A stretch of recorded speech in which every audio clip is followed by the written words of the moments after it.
right arm. Hang on just a second. Any objection in testifying with the use of the report because it's a technical issue? May I approach, Your Honor? Yes, sir. Hang on just a second.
Mr. Mathis, before we get into any more injuries, you've looked at that AIT report, Yes, sir. and is that the report you made? Yes, sir. And when did you make that? August 29th, 2023 at 10 a.m. Okay, and is that a fair and accurate representation of your report? Yes, sir. And would it assist with your testimony today? It'll help me remember where I can tell you what the ones were. No, we would ask to make that, I think, the state's exhibit 5. Objection noted. And Your Honor, I have to publish it to the jury so they can kind of see it on the screen while he's referring to it. Yes, sir. All right, Mr. Mathis, the same report you have right now? Yes, sir. Okay. Why don't you walk us through the wounds you observed on Mr. Singleton? Okay, first you'll see the two diagrams of the bodies. One shows the front and one shows the back. Yes, sir. I made a mark or a circle to each wound. On the front, you will see where you have the injury to the left hand in between the thumb and the index finger. He also has one to the right arm and the left shoulder. And if you will see where I've circled the head, Yes, sir. and I wrote 12 centimeters, they cut him from here to here, sort of like a scalpel. Okay. And Then what is centimeters to inches, roughly? it's 2.49 centimeters to an inch. Okay. So four-ish inches or so? Yes. All right, and walk us through the rest, please. On the back, you will see where he had 2 stab wounds to the back of the head. And 1, 2, 3, 4, 5, 6 stab wounds to the back. Okay. And what else, if anything else about Mr. Singleton did you notice? He was very afraid, very strong. Your Honor, object to relevance. Objections overruled. Um, Let's move on to the next. Well, you check his vital signs? Yes, sir. Okay, what was that? His blood pressure was on the low side. His heart rate was on the high side. Based on your training experience, did that have any significance to you? Yes, that means that he had lost a lot of blood and his body was compensating to go with possible hemodynamic shock. Like I said before, I can't diagnose, but I assess and I report to the doctor with these. Okay. And the lacerations you saw, Mr. Singleton, did you notice anything about them?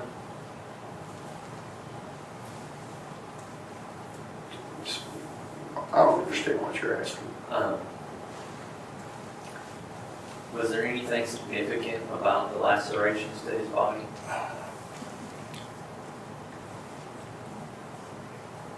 I've seen wounds like his before many times.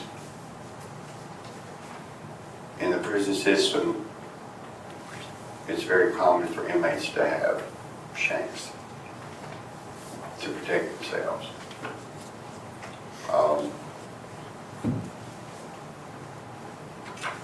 When they're attacked, if they're alone, sometimes there's one attacker, sometimes there's several attackers. These shakes, This is not. Hang on just a second, Mr. Mathis, let's approach, will you?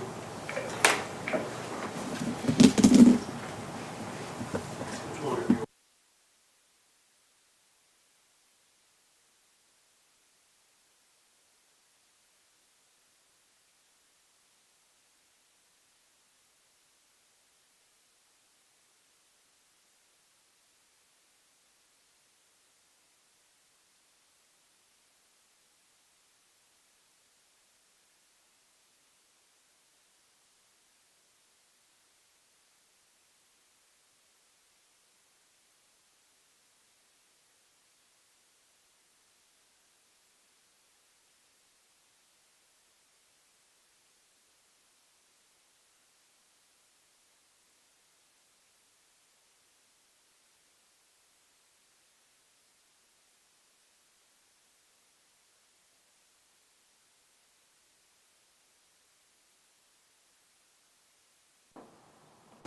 Mr. Mathis, let me rephrase here.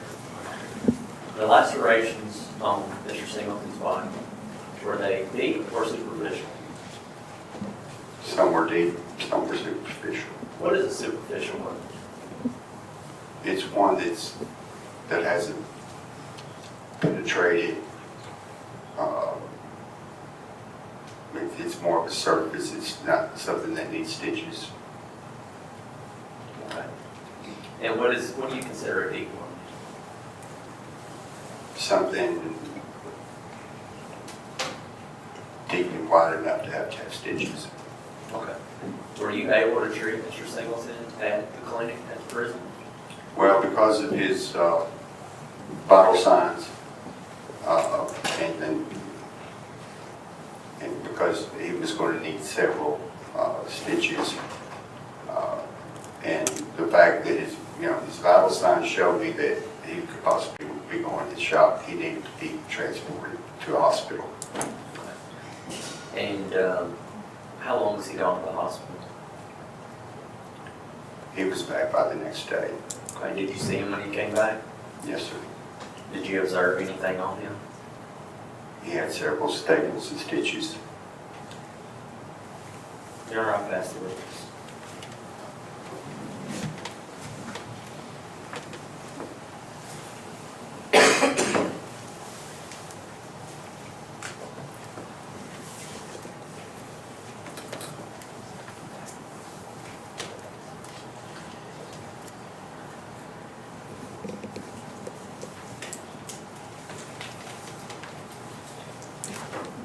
Good morning again, Nurse Mathis. Good morning.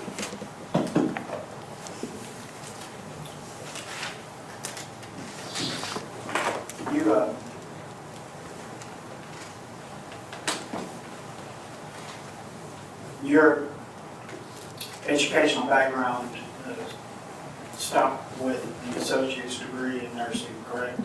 Yes, sir. And today is the first time you've ever testified in courtroom, correct? Yes, sir.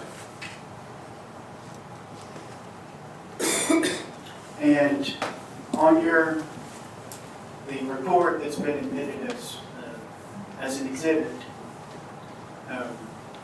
you agree that you stated this incident was an assault, correct? Yes, sir.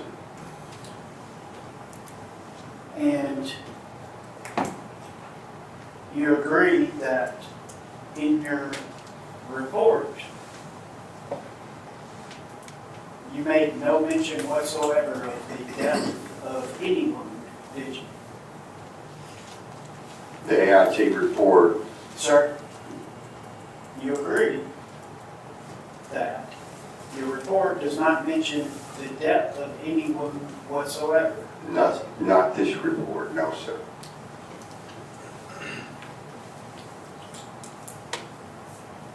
And when you say, when you use the 12 centimeter or 4-inch terminology, you're talking about width and not depth, correct? On that particular one, yes. And you agree that there's a difference between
so we would have to have had testimony from somebody above your pay grade to know the true depth of his wounds, correct?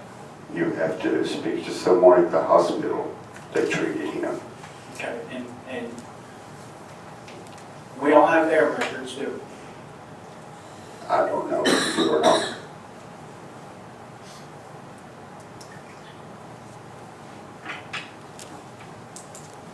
Do you still have the report in front of you, sir? Yes, sir. And do we have the photograph exhibits?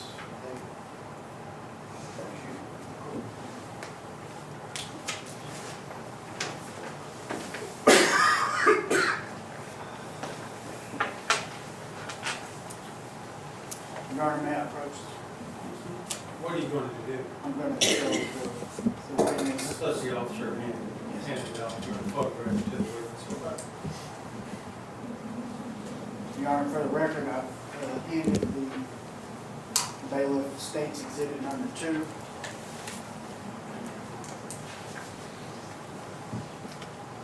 And sir, you still have your report, correct? Yes. And you still have State's Exhibit Number 2, correct? Yes. And State's Exhibit Number 2 depicts Mr. Singleton's face. He's standing up on his own, correct? Yes. And he's looking straight at the camera, correct? Yes. And then on your report, you mark a 12 centimeter, and you told the jury a minute ago that there was a slice across his forehead, 12 centimeters long. Mhm. but it's not in the photograph that's State's Exhibit 2, is it? It's in the hairline. It's in the hairline.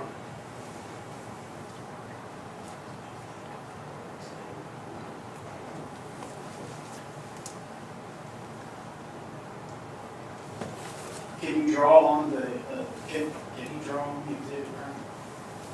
You can't even have a pen, I bet. We'll find one. I've got a red pen, how about that? Will that be helpful? Sorry, you got it. Will a red pen be That's helpful for what you're wanting him to do?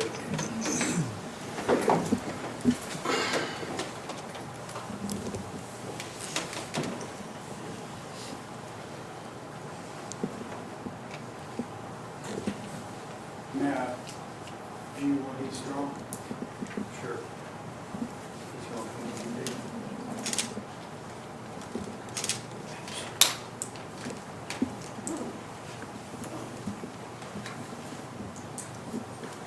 So the line that you just drew is at the very, very top of his head, at his hairline, correct? Is that correct? Yes. And there's not a drop of blood coming from where you just drew the line, is there? It was a superficial one. It had stopped bleeding and I cleaned it. So it was a superficial one. Right here. And that's the only wound that you even found significant enough to measure on your report, isn't it? The rest of them were pretty much the same.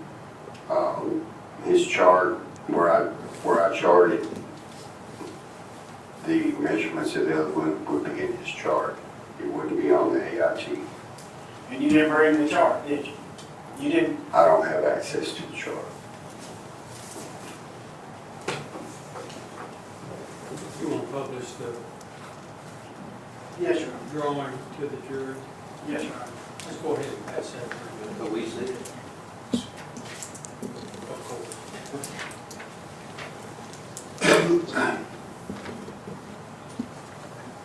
Thank you.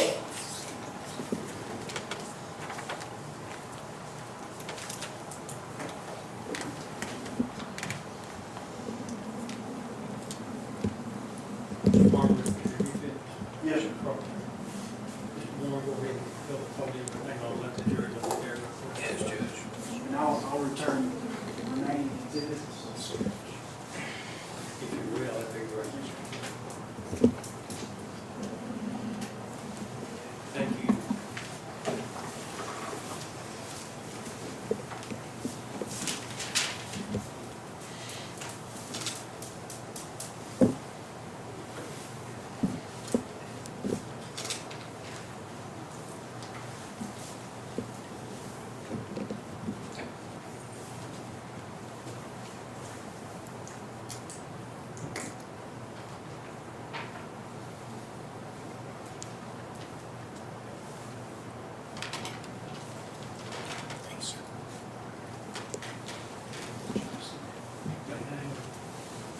Thank you. All right, Mr. Warren, go ahead. Nurse Mathis, when you say superficial wounds, you mean just flesh wounds, is that what you mean? Basically, Okay. Just little nicks and scratches, stuff like that?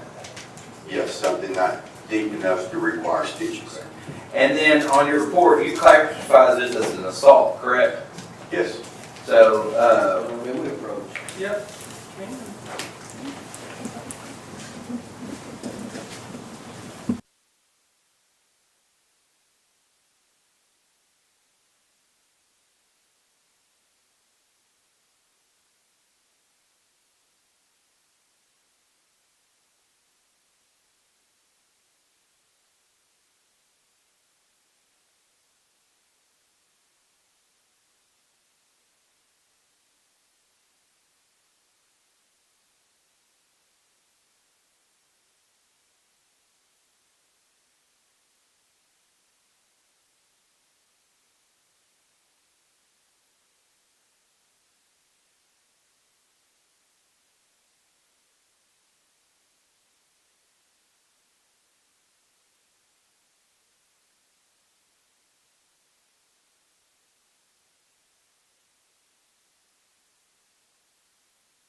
So I'll get that marked. Hang on just a second, if you want. That was number 5, I think. That was. That's not why you won't take that one. Thank you. Go ahead, Mr. Warren. Nurse Mathis, when you testified that you had to proceed outside the patient, you went to West Tennessee Healthcare in Dyersburg, is that right? Yes, sir. And you recommended he go to for outpatient treatment?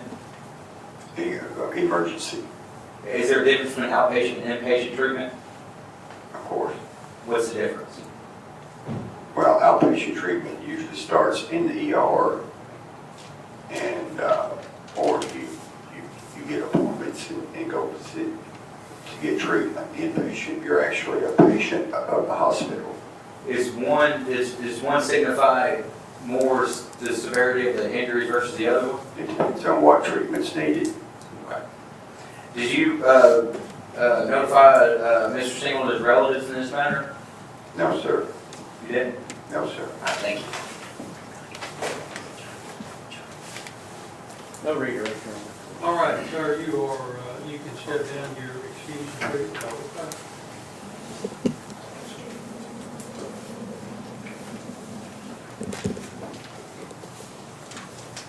Go ahead, talk next, please. I'm sorry. Raise your hand. You solemnly swear to tell the truth, the whole truth, nothing but the truth, so help you God. I do.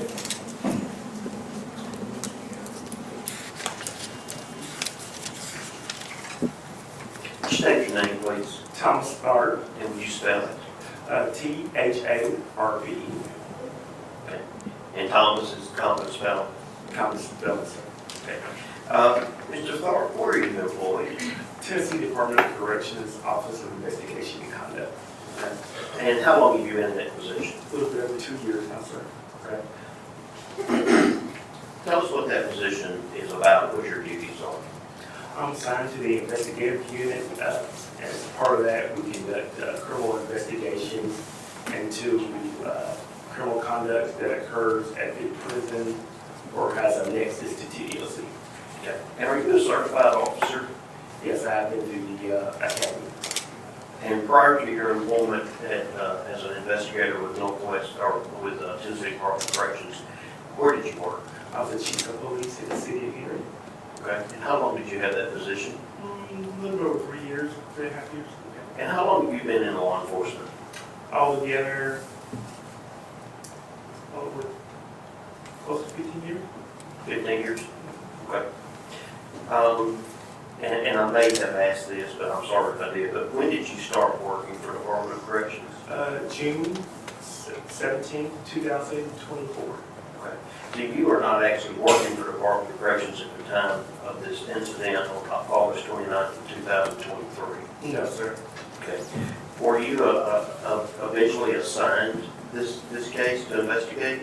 Yes, I was working at Northwest Correctional, and it was brought to my attention by the institutional investigator. Okay. It's a case that had not been worked. That was going to be my next question.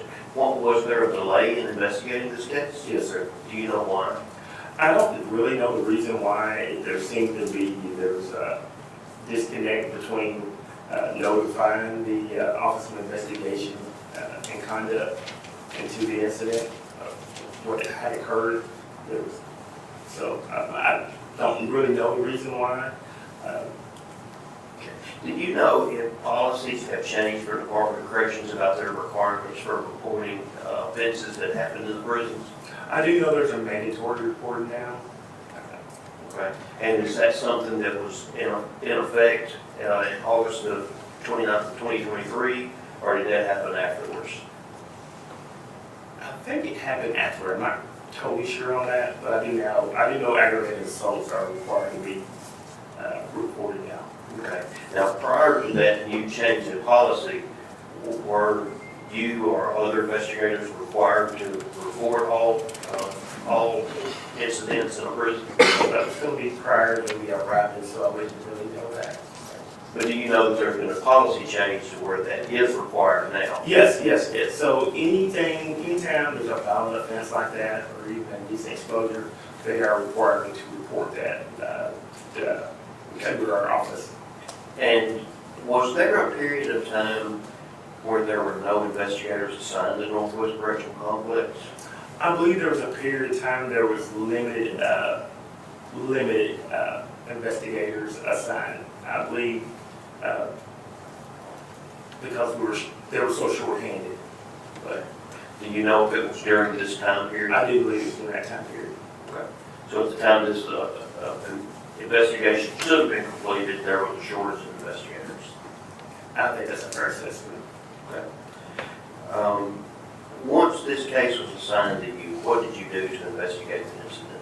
I reviewed the video evidence multiple times.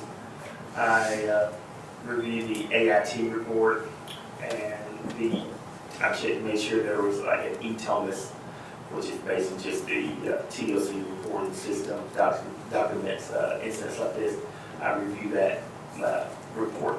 Okay. And based upon that review of the report and review of the video, were you able to determine who was involved in this incident? Based on the video, the report, and the AIT, I was able to determine who was involved. And who was that? It was Mr. Brown, Mr. Drummond, and Mr. Singleton. Andre Brown, Austin Drummond, Timothy Singleton. Okay. And there has been talk about evidence not being retained.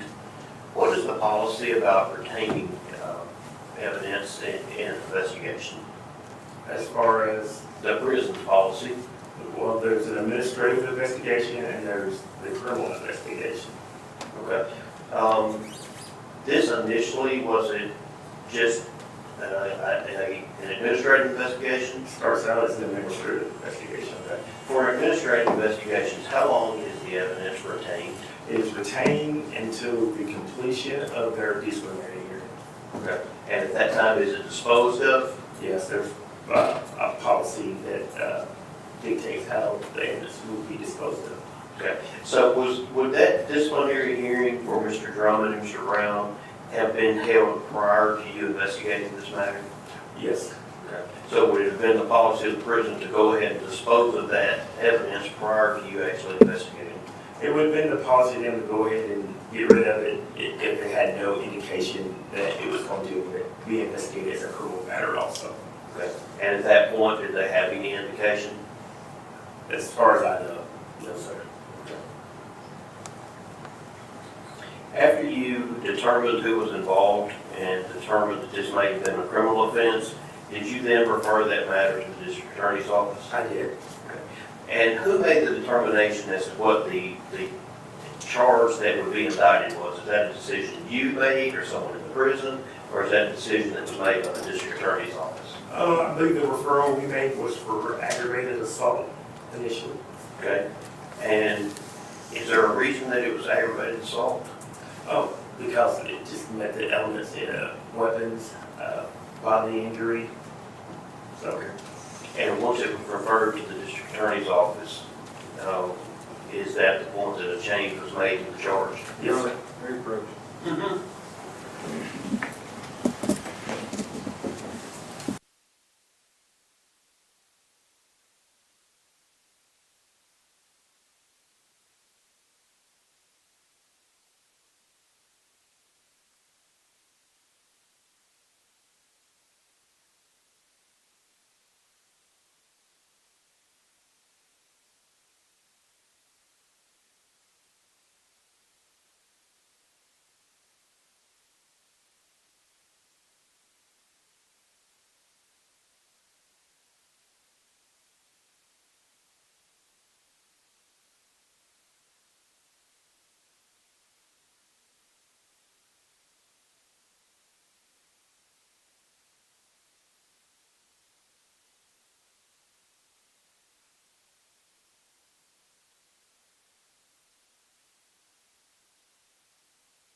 Are you familiar with weapons that are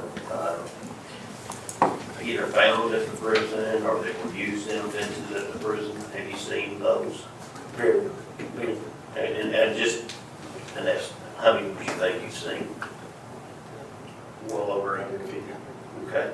Now, are these weapons that are sturdy weapons that, like you would buy a knife from the store? No, sir. Okay. Tell us what they typically are. They're typically made out of something that they can get to really easy, kind of metal. I've seen them made out of a vac or microwave. I've seen them cut metal away from their door. They're generally engineered very poorly, often many times failing when they try to use them. Okay.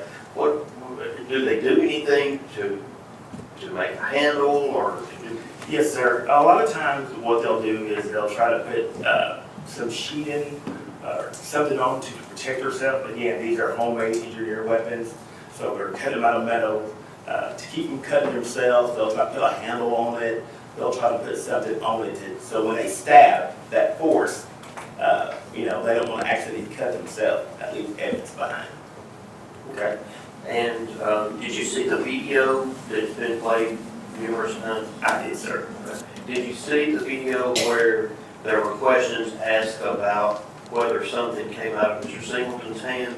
I did. And have you observed that video numerous times? I have. Okay. Do you have an opinion about that? I do have an opinion. What is that? I believe whenever he constructed the weapon, that would be Mr. Brown. I believe whenever he constructed the weapon, he put some kind of sheeting or something on there to help protect himself from getting cut.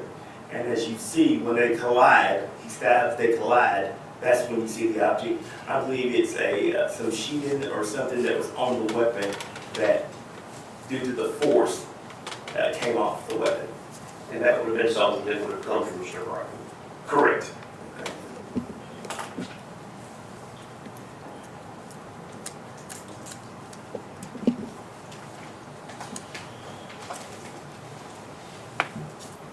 They're all best.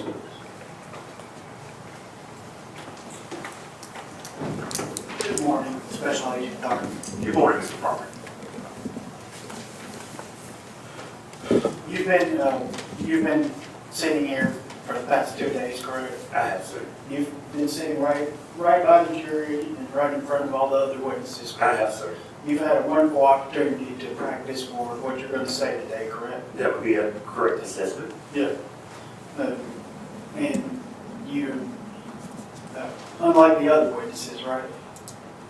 Unlike the other witnesses, you've had a perfect opportunity to practice what you're going to say today, haven't you? As I've noted before, I've been in the courtroom all the time, sir, so you are correct on that. And when before today have you ever told anyone,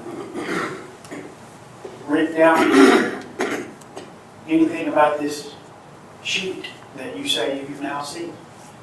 My 100%, being 100% transparent. It was when you brought it up yesterday. I looked again. Thank you so much. So before I brought it up, you had never investigated that issue, had you? I've never. And thank you for your honesty. Yes, sir. And so you agree that before you got involved in September of, was it September of 2024 when you got involved? It was around then, sir. You agree with the state that at the time of the incident, nobody looked at it very closely, correct?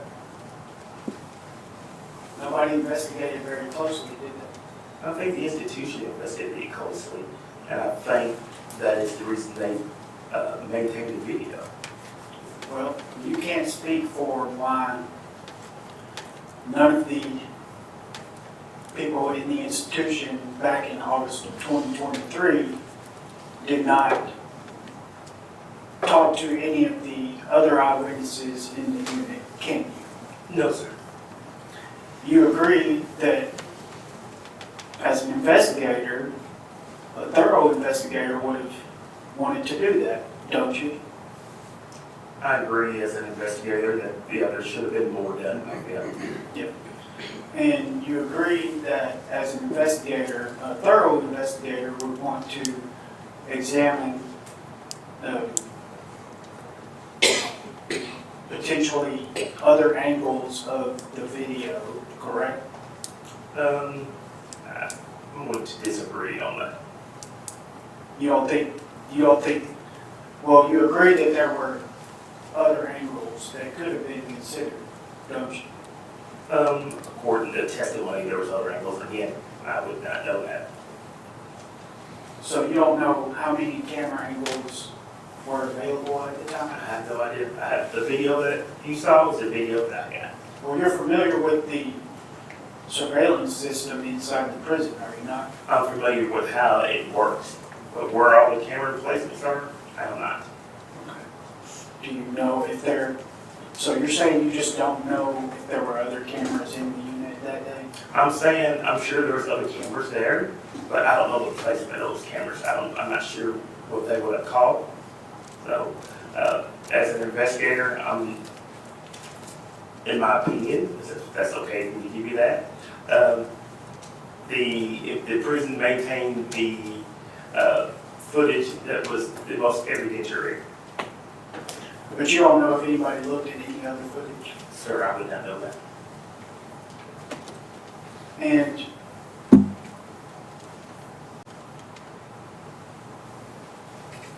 well, let me ask it this way: if you had been the investigator in August of 2023, Yes, sir. would you still have the evidence, the knife? Yes, sir. But you don't have it, do you? I do not. Not the knife that you say Austin had, right? You don't have that, do you? No, sir. Not the knife that Mr. Brown supposedly had, you don't have that, do you? No, sir. Not the sheet that you say you just saw yesterday when I brought up the issue, you don't have that either, do you?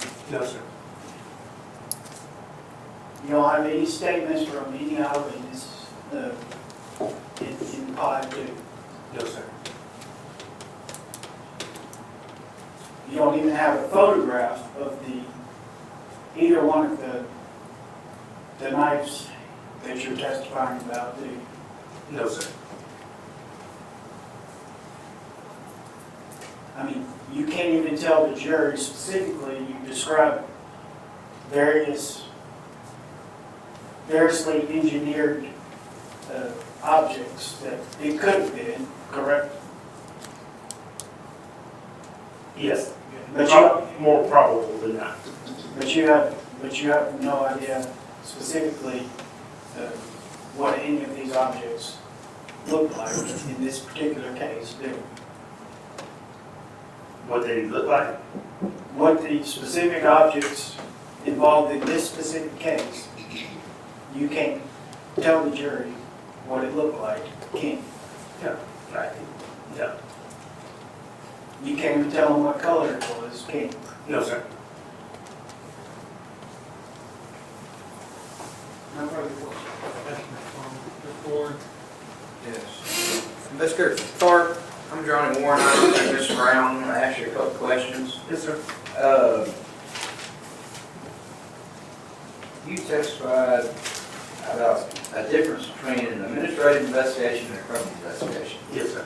And you said that it was policy at the time that for administrative investigations, they destroyed the evidence, but for criminal investigations, they kept it. Yes, so after the administrative investigation would have been completed, all the hearing would have been done, they would have destroyed the weapon or weapons. So at the time, whoever was investigating this, they must have concluded it wasn't gonna even go to the criminal stage. That's a possibility, yes, sir. So typically, would that indicate it wasn't severe enough to go to the criminal stage? No, sir. It wasn't? Right, sir.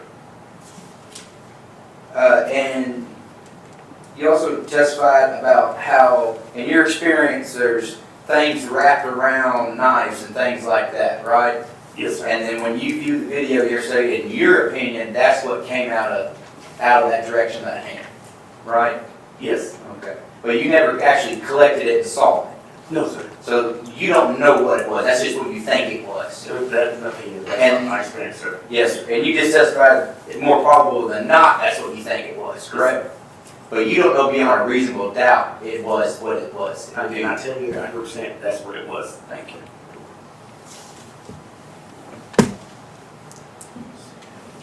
And then your report, you never found that anybody was trying to kill anybody, did you? I did not mention, All right, let's,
What somebody didn't recover, you can't testify to beyond a reasonable doubt today, can you? that is correct. Thank you. read Greg? Investigator Clark, if you had been investigating this, would you have attempted to talk to other inmates that were in the pod? If I would have been, Yes. yes, more. What is the typical response you get from an inmate when you try to interview them about an incident that happened? I don't think you want to tell me the typical response I get. Just a second, sir. Was there an objection made? I thought I heard another voice. Come on up.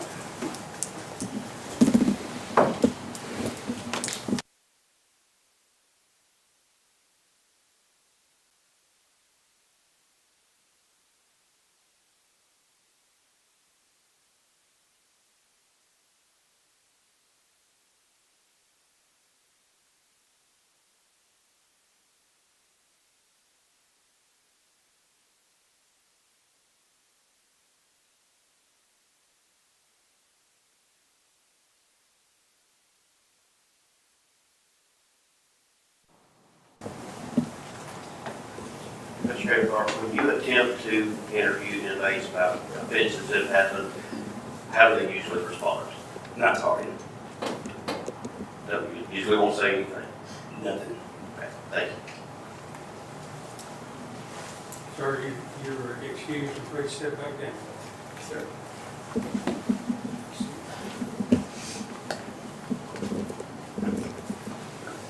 All right, next witness. You're under state arrest.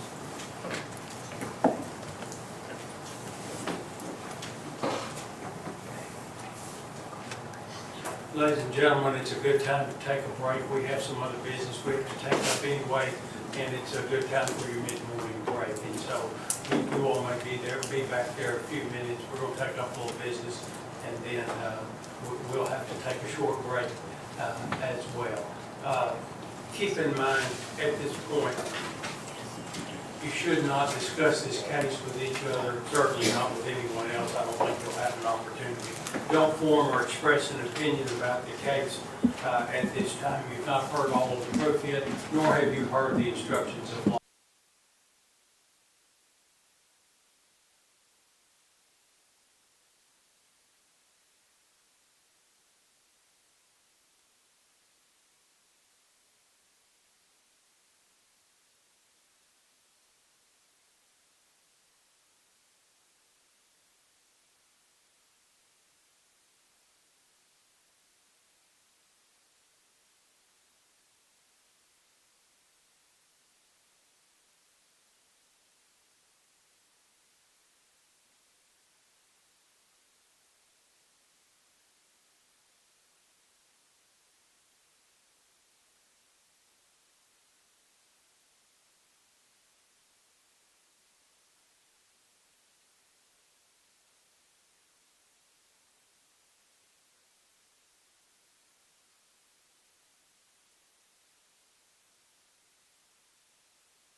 Robert who? Fine, F-I-N-E. F-I-E-N-E? F-I-N-E. Oh, so Like I'm just fine. like it. Yeah. Like I'm not.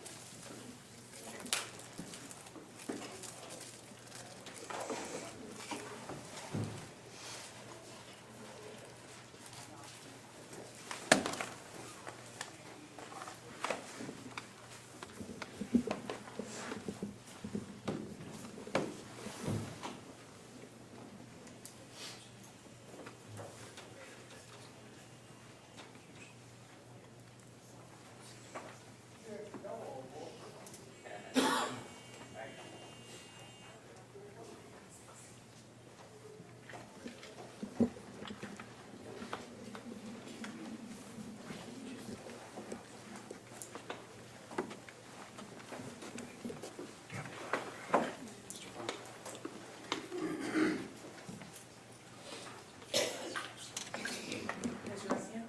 Do you solemnly swear to tell the truth, the whole truth, and nothing but the truth, so help you God? Yes, ma'am.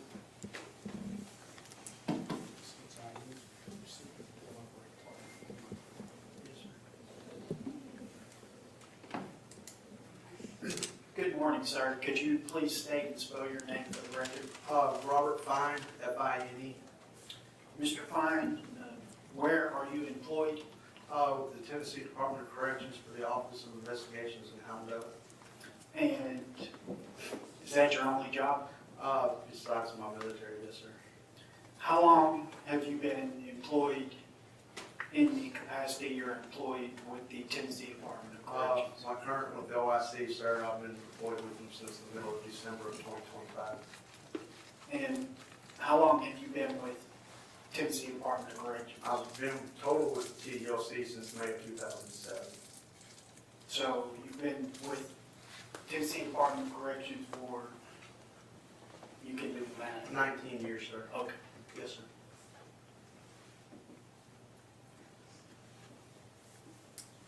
And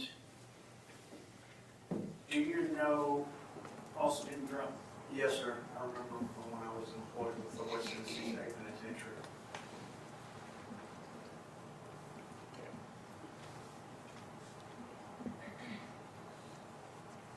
And do you remember, I would like to direct your attention to May the 1st of 2020. Yes, sir. May we approach? Yes,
Gentlemen of the jury, I'm sorry. I'm gonna need you to step back out to the jury room. I need to take something out that you all don't need to hear. All rise.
How may we proceed, sir? So, Mr. Fine, just to recap, you've been working for the Department of Correction, Tennessee Department of Correction since 2007, am I correct? Yes, sir. And is it fair to say that you have investigated many fights inside prison? Yes, sir. And is it fair to say that you have reviewed many videos of fights inside of prison? I've seen quite a few, yes, sir. Can you estimate how many? Over the years that I've been able to watch the cameras, I'd say close to 60 to 70, not more. Okay. And have you viewed the video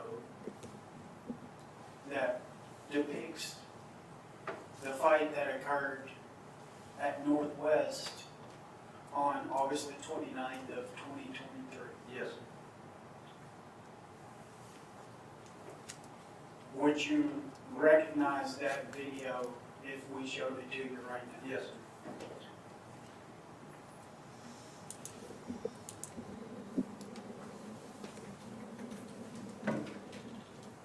Your Honor, can we do the lights again? I guess we can.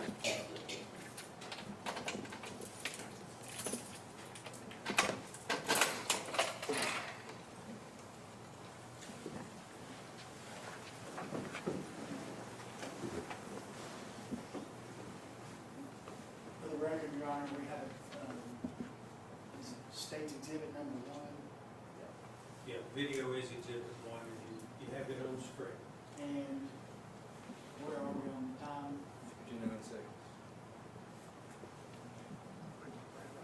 Mr. Fine, first question. Can you see what's on the screen right now? Yes, sir. See 3 inmates at the moment. Can you speak up just a little? Yes, sir. I'm seeing a video of 3 inmates on the current down that unit's pod or unit, whichever they want to call it. Do you see the individual in the middle? Yes, sir.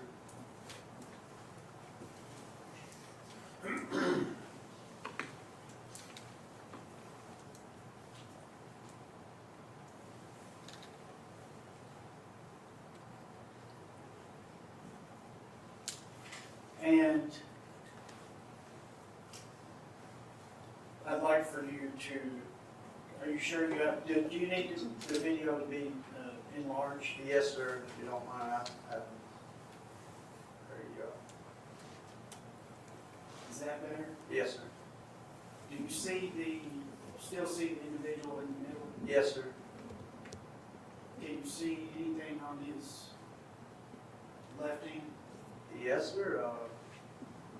From here, it looks like he's wearing a glove or something. Can you see his right hand right now?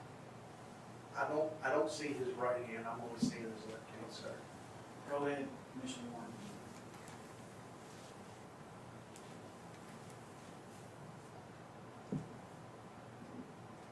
Can you stop right there? All right. Can you see, where are we on? Second. 59 seconds. Do you still see the individual in the middle of the screen? Yes, sir. And are you able to tell now whether there's anything in that individual's writing? It appears there may be something in it, but I can't quite tell. But I can tell there appears to be something in it. Okay. And go ahead and continue, Mr. Warren. Better go back a little bit. Now, stop right there. Do you see the individual in the middle right now? Yes, sir. Do you see his right hand? Yes, sir, I see his right hand. Do you see if there's anything in his right hand right now? It appears to be something that looks like there's something white in that hand right there. Now, go ahead, Mr. Moore.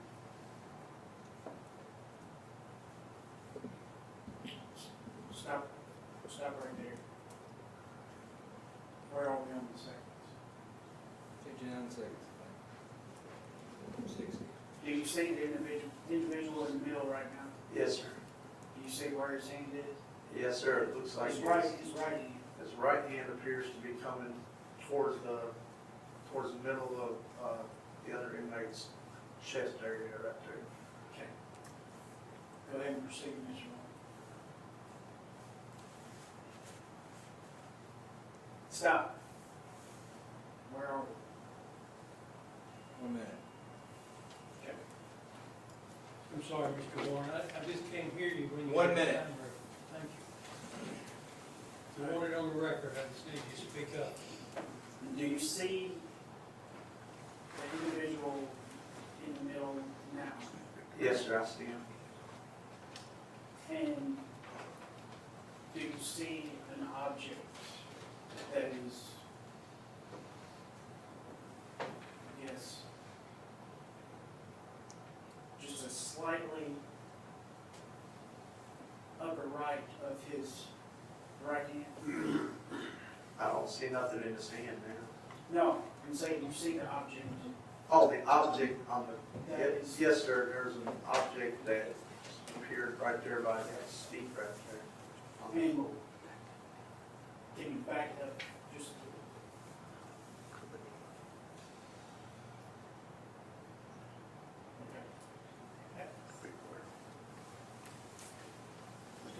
in your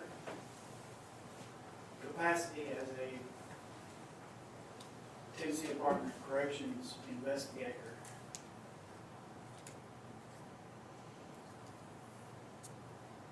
based on your review of the video, from where did that object come from?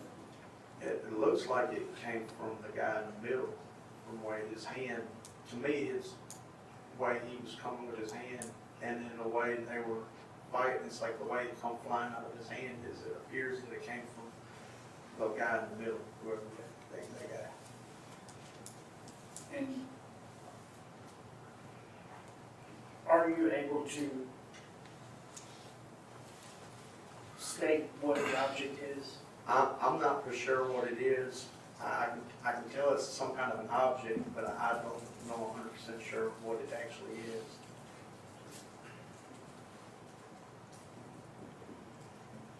Okay. We can turn the lights. Excuse me.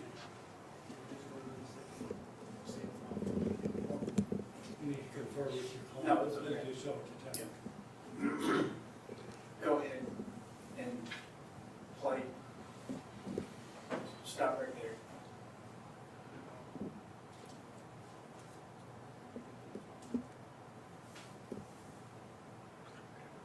Did you see the object fall under the table? Yes, sir.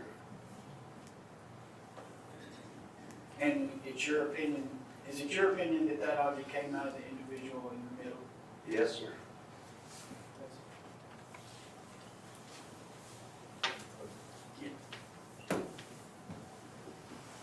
You done with video? Yes, Your Honor. All right, we'll have the lights on. Thank you.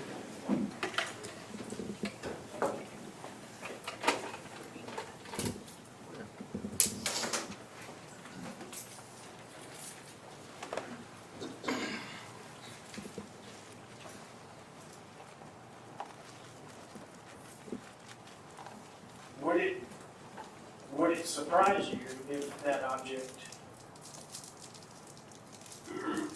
was a shank? No, sir, I mean, just the way, I'm going to object our speaker. Hang on just a second. Appears to be a request for speculation. Is it common for individuals to possess shanks in prison? yes, there are a lot of inmates carry shanks. And is it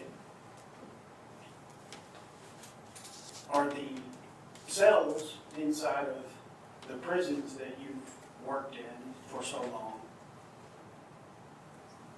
are they always safe places to be? Personally, no, sir, they've got ways to, the cells are older and they've got ways to jam. I mean, to be honest with you, inmates jam the cell locks all the time, before they can just pop the doors and get in and out. Get in and out?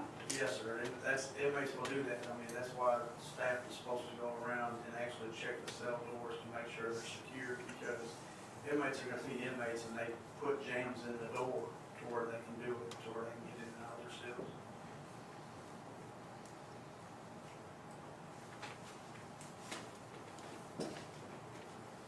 No further questions?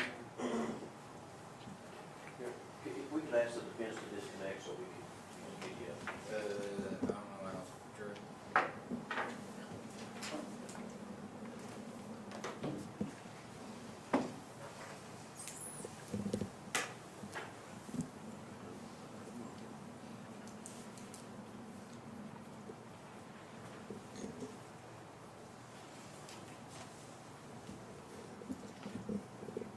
Is it still on there? He closed it and he went by. I think we're, Turn the TV off. I think we're disconnected. You just need the TV on. Right, yes. Oh, well, you did.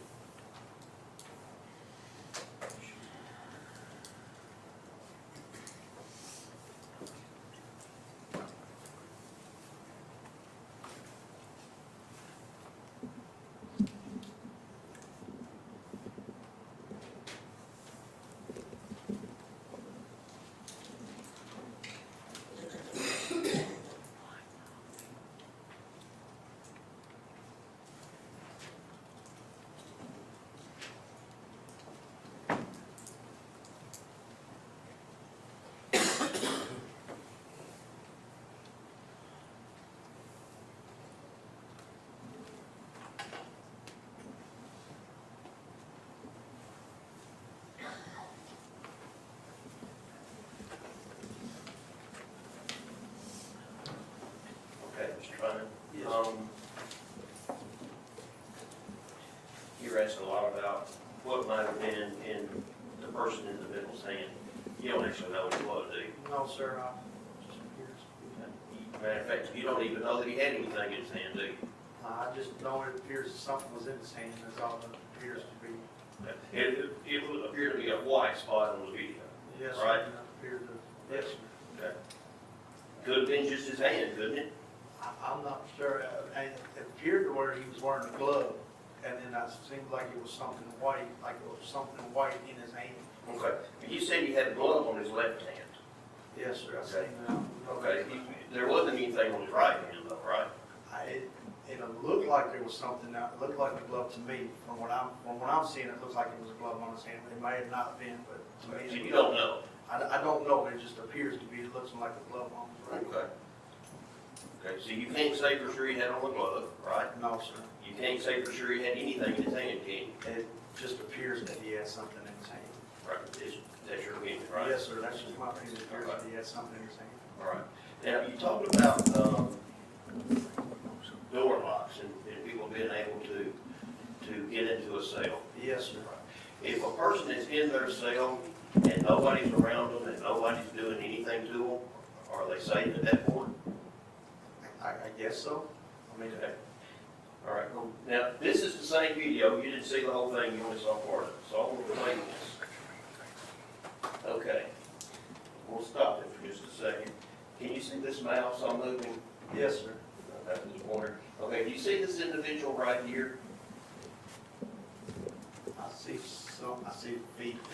Okay, do you see his feet, Yes, sir. pants? I see Hang on a his- second, Mr. Goodman, we're going to give him lights Okay. again, just so the jury can see without glare. Right, thank you. Okay, go ahead, sir. Okay, can you see that individual standing there? I see a individual standing there, yes, sir. Okay. Is he a threat to anyone right there? No, sir, he seems to be just standing there. Okay. And if there was a phone there that he's talking on, you wouldn't consider him to be a threat to anyone, would you? No, sir. Okay. And if there are two individuals in a cell up here, would would you consider this individual to be a threat to the individuals up here on the top level? No, sir, not if they're just hanging out up there. Okay. I'm gonna let this go. And if you would watch this area up here, see if you see two people come out of the cell.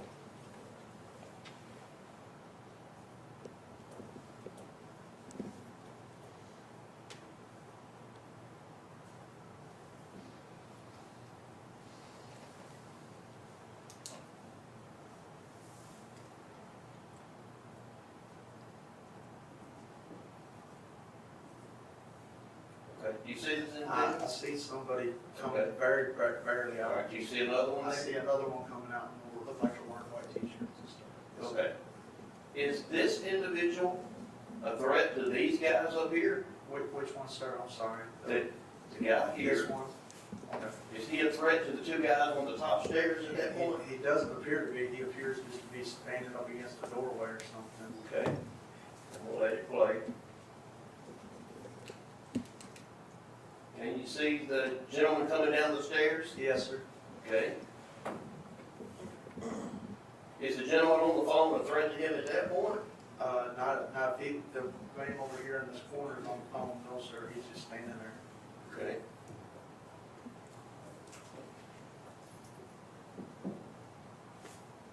Was he ever a threat to him that you could see No, sir. prior to that? No, sir, he just seemed to be standing there.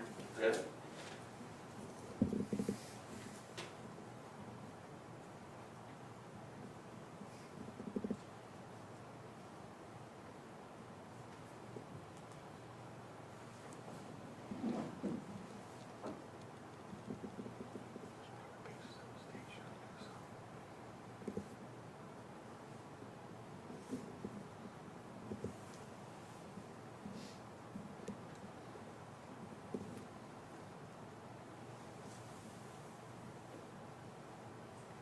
Okay, you see the security guards have broken up the fight or broken up the Yes, sir. incident?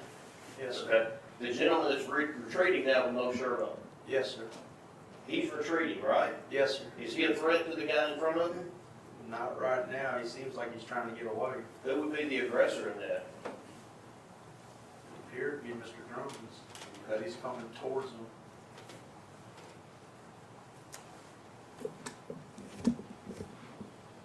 Is the gentleman on the ground a threat to Mr. Drummond at that point? No, sir, he's on the ground. Okay. He's not a full threat. Is Mr. Drummond still an aggressor at that point? Yes, sir, but him and the other inmate that's attacking him. Okay.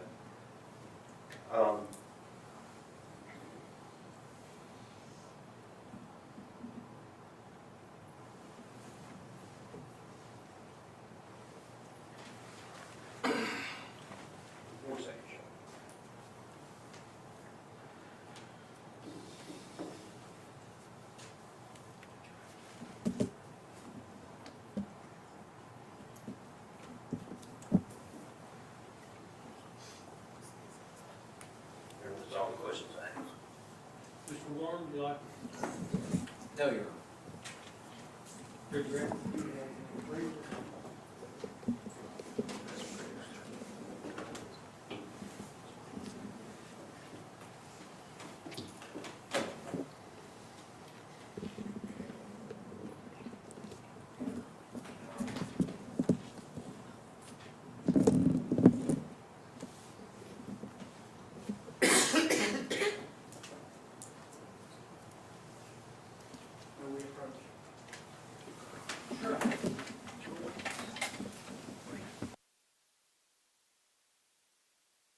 video, the portions of the video that General Goodman just showed you when the individual was standing up against the wall. Yes, sir. Could you see both of his hands the whole time? I couldn't see everything, I mean, I just could see, it looked like he was standing up against the wall. And do you know whether or not that individual had any interaction with Mr. Drummond prior to standing against the wall? No, sir. To me, it just seemed like he was standing up against the wall. I couldn't tell whether he was just looking at them or anything before all that happened. Do you know what happened before the video started? No, sir. Thank you. Yes, sir. Sir, you can step down, you're excused, free to go, sir. Yes, sir. Thank you.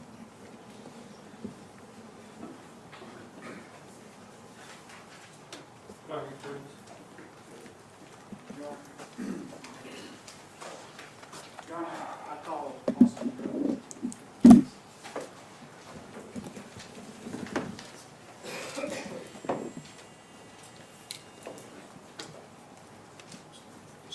Raise your right hand. Do you solemnly swear to tell the truth, the whole truth, and nothing but the truth, so help you God?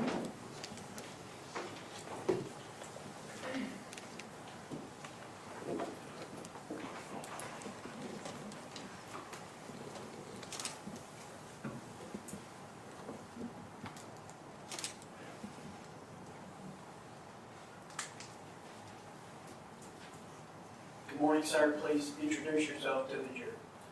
Austin Drummond, Mr. Drummond, how old are you? 29. Can you speak up for the jury, please? I'm 29. And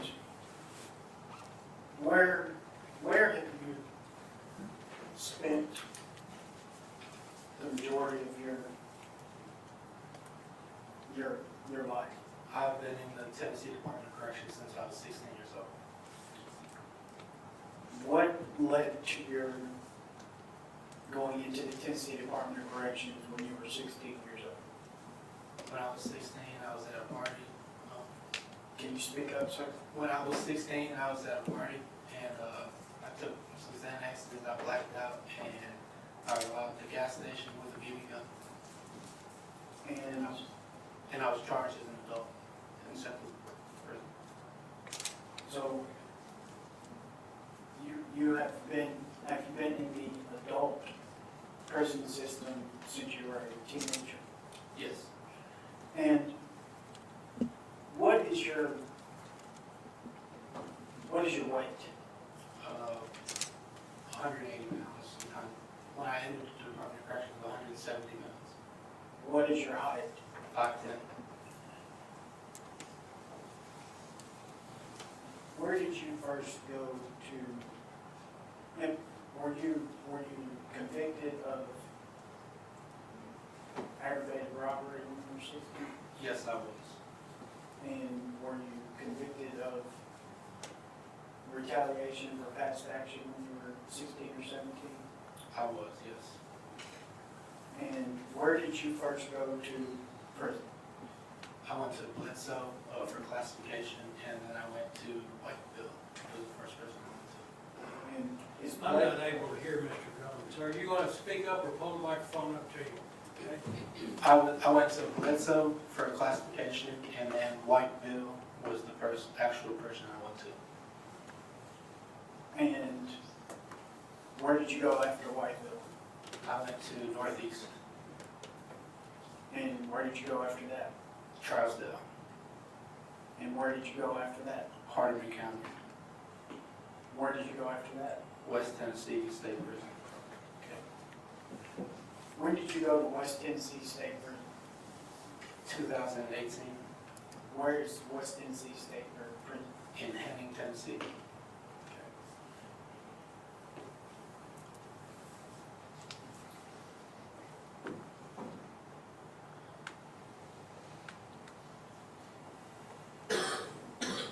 Did you ever feel safe in prison? No, not at any time. have you spent, all of the years that you've spent in prison since you were 16, have you ever felt safe? No, Did it matter to you whether you were in your cell or not?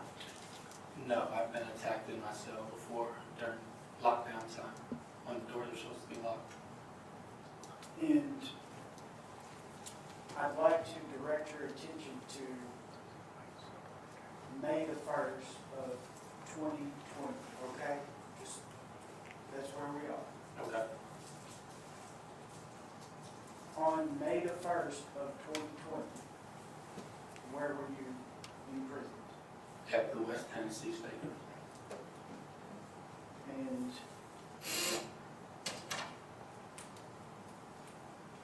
were you attacked on that day? Yes, I was. Who were you attacked by? 2 individuals in the pod. Do you know the names of those individuals? Michael Walton, and the other one I just know as Big John. I didn't hear the last part. Big John.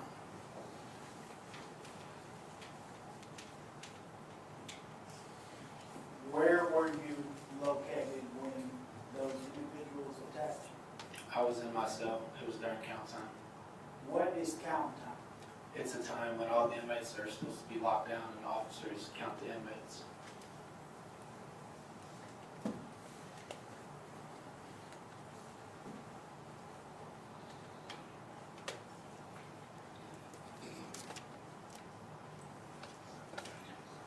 Were those individuals at that time supposed to have the ability to get inside your cell?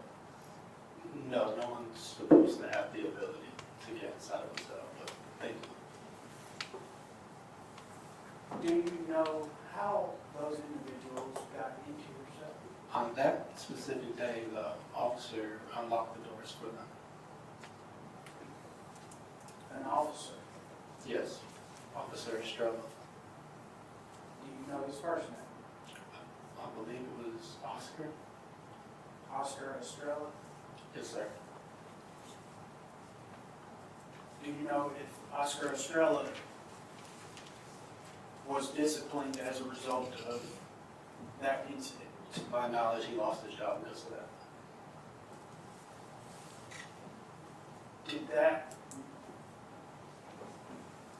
Did that make you feel safe? No, absolutely not. Fast forward from May the 1st of 2020 to August the 29th of 2023. Okay? Yes.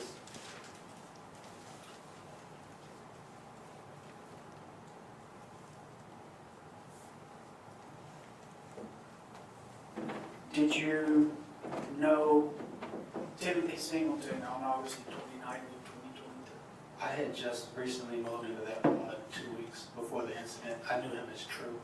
That was his nickname. Do you know why True, did you know why True was, well, let me ask you this. Is True bigger than you or smaller than Maybe an inch or so taller, but about outweighed me at the time by, I'd say, 50 or 60 pounds, maybe more. you? Did you know at that time why True was in the same unit with you? It was a close custody unit. All the inmates in there were there for disciplinary wounds, mainly assault. I was there for a contraband write-up. What was the contraband you were in there for? I had received disciplinary for cell phones and other tobacco and stuff like that. Prior to August the 29th of 2023, did you and True, or Mr. Singleton, have any issues with each other? Out of nowhere, so that day it was just a normal day, and I was walking up the stairs, and he grabbed me by the arm and told me that I need to give him some money by the time he got off the phone. I just looked at, I didn't know him, I just looked at him like he was crazy, and I continued to walk up the stairs.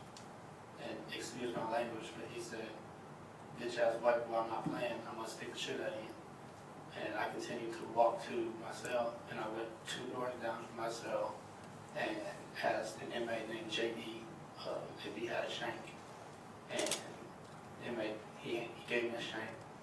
And at that time, I went back to my cell, and I continued to watch out the window of my door at Timothy Singleton, who had got onto the phone.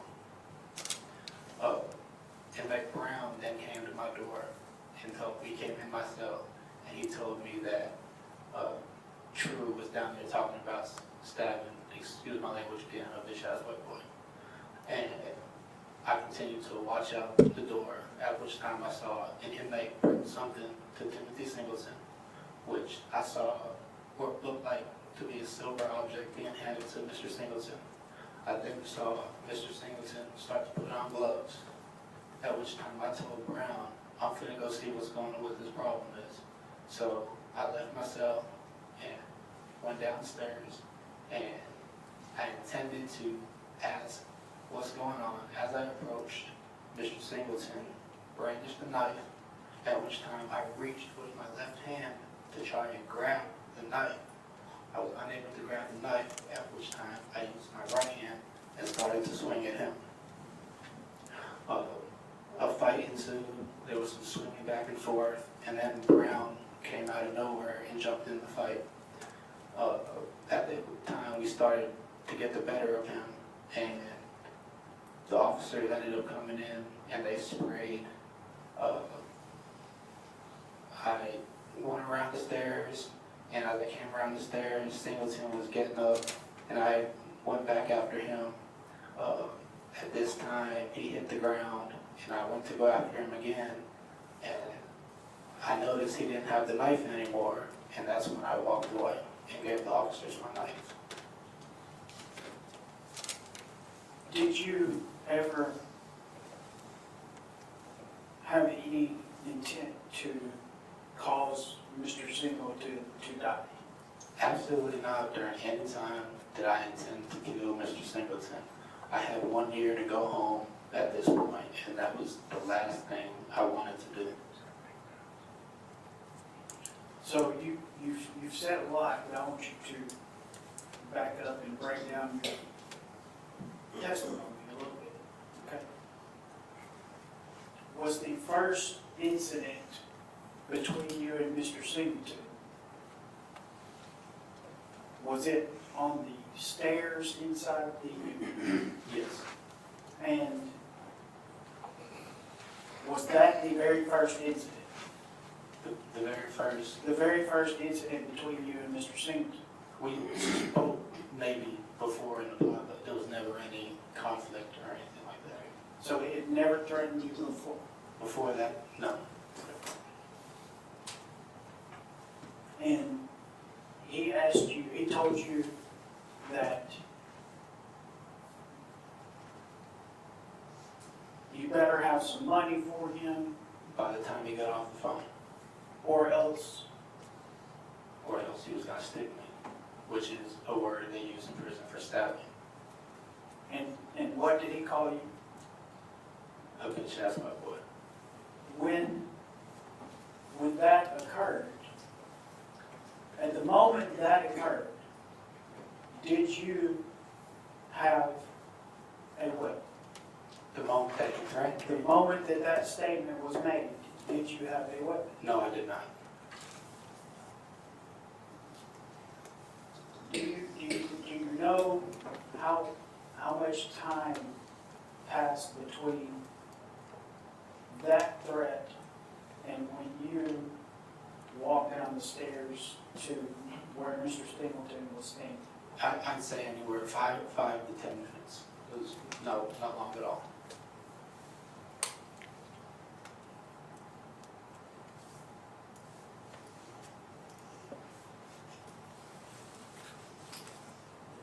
And during those 5 to 10 minutes, did you get a knife? Yes, immediately after, Yes or no? yes. And during those 5 to 10 minutes, did you continuously monitor from your cell the person who had just threatened you? Yes. Did you observe his bodily movements? Yes. Did you watch him receive an object from another inmate? Yes, I did. Did you watch him put on a glove or gloves? Yes, I was watching him put on black gloves after he received the object. Did you feel like you could turn to any of the employees in the prison for protection? There were no officers in the bond at the time.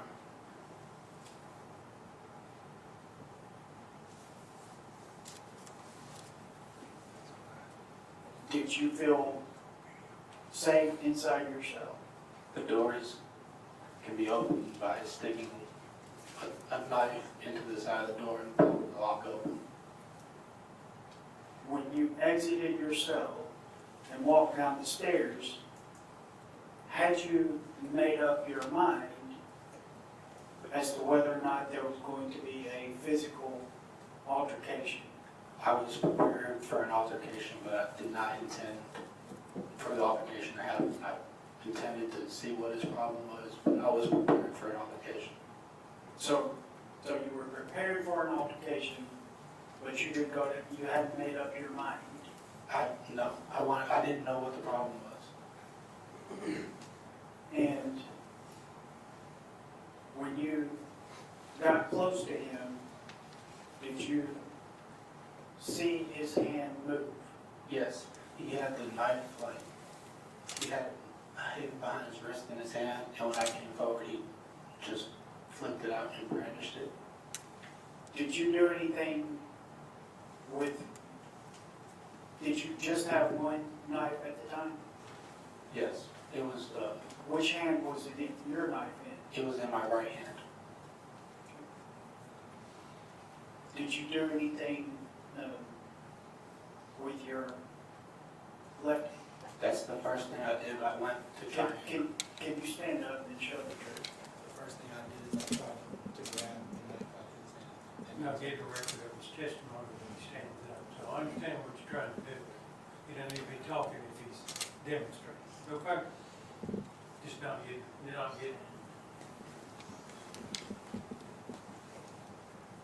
Ask him to tell again what he was demonstrating. Tell again what you were trying to demonstrate. As I approached, I reached out with my left hand to try and grab the knife out of his hand. And is that when you raised your right hand? I was unable to grab the knife from him, at which time I started to swing the knife that I had. Where had that knife been, your knife been before that? In my pocket.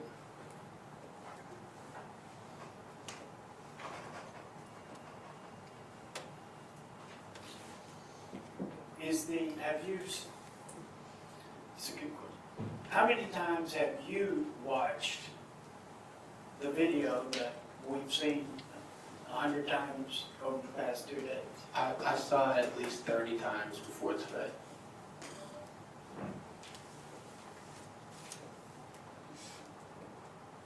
Would the court allow Mr. Drummond to narrate the video? Seems reasonable to me. Thank you, Your Honor. Let's get it back up. Put it on It's going to need to be the exhibit version. the exhibit version. Yeah. No, There's only one version, we're just using a different device.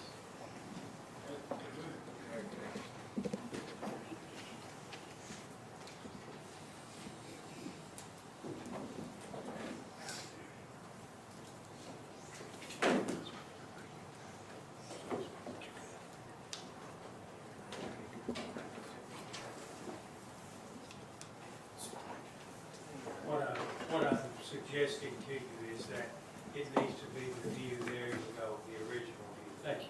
Yes, That's sir. what- You mean without Zoom? Yeah.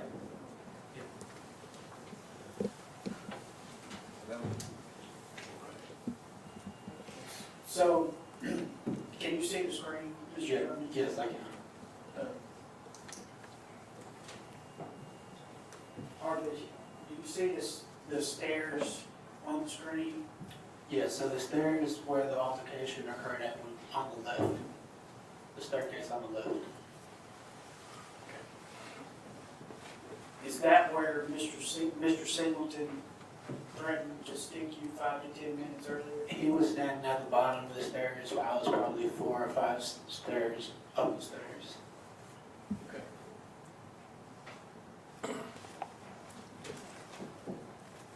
Go ahead and get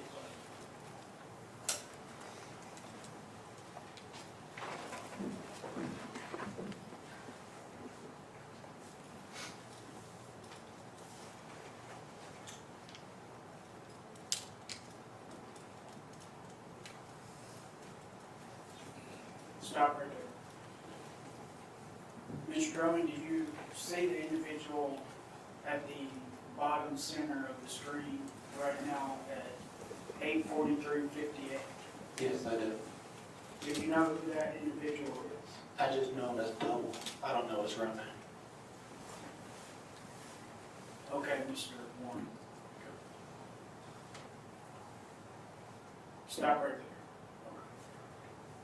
Do you still see, we're at 8:44:02. Do you still see Double and Mr. Singleton? Do you see Double and Mr. Singleton interacting with each other? I see their exchange, at which time I believe it was Okay, about. do you see it? Yes, And were you watching them at that moment on August the 29th of 2023 from your angle? yes, from myself, the window. At that moment in time, what did you believe? What did you honestly believe? I believe he was arming himself to stab me like he said he was going to. Okay, go ahead, Mr. Warren.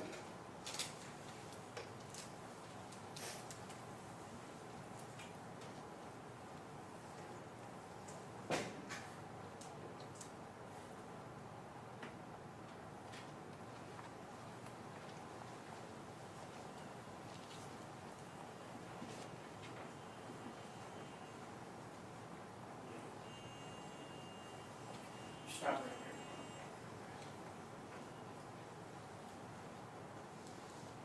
We're at 8:44:30. Do you see yourself on the stairs? Yes, At that moment in time, had you formed any intent for there to be physical altercation between you and Mr. Singleton? no, Where was the knife at that moment? would have been in my right pocket.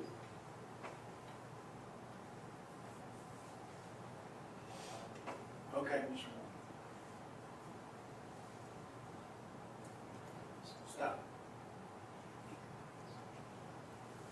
We're at 8:44:35. Can you see you making a motion with your left hand and your right hand?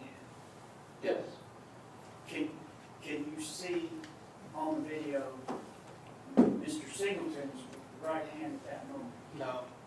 I Is can't that, see is on that video. because the video doesn't show his right hand at the moment that you saw it? Right. And what again is it you're doing with your left hand? I'm reaching out to try and get the knife from him.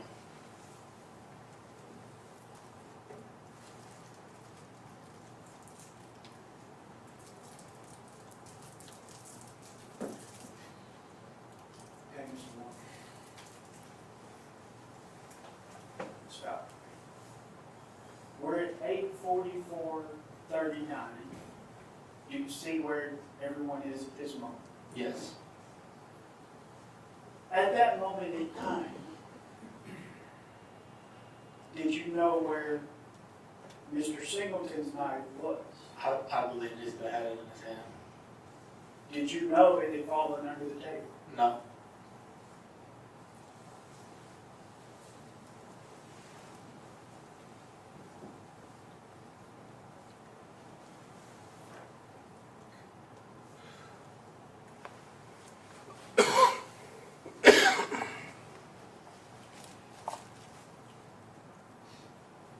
Did you ever attempt to cause Mr. Singleton to die? At no time did I ever want to kill Timothy Singleton. I only wanted to prevent myself from being stabbed.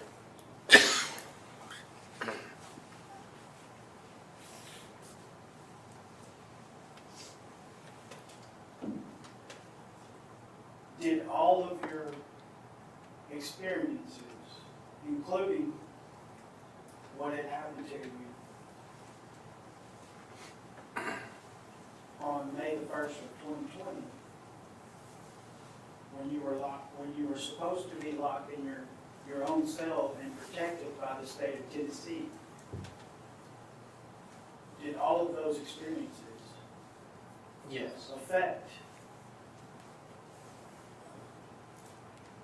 the decisions that you made on August the 29th of 2023? Yes, that situation and many more. Did you feel like you had anywhere else to go? There is nowhere else to go. Did you feel like there was any protection? Other than my own protection, no, there's no protection. When you're in a cage, who else can protect you? Only yourself.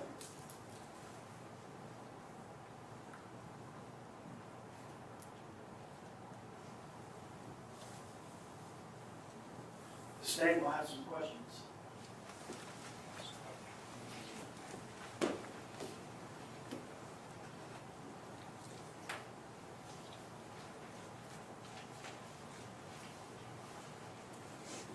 Turn the lights on.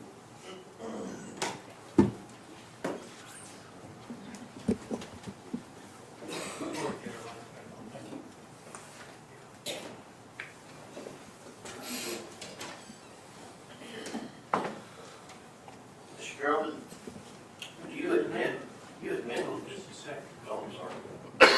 Check on something that was, will be recorded to the jury. Okay.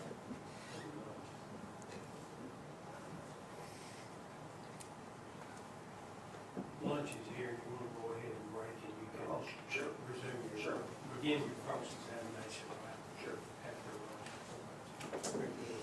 And in just a second, ladies and gentlemen, let me tell you what you need to know. We're going to break for lunch right now. Once again, you've not heard all the proof in this case yet, so please don't discuss the case among yourselves. Don't begin to deliberate, don't form or express an opinion to other jurors or anyone else about the case. We'll finish this case right here.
All right, let's be seated. Let's see, Mr. Goodman, you were about to start cross-examination. Mr. Drummond, you still on your own, sir? Okay, Mr. Drummond, let's, first talk about the time you say you were attacked in 2020. And you say you were attacked by 2 inmates? Yes, sir. They came into your cell and attacked you? Did they have weapons? No, sir. Okay. And what do you think was going on when they came in? I was getting robbed. You what? Getting robbed. Robbed? Did they take something? My commissary. Okay, all right. Did you feel like you were a victim? Yes. You were jumped by 2 people. Isn't that the same thing you did, Mr. Singleton? I had no idea that Brown was going to get involved in that. Weren't the 2 of you in the same cell? Yeah, he came and told me what Mr. Singleton was talking about. Okay. And the 2 of you left together? He left behind me. I left. I told him I was going to go see what he's talking about, and Okay. Brown followed. Okay, all right. And you said before this happened that Mr. Singleton grabbed you by the arm, By my wrist. grabbed you by the wrist, and told you to get him some money by the time he got off the phone, or he was going to stick you bitch ass white. Yes. But then you said after that he was at the bottom of the stairs and you were 5 or 6 steps up. I was walking up the stairs when he grabbed me by the wrist. He was on the side of the stairs. I had my hand on the railing, and he grabbed my wrist. Okay. And he told you he was going to stick you. Yes. Did that scare you? Yes. What did you tell a guard? There was no guard in the pod. Did you hear Ms. Boyd testify? I saw the video. There's no officers in the pod. Did you hear Ms. Boyd testify? Yes, I Did did. you hear her say she was in the pod? She said she came in the pod and there was a fight going on. Did you hear her say that she was in the pod and she was in charge of doing inventory and she was checking different cells? She said she came in the pod and there was a fight already going on. Okay, all right.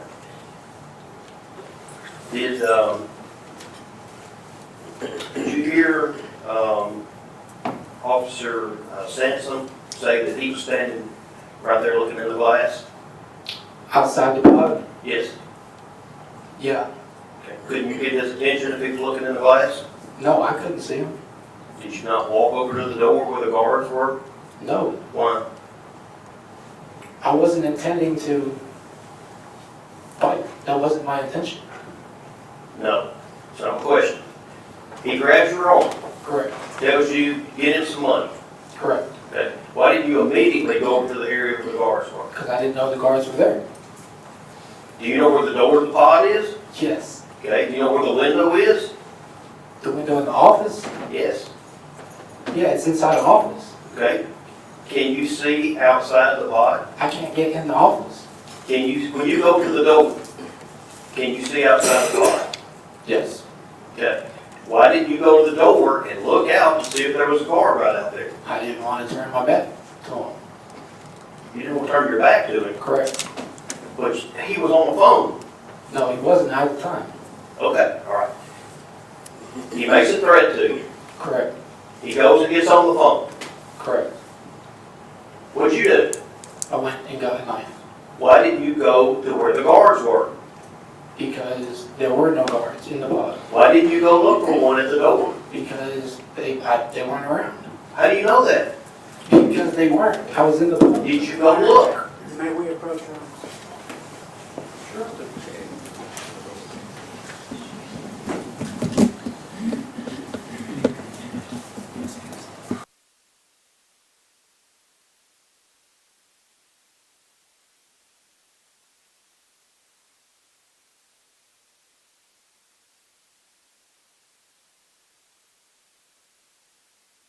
Why didn't you go to the door and look for a guard?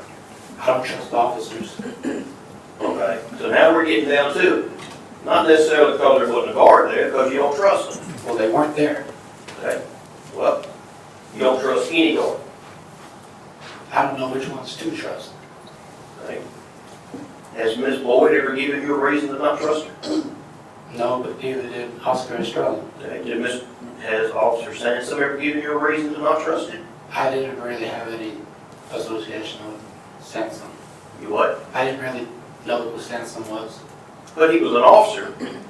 There's hundreds of officers. Okay.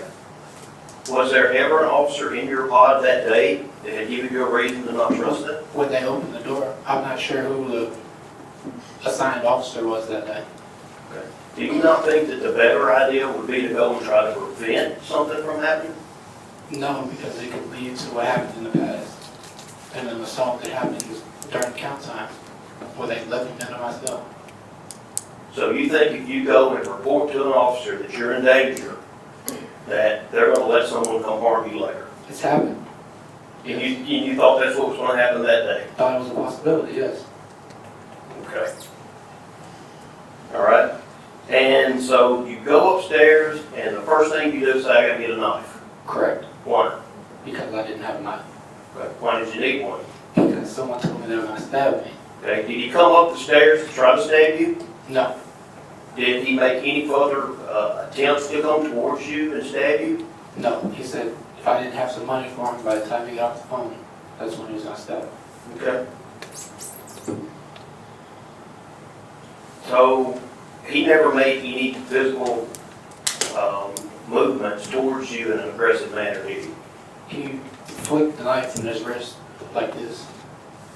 Raised it up like he was going to stab you? Yes. Okay. But he let you go, didn't he? No, I'm talking about when I approached him on the phone. Okay, I'm not talking about that.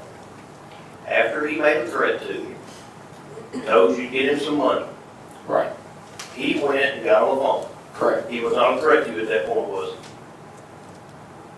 Not immediately, no. he? Right. And so you go to your cell and get a knife. I go to 2 cells down to get a knife. Okay, go 2 cells down and get a knife.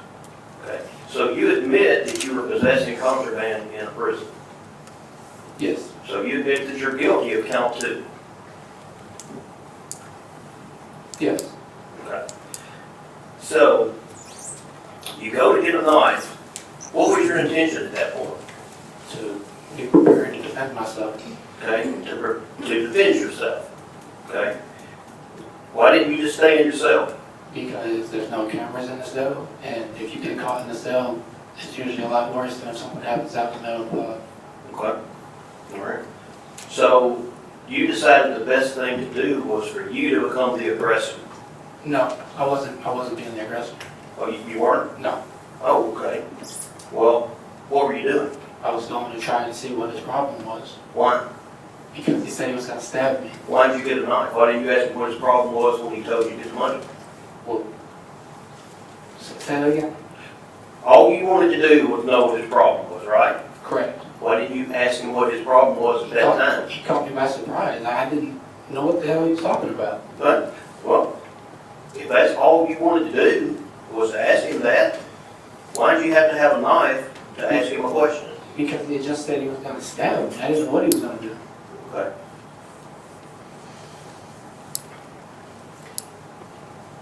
So, did you know he had a knife? I assumed he did. You assumed he did, okay. I thought you said a while ago he pulled it up. When I was at the phone, correct. When he was at the phone, okay. So when did you see that he had a knife? When he was at the phone. Or when I believe what he was handed was a knife. Did you see someone hand him a knife? I saw someone hand him something.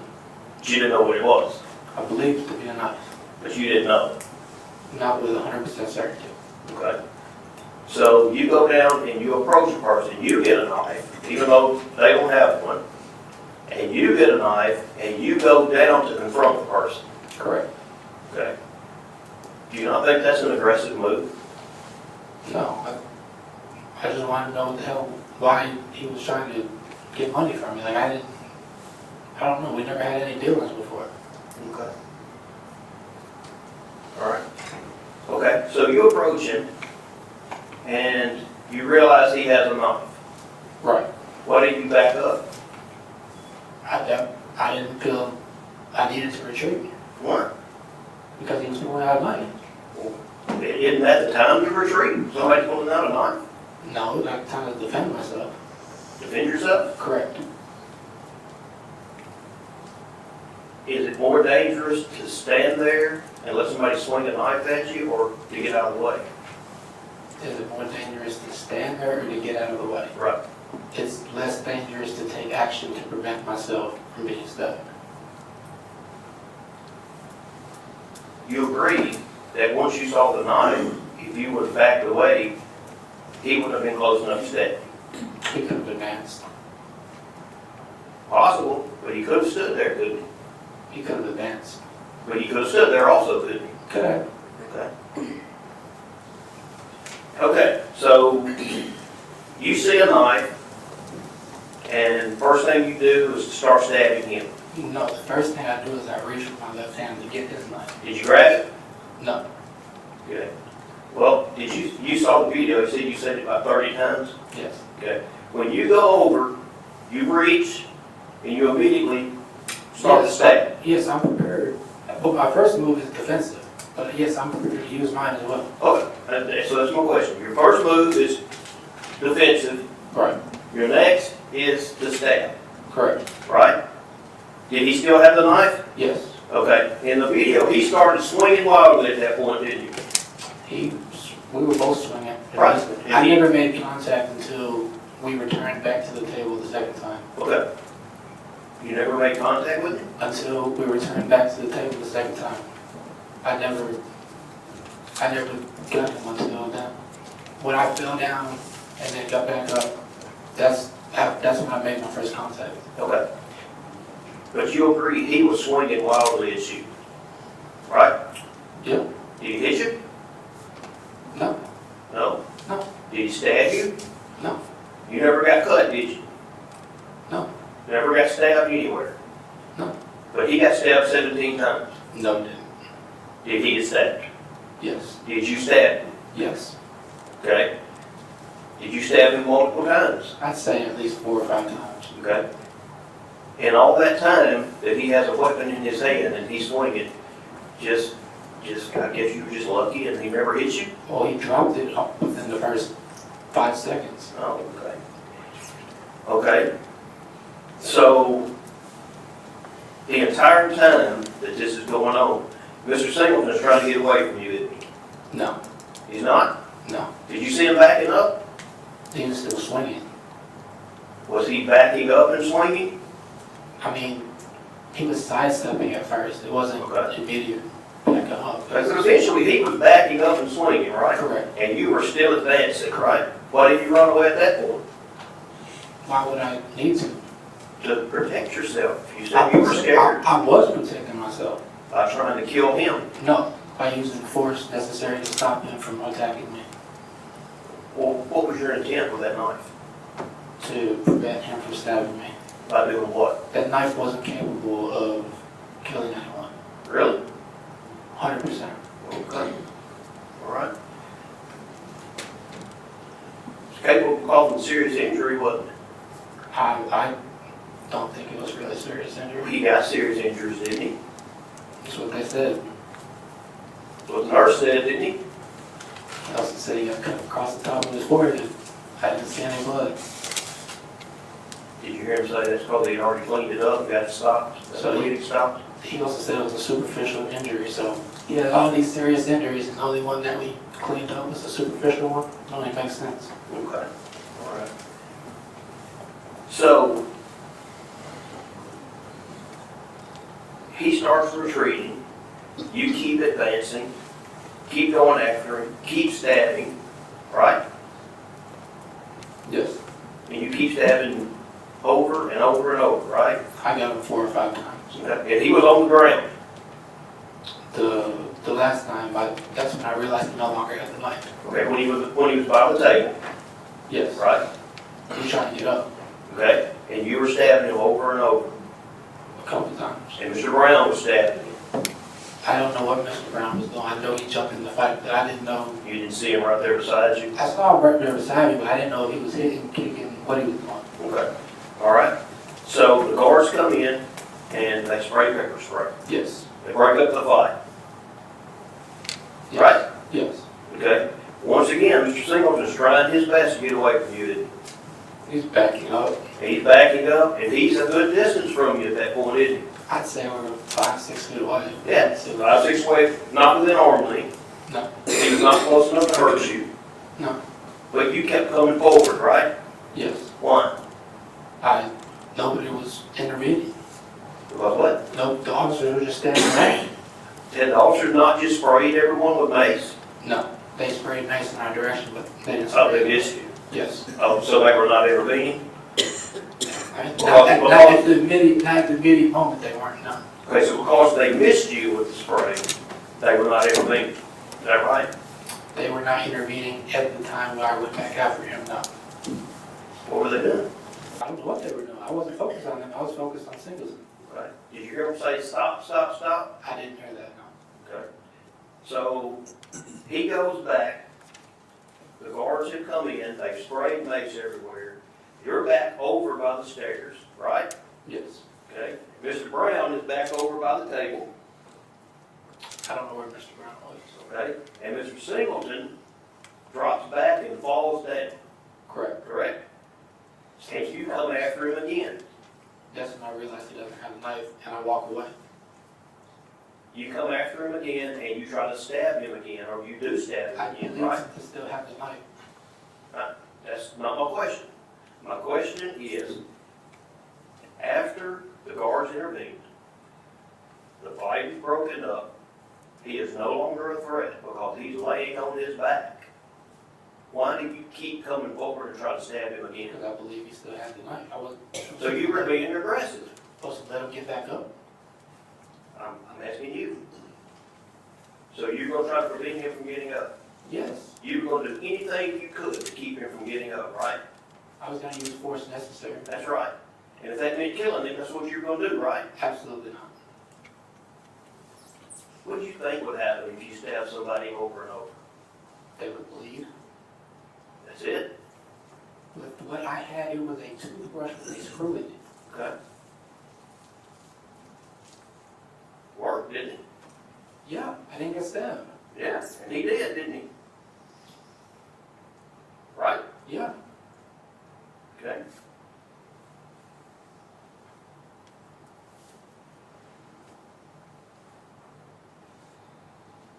After the incident ended, why did you tell Officer Boyd you can't spray worse shit? That was, after the incident was over. Me and just joking. You were joking. Okay. You just went through this serious This altercation. wasn't immediately after. You just went through this serious altercation. You were afraid for your life. You just stabbed a person over and over. You hand the knife with blood all over it to Officer Moore, right? Right. Well, not to Officer Moore, to Officer Taylor. Okay? And you joke about it. I didn't joke about that at all. Well, you just said you were joking when you said you She can't said- spray worse shit. She said something to me, and I said something, and that's when I returned with. And you were laughing and joking. In a joking manner, I said it, yes. It wasn't laughing, but I said it in a joking manner. Okay. So you weren't too afraid, were you? It wasn't right after the incident. Okay. One moment, Sean.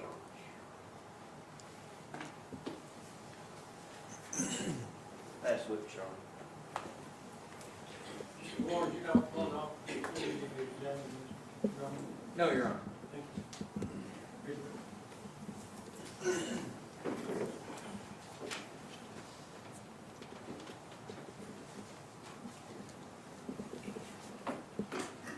Austin,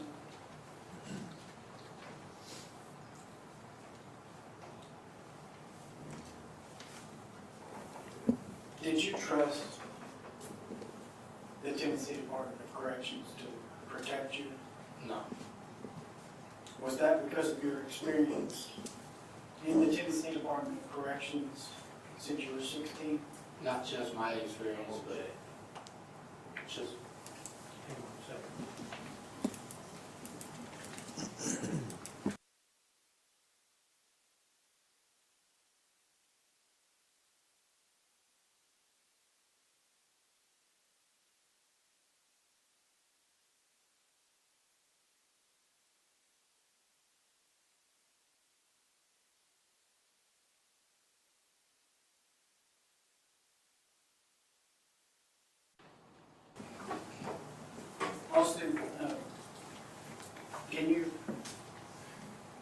describe the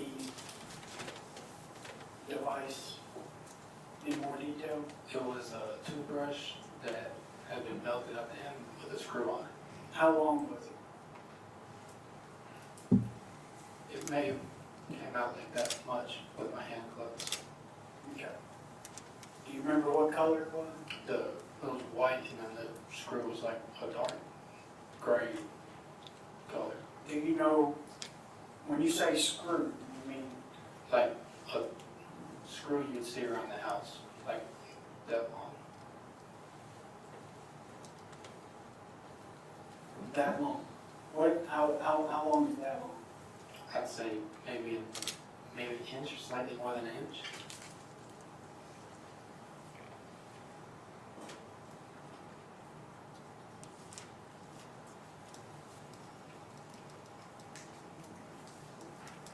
At the time that you got this device from, what was the name of the individual? JD. Did you believe that it was necessary for you to do that in order to avoid harm that you thought was about to happen? Yes, I believe I needed that to be safe from harm that could come my way. Did you believe the harm was urgent? I believe it was forthcoming.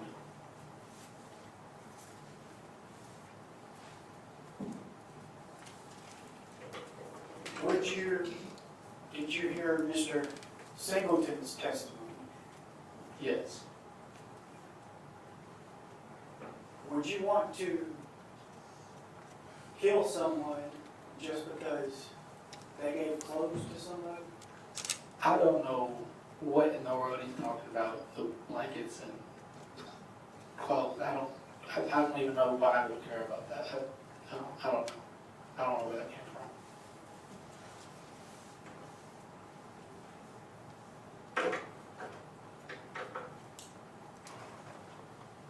No further questions.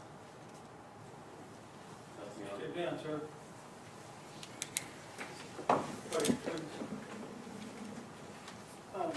Your Honor, I call Tiffany Payne. Tiffany Pate. Yes, Your Honor.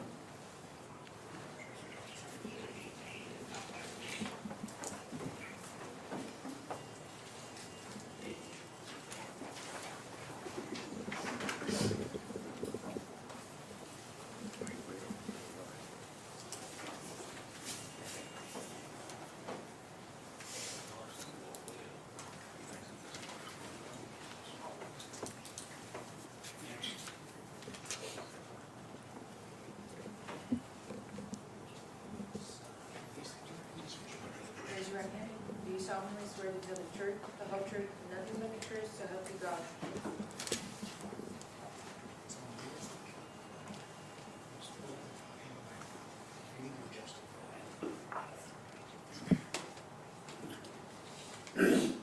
Good afternoon, ma'am. Please introduce yourself to the jury.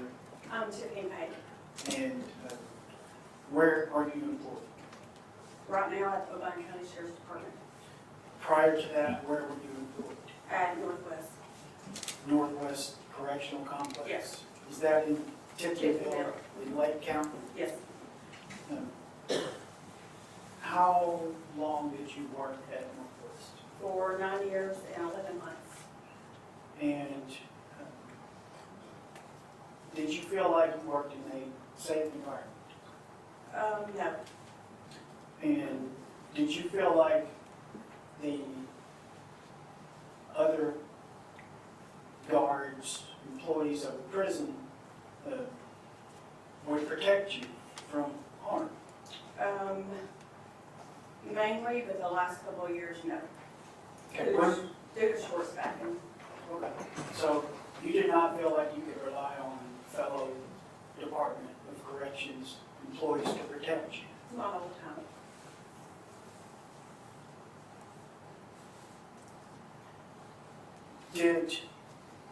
Do you know whether or not it was common for inmates at Northwest to possess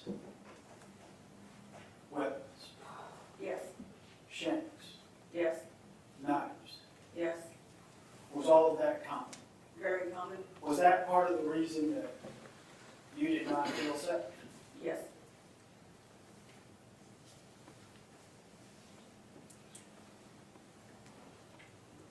were you aware whether or not cell doors that were supposed to be locked could be tampered with and opened? Yes, Was that something that you had personal knowledge of? yes, Do you know whether or not it was more dangerous to have a confrontation between inmates on the top tier of a unit or down on the bottom? top, It was more dangerous on the top? yeah, Why is that? because you could very easily be thrown over. Are there any other reasons? It takes longer to get there for other officers to come in by. Did you feel like anything about Northwest was secure? When I first was there, yes. At the end, no.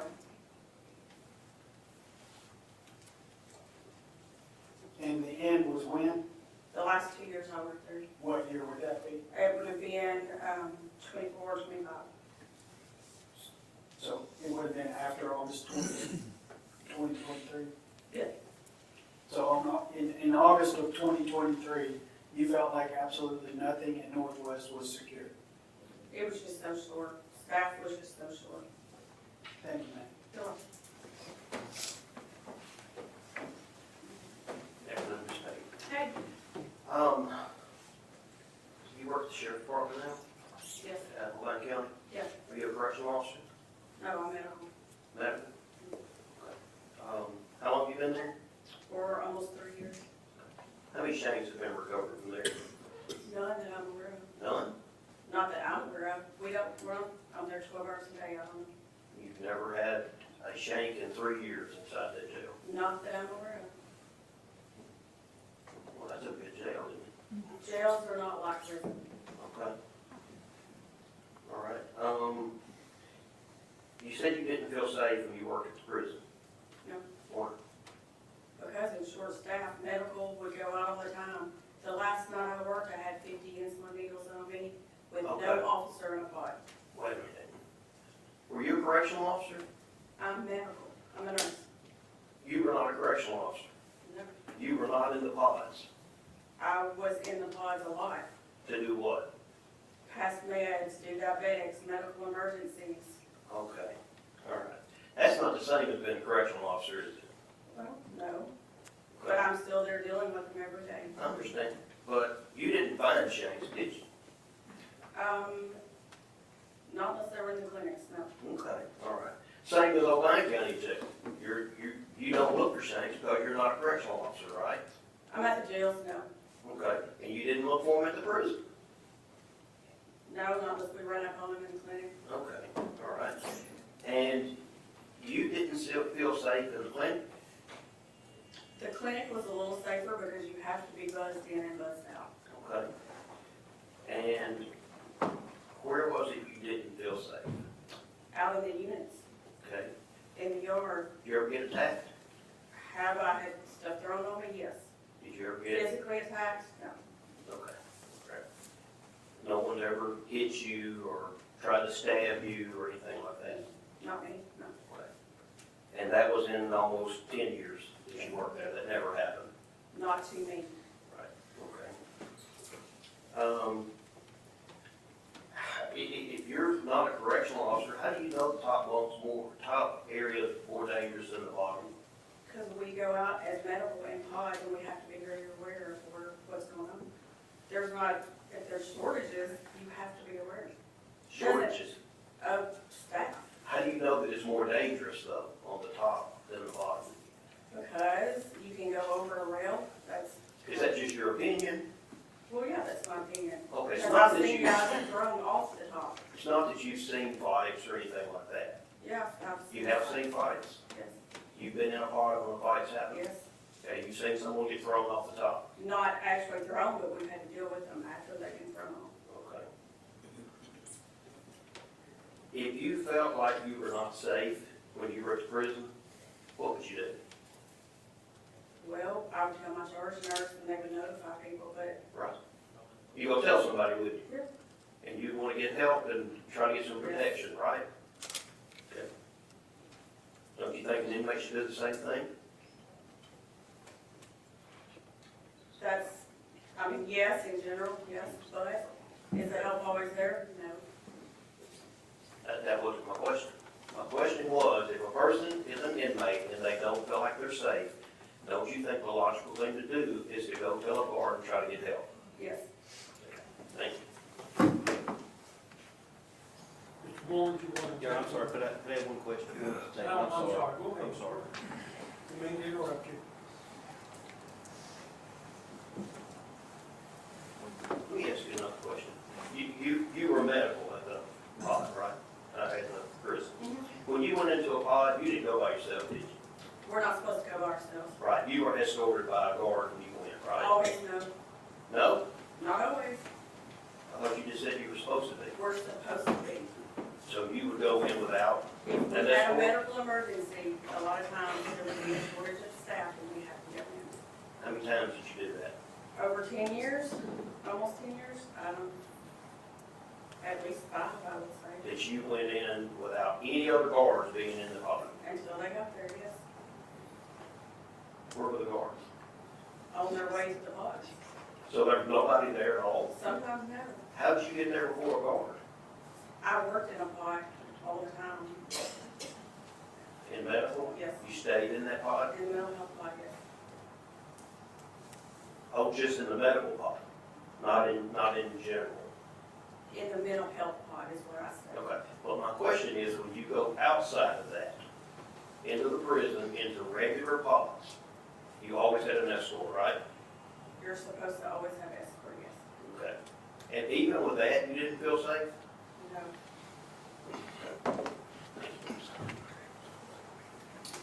No further questions. No questions, Judge. Then we step down here, excuse. Okay, please. Your Honor, I call Cecilia McLean.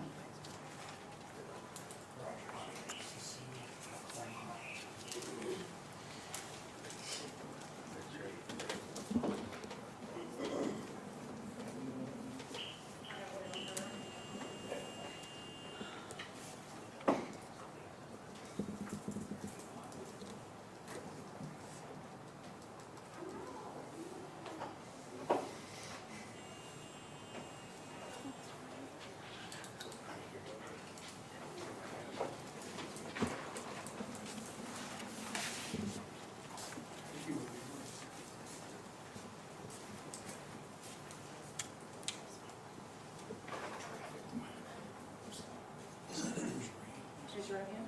Do you solemnly swear to tell the truth, the whole truth, and nothing but the truth, so help you God? Yes.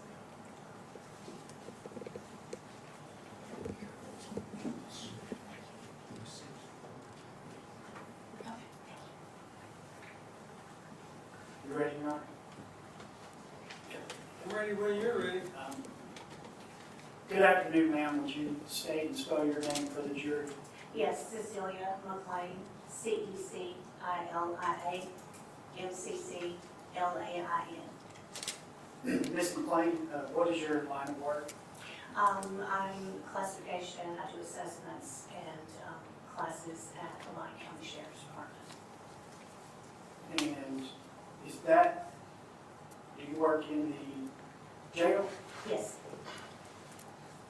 Is the jail, well, before that, where did you work? Northwest Correctional Complex. In Northwest Correctional Complex is a prison. Prison, that's correct. Is a prison the same as the jail? No, How long did you work at Northwest Correctional Complex? from 2015 to March 2023. Did you feel safe working at Northwest? Not usually. When I first went to work there, I don't know that you would say safe, but I was more comfortable. But as staff shortages grew and new staff were coming in, people were coming in from other institutions, when I left in 2023, I really didn't feel safe. And did you, at the time that you left, did you have any faith or trust in Tennessee Department of Corrections?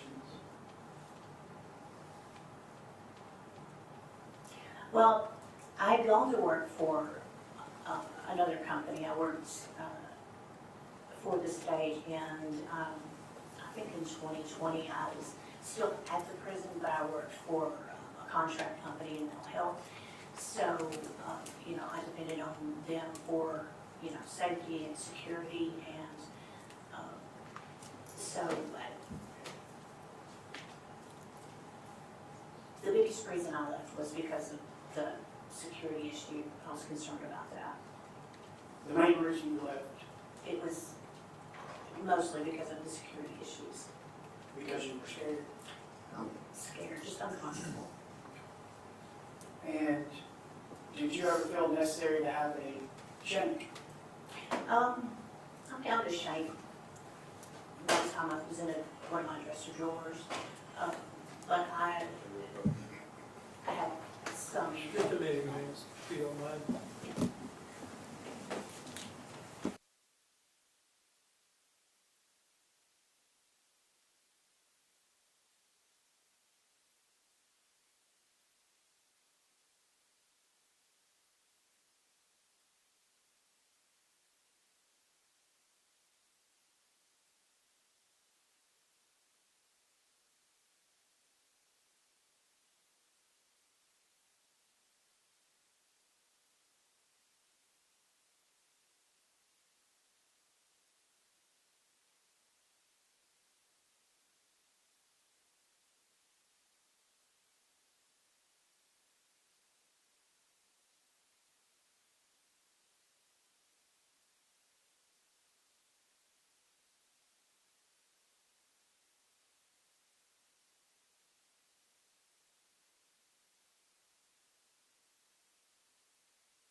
Mr. Farmer, I'm gonna let the jury step out for just a moment. Yes, sir. And gentlemen, if you be outside, I'm sorry. All right.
All right, let's get started.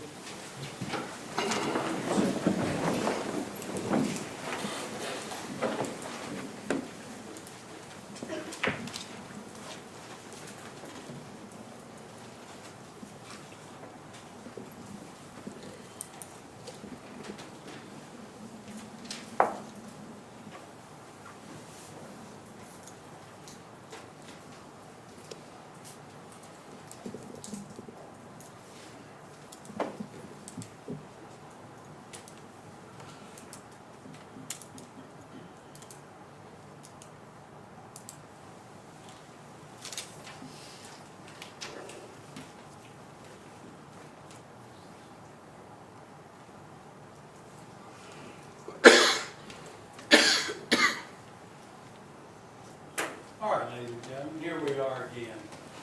Here we are again. Mr. Palmer, you can call your next witness. Your Honor, the defense arrests. All right, thank you. Mr. Warren, do you want to call in first, sir? No, Your Honor, Defendant Brown rests as well.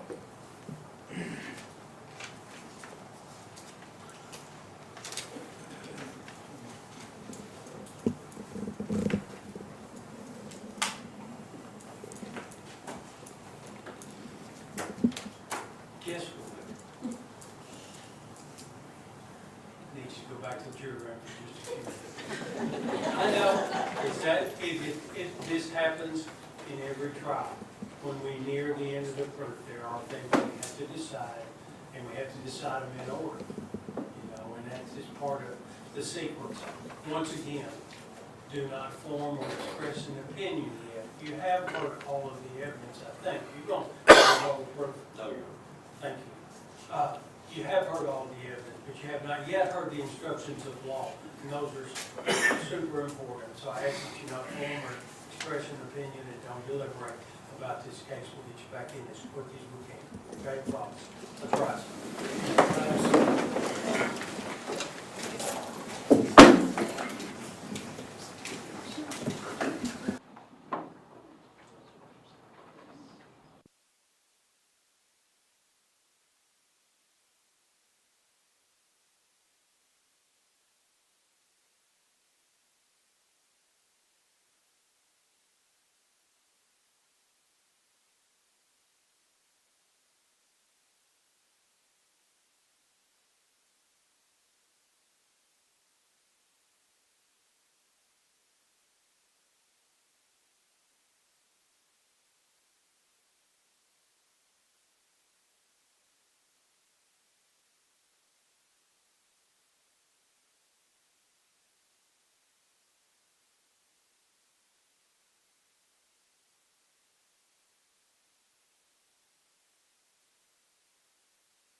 about it, I've fallen down in every county in the state. Are you feeling okay? Are you hurt in any way that's going to interfere with you? I'm sorry to embarrass you by calling you out, but we'll make sure that you're good. Ladies and gentlemen, I'm going to read the jury instructions to you. They're lengthy and they're dry, but I ask that you listen the best you can during this part of the session. Once we do that, once we complete the jury instructions, then the attorneys are going to present their final arguments to you. The only reason I read the jury instructions is not to insult you. Our law requires that in a felony case, the jury instructions be read. Okay, that's a throwback to an older time, I think, but we follow the law. We're going to do it the way it's supposed to be done. I will pause to get a drink of water if you want some water. If you get sleepy listening to my voice drone on and on, I suggest you stand up. It won't offend me in the least. I might stand up to keep on reading myself. Okay? Ladies and gentlemen of the jury, the defendants Austin Drummond in case number 26-CR87 and Andre Bernard Brown in case number 26-CR88 are charged with the crimes of attempted first-degree murder and possession of contraband in a penal facility. The offense of attempted first-degree murder necessarily includes the lesser offenses of facilitation of attempted first-degree murder, attempted second-degree murder, facilitation of attempted second-degree murder, attempted voluntary manslaughter, facilitation of attempted voluntary manslaughter, and reckless endangerment. The offense of possession of contraband in a penal facility necessarily includes the lesser offenses of facilitation of possession of contraband in a penal facility and attempted possession of contraband in a penal facility. The defendants plead not guilty to each and every offense embraced in each count of the indictment. The evidence in this case has been completed. It's my duty now to instruct you as to the law. The law applicable to this case is stated in these instructions, and it is your duty to carefully consider all of them. The order in which the instructions are given is no indication of their relative importance. You should not single out any one or more of them to the exclusion of another or others, but should consider each one in light of and in harmony with the others. An indictment is a formal written accusation which charges a person with the commission of a crime. The mere fact that there is an indictment cannot be considered as evidence against a defendant and does not create any inference of guilt. At times during the trial, and many times during the trial, I have ruled upon the admissibility of evidence. You must not be concerned with those rulings. Neither by those rulings, these instructions, nor any other remarks which I have made do I mean to indicate any opinion as to the facts or as to what your verdict should be. Statements, arguments, and remarks of counsel are intended to help you in understanding the evidence and applying the law, but they are not evidence. If statements are made by the attorneys that you believe are not supported by the evidence, you should disregard them. You are the exclusive judges of the facts in this case. Also, you are the exclusive judges of the law under the direction of the court. You should apply the law to the facts in deciding this case. You should consider all of the evidence in light of your own observations and experiences in life. Our law presumes that a defendant is innocent. This presumption of innocence remains with a defendant throughout every stage of the trial. The presumption of innocence is not overcome unless you, after considering all of the evidence, are convinced beyond a reasonable doubt that the defendants are guilty. The state has the burden of proving guilt beyond a reasonable doubt. This burden never does shift. This burden remains on the state throughout the trial of the case. A defendant is not required to prove his innocence. Reasonable doubt is that doubt created by an investigation of all the proof in the case and an inability after such investigation to let the mind rest easily as to the certainty of guilt. Absolute certainty of guilt is not demanded by the law to convict of any criminal charge, but moral certainty is required, and this certainty is required as to every element of proof necessary to constitute the offense. The state has the burden of proving all of the elements of the crime beyond a reasonable doubt, and that the crimes were committed by the defendants in Lake County, Tennessee, before the return of the indictment. The following instructions apply, the following definitions apply to the instructions in this case. I'm going to read these because they recur over and over during the course of the instructions. Knowingly means that a person acts knowingly with respect to the conduct or to circumstances surrounding the conduct when the person is aware of the nature of the conduct or that circumstances exist. A person acts knowingly with respect to a result of the person's conduct when the person is aware that the conduct is reasonably certain to cause a result. A requirement of knowingly is also established if it is shown that the defendant acted intentionally. Intent, intended, or intentionally means that a person acts with a person's conscious objective or desire to engage in the conduct or cause the result. Recklessly means that a person acts recklessly when the person is aware of, but consciously disregards a substantial and unjustifiable risk that the alleged victim will be harmed. The risk must be of such a nature and degree that its disregard constitutes a gross deviation from the standard of care that an ordinary person would exercise under all of the circumstances as viewed from the accused person's standpoint. A requirement of recklessly is also established if it is shown that the defendant acted intentionally or knowingly. The defendants, Austin Drummond and Andre Bernard Brown, are charged in count 1 of the indictment with the crime of attempted first-degree murder. Any person who attempts to commit first-degree murder is guilty of a crime.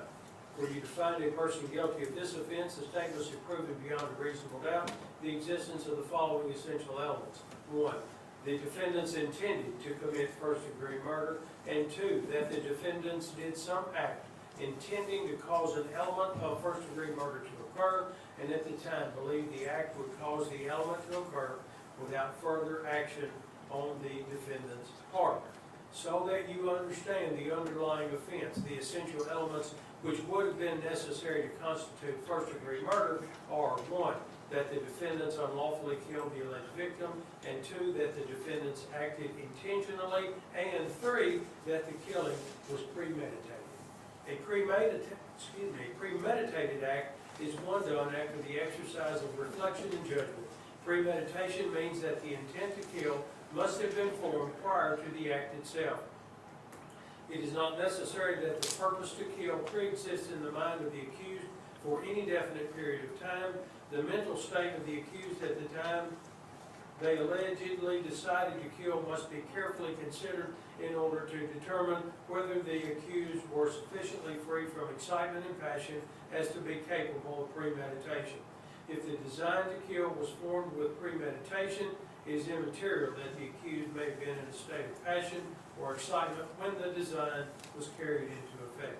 Furthermore, premeditation can be found if the decision to kill is first formed during the heat of passion, but the accused commits the act after the passion has subsided. On the other hand, if you find the defendants, Austin Drummond and Andre Bernard Brown, not guilty of the offense of attempted first-degree murder in count 1 of the indictment, or if you have a reasonable doubt thereof, then your verdict must be not guilty as to this offense, and you'll then determine whether the defendants are guilty or not guilty of the lesser included offense of facilitation of attempted first-degree murder in count 1 of the indictment. For you to find the defendants guilty of facilitation, the state must have proven beyond a reasonable doubt the existence of the following essential elements. 1, that one or more of the defendants knew that another person intended to commit the specific felony of attempted first-degree murder and acted with the intent to promote or assist the commission of the offense or to benefit in the proceeds or result of the offense, and that a defendant furnished substantial assistance to that person in the commission of the felony, and 3, that the defendant furnished such assistance knowingly. On the other hand, if you find the defendants not guilty of the lesser included offense of facilitation of attempted first-degree murder in count 1 of the indictment, or if you have a reasonable doubt thereof, then your verdict must be not guilty as to this offense, and you'll then consider you'll then determine whether the defendants are guilty or not guilty of the lesser included offense of attempted second-degree murder in count 1 of the indictment. For you to find the defendants guilty of attempted second-degree murder in count 1 of the indictment, the state must have proven beyond a reasonable doubt the existence of the following essential elements. 1, the defendants intended to commit the specific offense of second-degree murder, and 2, the defendants did some act intending to cause an essential element of second-degree murder to occur, and at the time believed the act would cause the element to occur without further action on the defendant's part. So that you understand that offense, the essential elements necessary to constitute second-degree murder are 1, that the defendants unlawfully killed the alleged victim, and 2, that the defendants acted knowingly. The distinction between voluntary manslaughter and second-degree murder is that voluntary manslaughter requires that the killing result from a state of passion produced by adequate provocation from the alleged victim sufficient to lead a reasonable person to act in an irrational manner. On the other hand, if you find the defendants not guilty of the lesser included offense of attempted second-degree murder in count 1 of the indictment, or if you have a reasonable doubt thereof, then your verdict must be not guilty as to this offense, and you'll then proceed to determine whether the defendants are guilty or not guilty of the lesser included offense of facilitation of attempted second-degree murder in count 1.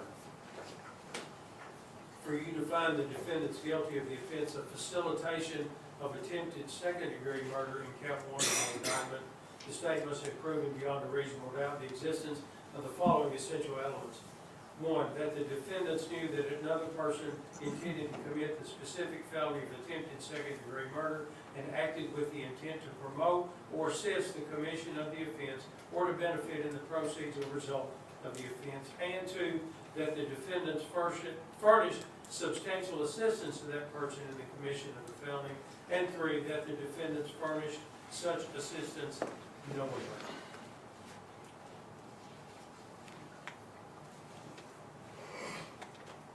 On the other hand, if you find the defendants not guilty of the lesser included offense of facilitation of attempted second-degree murder in count 1 of the indictment, or if you have a reasonable doubt thereof, then your verdict must be not guilty as to this offense, and you will then proceed to determine whether the defendants are guilty or not guilty of the lesser included offense of attempted voluntary manslaughter in count 1 of the indictment.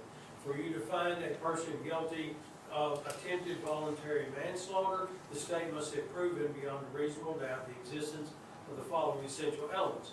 1, the defendants intended to commit the specific offense of voluntary manslaughter, and 2, the defendants did some act intending to cause an essential element of voluntary manslaughter to occur, and at the time believed the act would cause the element to occur without further action on the defendant's part. The essential elements necessary to constitute voluntary manslaughter are that the defendants unlawfully killed the alleged victim, and that the defendants acted intentionally or knowingly, and that the killing resulted from a state of passion produced by adequate provocation from the alleged victim sufficient to lead a reasonable person to act in an irrational manner. Again, the distinction between voluntary manslaughter and second-degree murder, or those attempted offenses, is that the voluntary manslaughter requires that a killing or attempted killing result from a state of passion produced by adequate provocation from the alleged victim sufficient to lead a reasonable person to act in an irrational manner.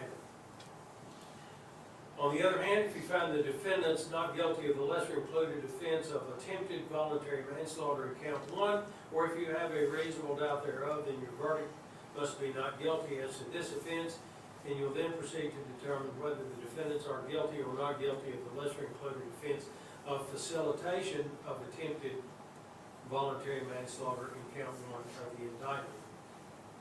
As I've stated to you before, for you to find the defendants guilty of facilitation of this offense, that is, attempted voluntary manslaughter, the state must have proven beyond a reasonable doubt the existence of the following essential elements. 1, that the defendants knew another person intended to commit the specific felony of attempted voluntary manslaughter, and acted with the intent to promote or assist the commission of the offense or to benefit in the proceeds or results of the offense, and that the defendants furnish substantial assistance to that person in the commission of the felony, and 3, that the defendants furnish such assistance knowingly.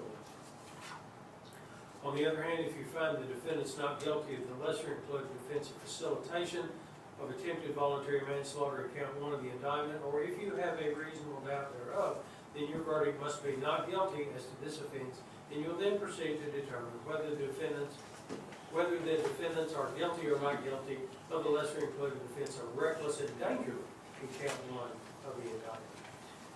For you to find the defendants guilty of reckless endangerment, the state must have proven beyond a reasonable doubt the existence of the following essential elements.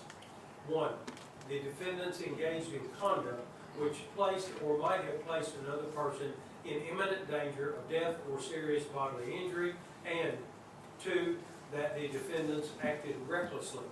For the threat of death or serious bodily injury to be imminent, the person must be placed in a reasonable probability of danger as opposed to a mere possibility of danger. Before you can convict the defendants, the state must show beyond a reasonable doubt that the alleged victim was in the zone of danger. The zone of danger is that area in which a reasonable probability exists that the defendant's conduct would place others in imminent danger of death or serious bodily injury. I don't think I defined serious bodily injury for you. Serious bodily injury means bodily injury that involves a substantial risk of death, protracted unconsciousness, extreme physical pain, protracted or obvious disfigurement, or protracted loss or substantial impairment of a function of a bodily member, organ, or mental faculty. Bodily injury includes a cut, abrasion, bruise, burn, or disfigurement, and physical pain or temporary illness or impairment of the function of a bodily member, organ, or mental faculty. I've already defined the term reckless for you.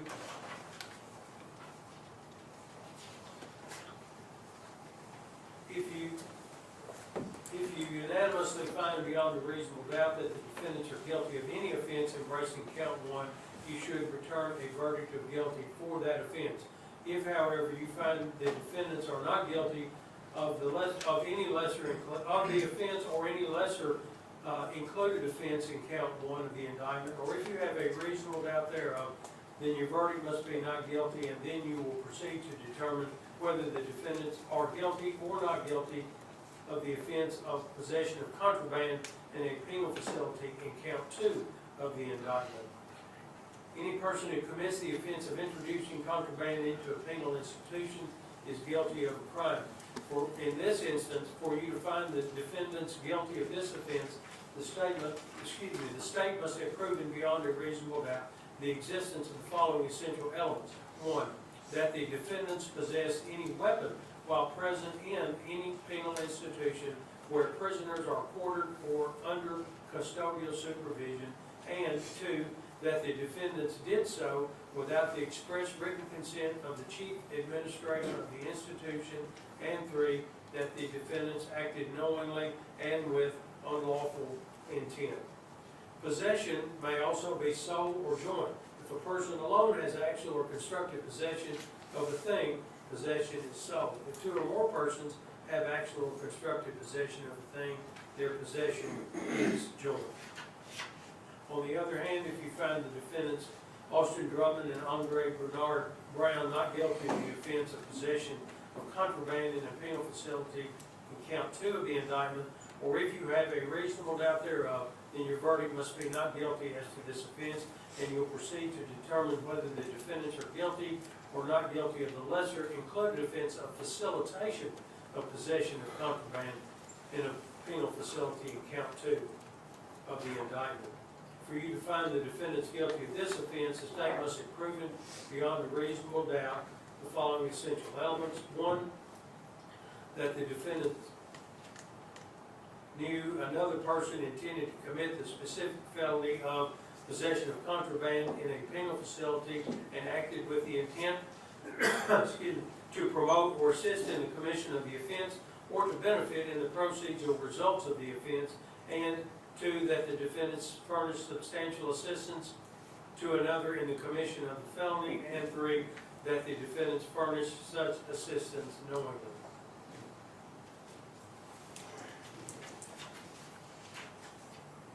On the other hand, if you find the defendants not guilty of the lesser offense of facilitation of possession of contraband in a penal facility in count 2 of the indictment, or if you have a reasonable doubt thereof, then your verdict must be not guilty of this offense, and you'll then proceed to determine whether the defendants are guilty or not guilty of the lesser included offense of attempted possession of contraband in a penal facility in count 2 of the indictment.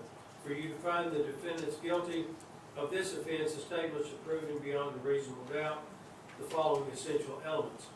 1, that the defendants intended to commit the specific offense of possession of contraband in a penal facility, and 2, that the defendants did some act intending to cause an essential element of possession of contraband in a penal facility to occur, and at the time believed that the act would cause the element to occur without further action on the part of the defendants. The essential elements necessary to constitute possession of contraband in a penal facility have been previously set out in these instructions. On the other hand, if you find the defendants not guilty of the lesser included offense of attempted possession of contraband in a penal facility in count 2 of the indictment, or if you have a reasonable doubt thereof, then your verdict must be not guilty as to this offense.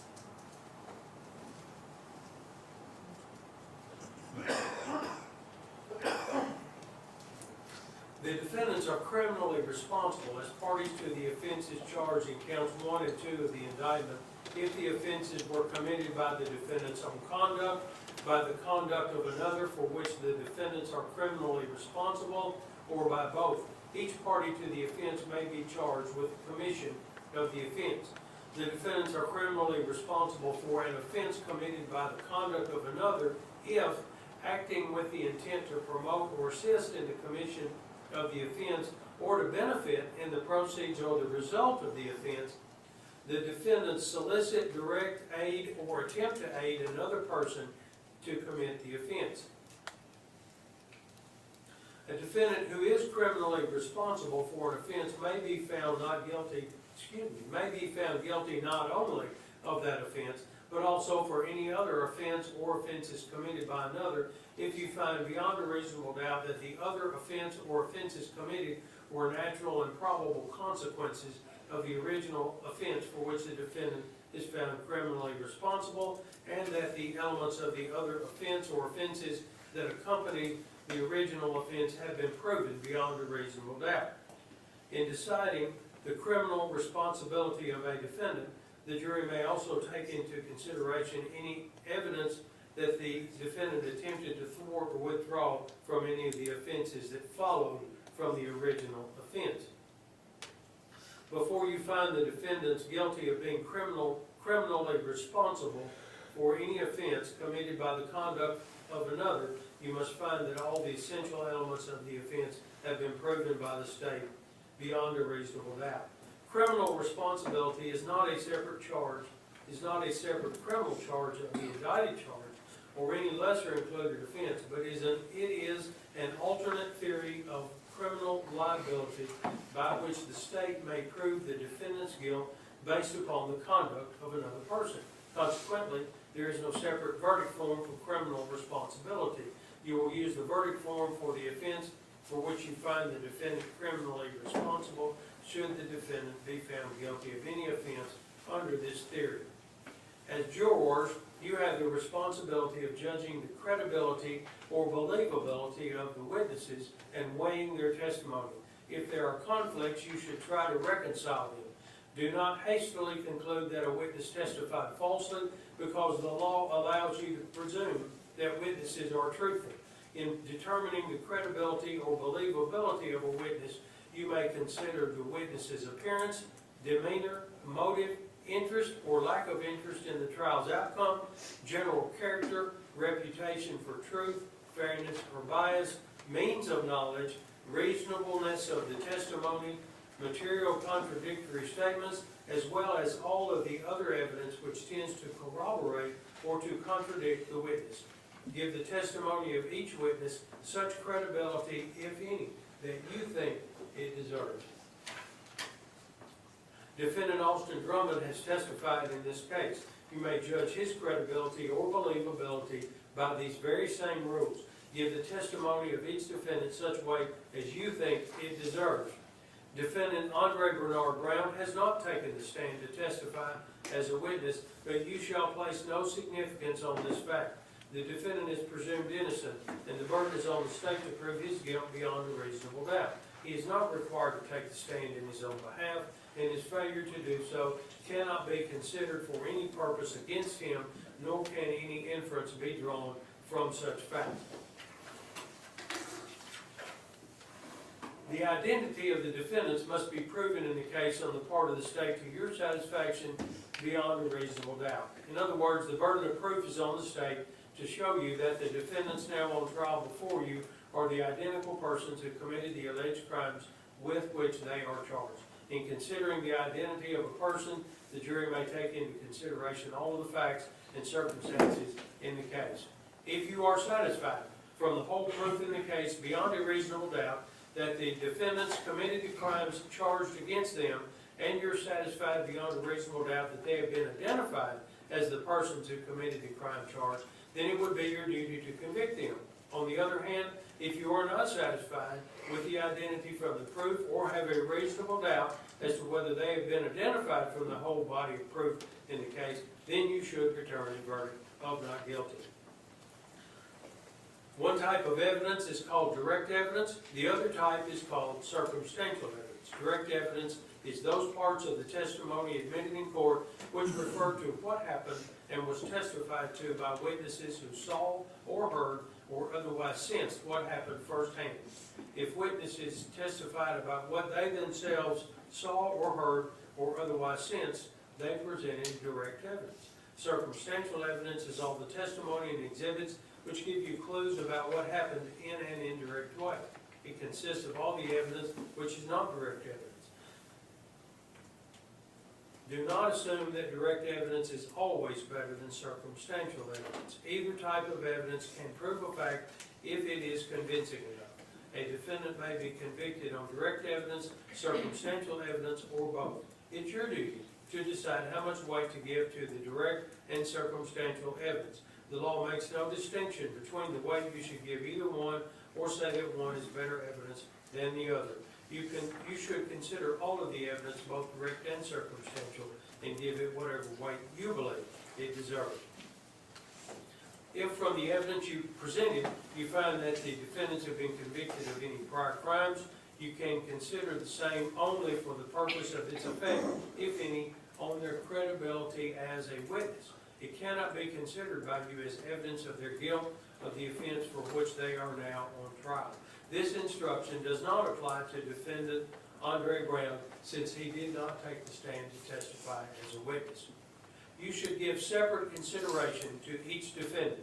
Each is entitled to have his case decided on the evidence and law which is applicable to that particular defendant. Any evidence which was limited to a particular defendant should not be considered by you as to the other defendant. You can acquit both, convict both, or you can acquit one and convict the other. If you cannot agree upon a verdict as to both the defendants, but do agree upon a verdict as to one of them, you must render your verdict as to the one upon which you agree.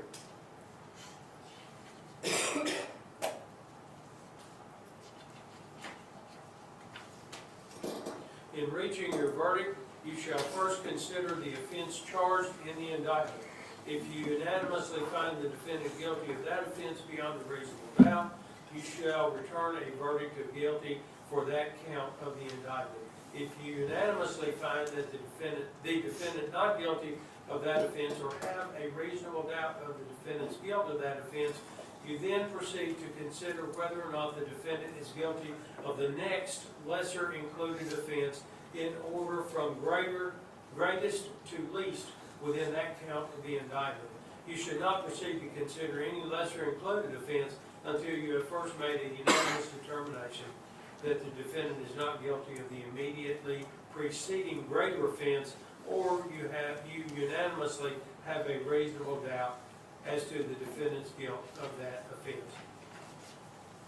Included in defendant Austin Drummond's plea of not guilty is his plea of self-defense.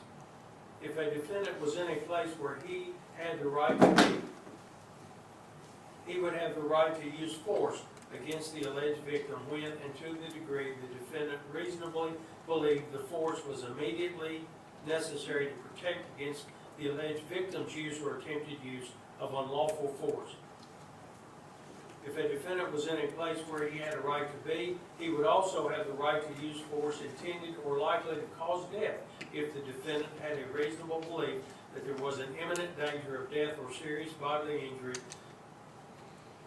The danger creating the belief of imminent death or serious bodily injury was real or honestly believed to be real at the time, and the belief of danger was founded upon reasonable grounds.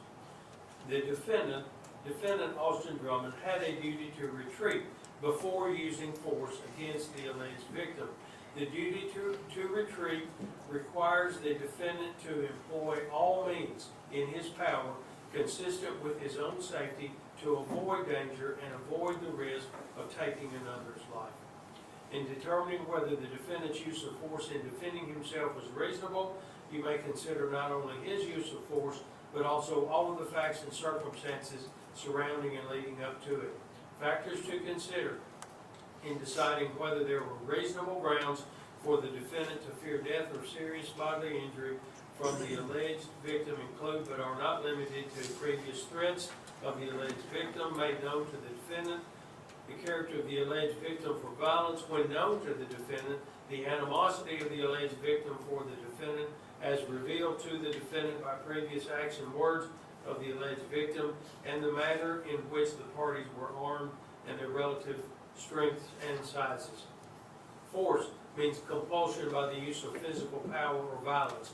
Violence means evidence of physical force unlawfully exercised so as to damage, injure, or abuse. Imminent means near at hand, on the point of happening. Serious bodily injury and bodily injury have been previously defined for you. The burden is on the state to prove beyond a reasonable doubt that the defendant did not act in self-defense. To convict the defendant, the state must prove beyond a reasonable doubt that the defendant did not act in self-defense. If from all the facts and circumstances you find the defendant acted in self-defense, or if you have a reasonable doubt as to whether the defendant acted in self-defense, you must find him not guilty. This defense is not made by defendant Bray. I think, ladies and gentlemen, that concludes this portion of the instructions. There is about an additional page that I will give to you at the end of the closing arguments. Thank you for your patience. I think everybody remained pretty much awake during those things. I believe at this stage we're ready for closing arguments. Is that right? Yes, sir.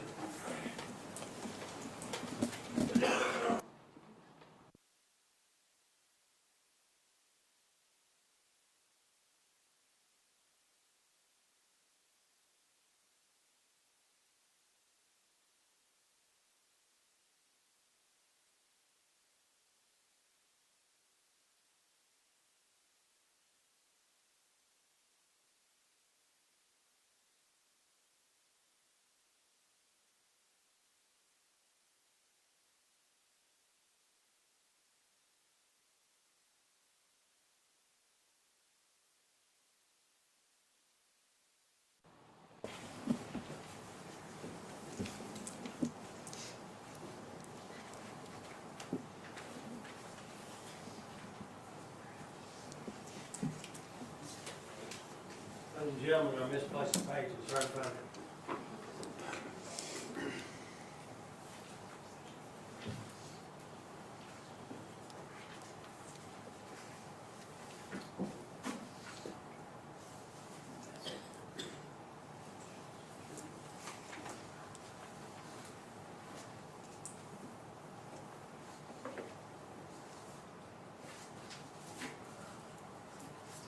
Ladies and gentlemen, one more thing before we closing arguments. The state has a duty to gather, preserve, and produce at trial evidence which may possess exculpatory value. Such evidence must be of such a nature that the defendant would be unable to obtain comparable evidence through reasonably available means. The state has no duty to gather or indefinitely preserve evidence considered by a qualified person to have no exculpatory value, so that an as yet unknown defendant may later examine evidence. If after considering all of the proof you find that the state failed to gather or preserve evidence, the content or quality of which are at issue, and the production of which would more probably than not be of benefit to a defendant, you may infer that the absent evidence would be favorable to the defendant. Have got it, gentlemen? Okay, ready for closing arguments.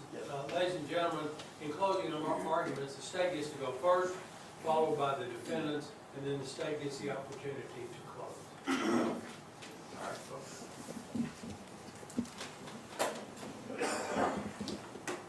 Is it okay if I turn this over a little bit? Yeah, let the officer help you there.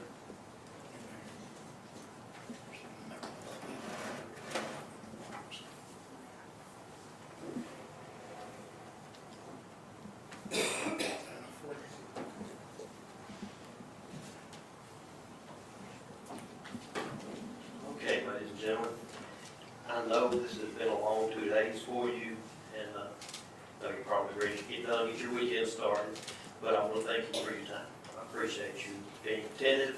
I've watched you, and you all have been very attentive, and I appreciate that. It's very important. As you already know, this is State of Tennessee versus Austin Drummond and Andre Brown, and this was an indictment for 2 counts. Count 1 was attempted first-degree murder, and count 2 was possession of contraband in a penal facility. The judge just went over a lot of instructions with you, and there's no way I will go back over all of them with you again, because I won't put you through that. But there are a few things that were important, and I want to make sure that you picked up on those and you remember those when you go back into the jury room. Okay, for first-degree murder, there are elements that have to be proven, and if you'll remember, they have to be proven by the state. So we're going to tell you all the things here that we think we've proven in this case. The first element is that the defendant intended to commit first-degree murder. Now remember, this is the attempt, it's not the actual murder, but we have to prove those elements had they been successful. Okay? So the first element we have to prove is the defendant intended to commit first-degree murder. The second element is that the defendant intended to unlawfully kill the victim, and that they acted intentionally, and that their killing was premeditated. Let's talk about some of those real quick. How did we prove that they attempted to unlawfully kill the victim? Well, we proved that simply by the number of times that they stabbed Mr. Singleton. 17 times. What other explanation is there? Mr. Drummond tried to give you one. He tried to say that he was afraid and he was just trying to keep himself from being harmed. But the intent to kill someone was there. And the intent is shown by their actions. Also, it had to be premeditated.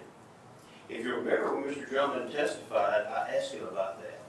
But even before that, let's talk about some other things that show premeditation.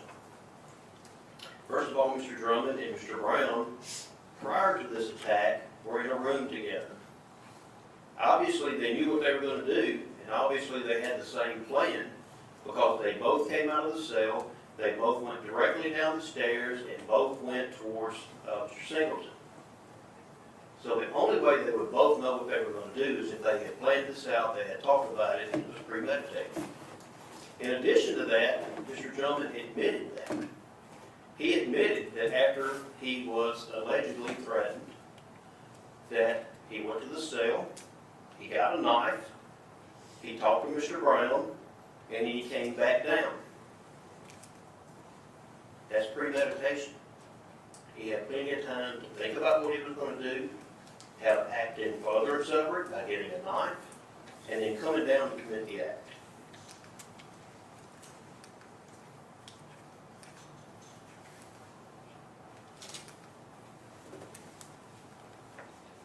They also had to do some act intended to cause the essential element of first-degree murder.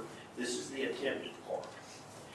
And they had to do so at a time they believed that the act would cause the element to occur without further action on their part. And what that means is they thought that what they were doing, which is stabbing over and over and over, was enough to kill the person, that they wouldn't have to do something later, that was enough.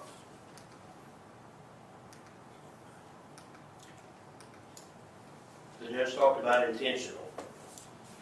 A person acts intentionally when it's the person's conscious objective or desire to cause the death of the alleged victim.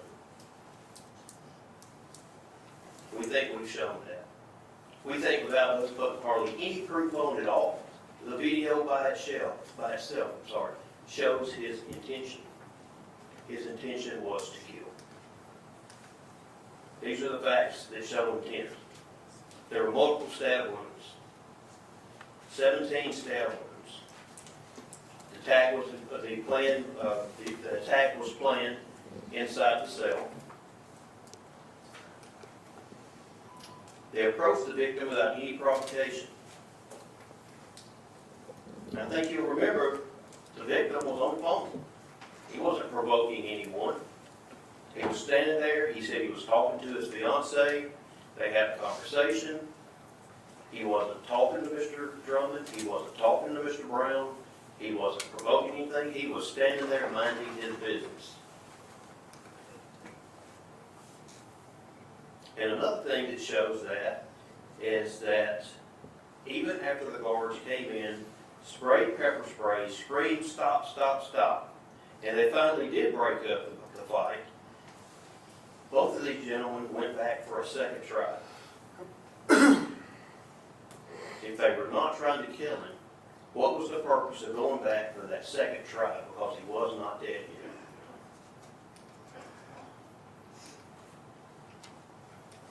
yet. Premeditation. That is an act that is done after an exercise of reflection and judgment. It just means that they have time to think about it. They don't have to have a lot of time. It can be 30 seconds, a minute.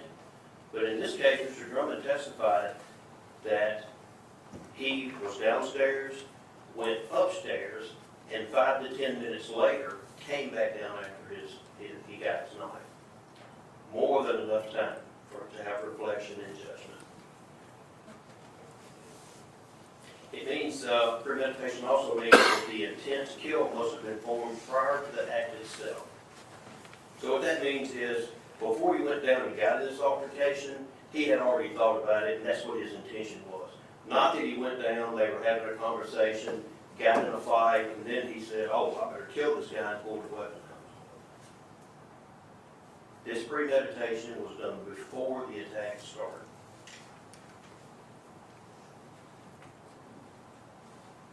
And also, premeditation, as I just said, it's not required to be a specific amount of time, but 5 to 10 minutes is plenty of time to think about what you're going to do. This is the proof of the premeditation. Austin Drummond and Andre Brown met inside the cell prior to the incident. Austin Drummond and Andre Brown walked over 20 seconds with their hands in their pockets to conceal the weapon.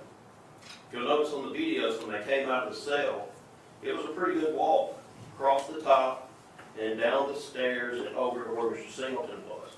And the entire time, they kept their hands in their pocket. And they did that because they were trying to conceal the weapon that they had, so that Mr. Singleton wouldn't see it until it was too late.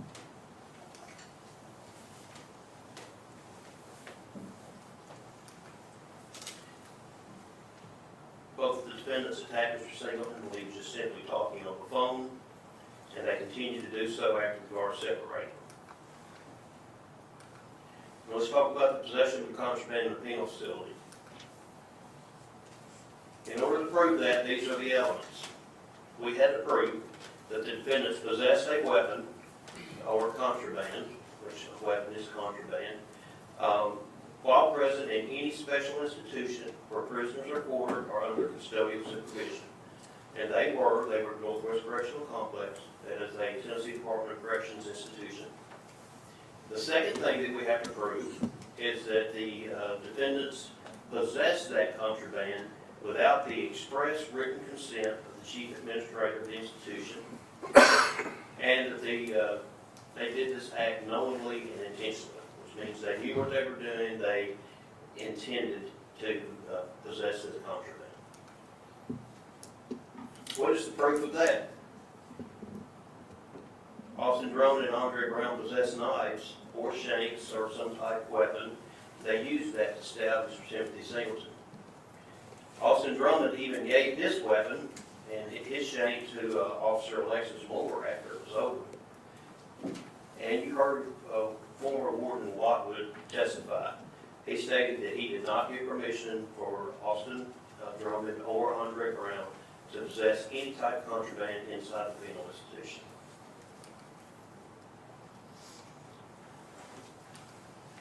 Both Austin Drummond and Andre Brown knew that they were in possession of the contraband.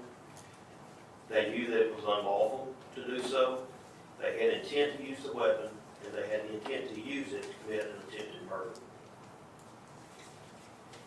The most important thing, I think, when we're talking about the possession of contraband in a penal facility, is Mr. Drummond said on the stand that he did it and that he was guilty of it. So if he admits it and he says, I'm guilty, there's not a whole lot more for you to find in that case. Let's talk about the testimony that you heard today. So we'll go back over that. You first heard from Logan Wilson, that was yesterday. He testified that he's an investigator with the Tennessee Department of Corrections, that he reviewed the video of the incident and he provided a copy of that to the district attorney's office. He testified that he had reviewed the video 7 to 10 times himself, and that he never saw Timothy Singleton with a weapon, and he never saw the weapon drop from his hand.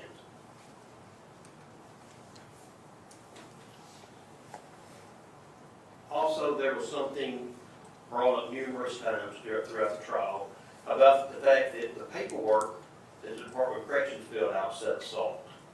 It didn't say attempted murder or aggravated assault or anything else. It said assault.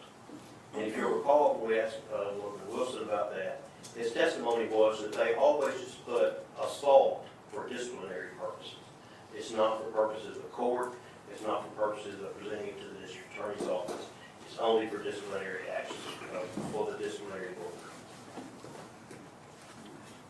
You then heard from Melissa Boyd. She's an officer at the Tennessee Department of Corrections. She stated that she was in charge of the pod where Mr. Drummond, Mr. Brown, and Mr. Singleton were. And she stated that she observed the attack that took place on Timothy Singleton by Austin Drummond and by Mr. Andre Brown. She stated that they did have weapons during the attack and said that she did not see Mr. Singleton with a weapon at any time. After the attack was stopped, both Drummond and Brown went back after Singleton. Now, this is according to the testimony of Ms. Boyd, in addition to what you saw in the video. She testified that she was yelling, stop, stop, stop. They would not stop. She sprayed pepper spray. They separated, then came back to initiate contact again. And this was the thing too.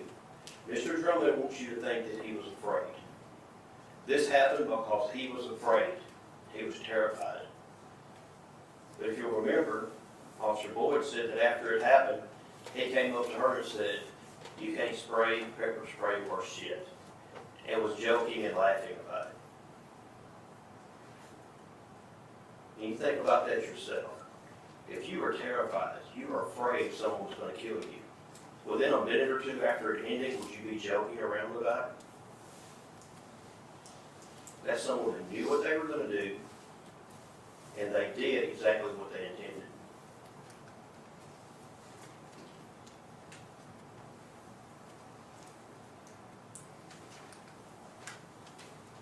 She then stated that after this was over, she went to get a towel And the reason that she did was because Mr. Single was just bleeding profusely.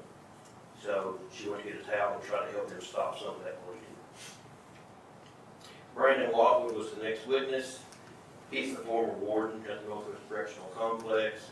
His testimony was pretty simple, just that he did not give them permission to have a shank inside the prison. And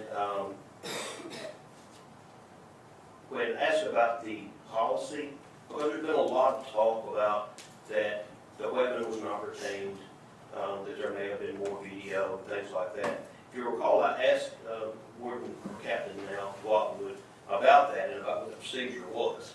And he said at that time, in 2023, the procedure for the prison was, and their policy, that once the disciplinary hearing was conducted and it was over with, that they got rid of the evidence, they didn't keep it. And that's what happened in this case. He testified that the evidence would have been disposed of afterwards.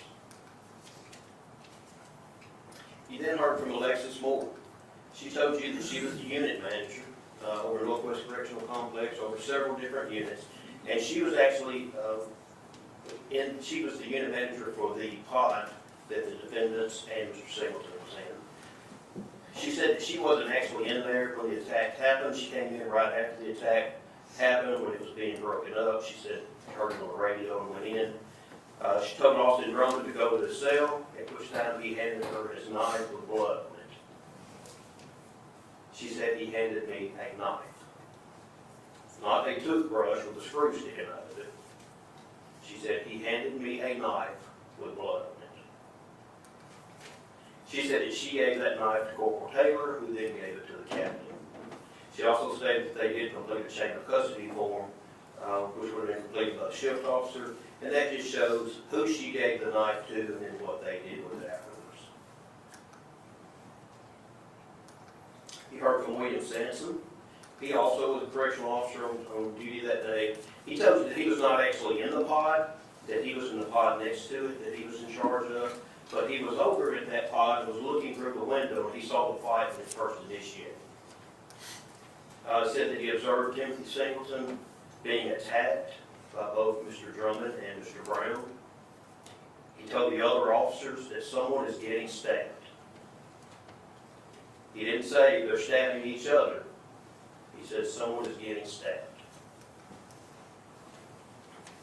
He said that he didn't know Andre Brown at the time, but that he saw Austin Drummond and he saw him making stabbing motions as he was looking through the window. You then heard from Timothy Singleton. Mr. Singleton is one of the most important witnesses that we have. He's the victim in the case, and he knows details from beginning to end about what happened. He testified that he was housed in the same pod with both of the defendants, and said that he knew both of them, but that he was not close friends with them. It's just an acquaintance, he knew who they were. He said that he was talking on the phone with his fiancee, and from nowhere, the defendant, Austin Drummond, approached him. Brown was right behind him, and for no reason, they started stabbing him with a shake. When he was asked about whether he had a weapon, he testified that he did not have a weapon. Even on cross-examination, where they tried to show him the knife and they backed it up, back and forward, back and forward, he continuously said, I did not have a weapon. And that's confirmed by Officer Lloyd, who did not see a weapon, Officer Sanson, who did not see a weapon, and the video as well. He stated that he had never had a problem with either one of the defendants before this attack, and that the only reason that he knew that there was an attack was that he gave some clothes to someone who apparently they didn't like, and they took offense to the fact that he helped someone that apparently they did not like, or maybe was an enemy of theirs. Said that he did not know what was going on when the stabbing happened. Said he was just talking on the phone and it just came out of nowhere. And if you remember, he said he was stabbed 17 times. That was in the head, the face, the shoulder, the arm, the hand, the back, the side. He was stabbed over and over and over. He was taken to a medical facility outside of the prison because, if you recall, the injuries were too severe to be treated. So he had to be taken to a hospital to receive the proper treatment that he needed. He said that he received over 30 staples, and if you'll recall, he said that he had to have stitches inside of his mouth, staples outside, and staples everywhere else. And when we talk about the severity of these injuries, one of the injuries he said on his jaw was so severe that he could stick 2 fingers through and touch his tongue. It went completely through his jaw. And that's the one that had to have stitches both inside and out. While he was receiving medical treatment, Mr. Singleton told the captain in there that another inmate had approached him, which you did see on the video. You saw an inmate blue walk over just for a second or two, and then he walks away. And he told the captain at that time that he had a pen and paper, and that he gave it to that inmate, which is exactly what he testified to as well. And this was something that was interesting. We talked about the disciplinary board. In addition to people being charged here, if there's something that happens inside the prison, whether it's something minor or something major, there's a discipline for that. There's a disciplinary board, there's actions they can take. If you recall, I asked Mr. Singleton, did you get charged with anything within the prison? And he said no. Nothing at all. He was not charged with possessing a weapon. He was not charged with fighting. He was not charged with instigating a fight. He was not charged with anything because he didn't do anything but stand on the phone and talk to his fiancée.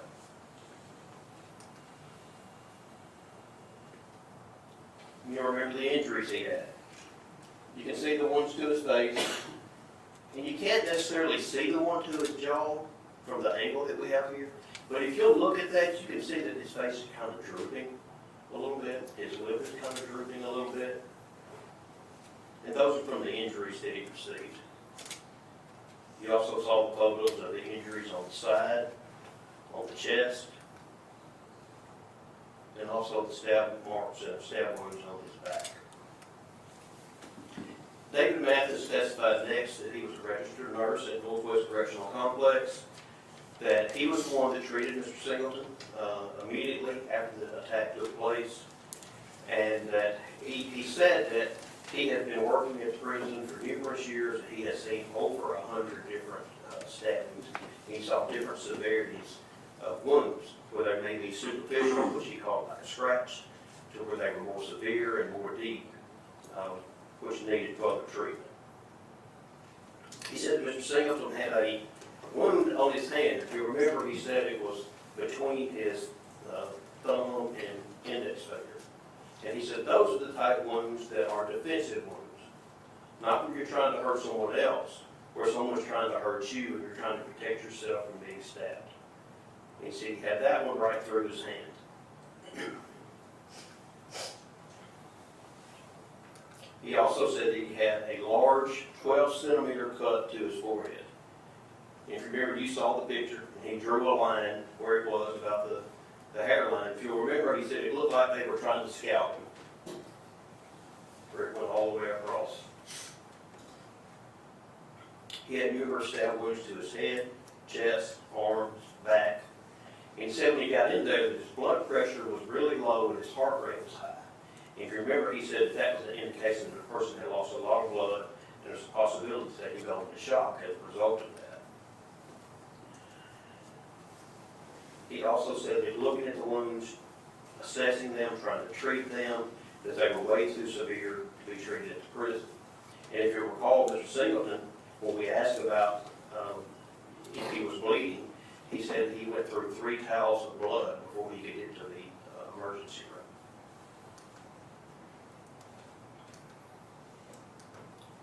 You then heard from investigator Thomas Starr. He was not the investigator at Northwest Correctional Complex on August 29, 2023. And the defense has talked a lot about the fact that they didn't keep knives, they didn't talk to all of the inmates that were in there, that there wasn't a proper investigation. And he told you that after he was was hired at the Department of Corrections, that he was advised about the incident, so he went back at that time and started to investigate and see what he could find out. Said he obtained all the reports, videos, and he provided those to our office at the district attorney's office. Now, he did say that they find weapons often in prison, and we'll submit to the fact prison's a dangerous place.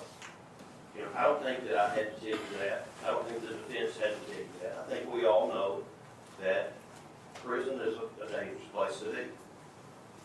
He said they find all kinds of knives and that they're homemade. He said they may be made from a piece of metal from a door, from a microwave, toothbrush, plastic, but he said that they're not very sturdy. And he also said that they a lot of times try to put a wrap around that to make a handle so that they don't cut themselves. Because you can imagine if you just have a piece of metal, if it's sharp enough to cut someone on the opposite end, it's sharp enough to cut you too. So they try to make something to put around that. And he said in his opinion of the video, there was something that looked like it flew out, but I don't think anyone knows what that was. There's been a lot of opinions. A lot of people think they know what it was. In his opinion, it was that sheathing that was around the handle on the knife that came off. And the thing about that part of the video is you do see Mr. Singleton's hand go in that direction, but you also see Mr. Brown's hand at the same time going the same direction. And I don't think anyone could say for sure who had what or where it went. He then heard from Robert Fine. He was a witness for the defense. He's also an investigator for the Tennessee Department of Corrections. But he's at a different prison, but he does the same thing that Mr. Stark does. He said that he could not say for certain whether Timothy Singleton had anything in his hand. If you recall, when he first started testifying, he said it looked like there might be something there. But when I cross-examined him further, he said, well, it just looks like something white. I don't know if there's anything there or not. He also said, when I asked him if Mr. Drummond would be safe in his cell if Mr. Singleton was downstairs at his phone, and he said, absolutely, there was no threat at that point. He also agreed that Timothy Singleton did not appear to be a threat to anyone, and that he was just talking on the phone and wasn't doing anything to anyone at the time of the attack. And he also said that it appeared to him that Austin Drummond and Andre Brown were the aggressors. Now, this is the defense witness that says that he thought that they were the aggressors in this situation. He then heard from Mr. Drummond. Let's talk about Mr. Drummond's, I guess, memory of the events that happened that day.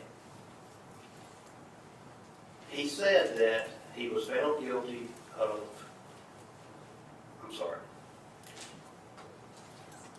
I've already said that, he admitted guilty to. He claimed that Mr. Singleton was on the bottom level, that he was going up, and that Mr. Singleton grabbed his arm and told him to bring him some money or he was going to stick him. And he was going to stick him when he got off the phone. And he called him a bitch-ass white boy at that time. This is the thing about that, if you remember when I asked Mr. Drummond. I asked him, was he afraid? And he said yes. When I asked him, did he attempt to find a guard? Well, his first answer was, well, there were no guards in the park. That was the answer. But as I pressed him on that more and more, about the fact that there was a guard, Miss Boyd, and also that there were guards that were looking through the window because they saw the attack happen. So I pressed him about, why didn't you go tell those guards that this guy just threatened you? Well, then he changed his story. Oh, well, it wasn't that. It wasn't that I couldn't find a guard. I don't trust them.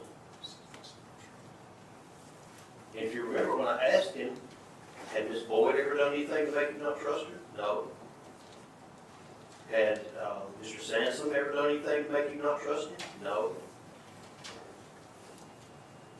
So, what was it? Was it that he couldn't find a guard? That he didn't trust a guard? What was his real reason?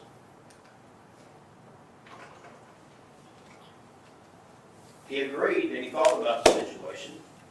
That's premeditation.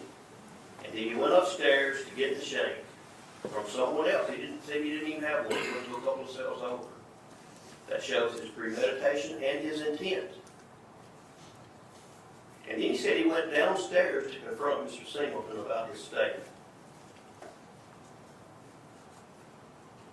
If you are afraid that someone is going to hurt you or even kill you, are you going to go down there face to face with them, pretty much saying, let me see what you're going to do? Does that seem like someone who is afraid or someone who's looking for a confrontation?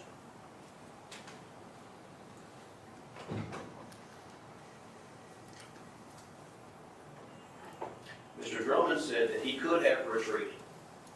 That's very important. He said, I could have retreated, but I chose not to. The judge just read you instructions. And in those instructions, it says that the defendant had a duty to retreat before he could use self-defense. So if he did not attempt to retreat, self-defense doesn't even come into play. And he said, I could have retreated, but I chose not to.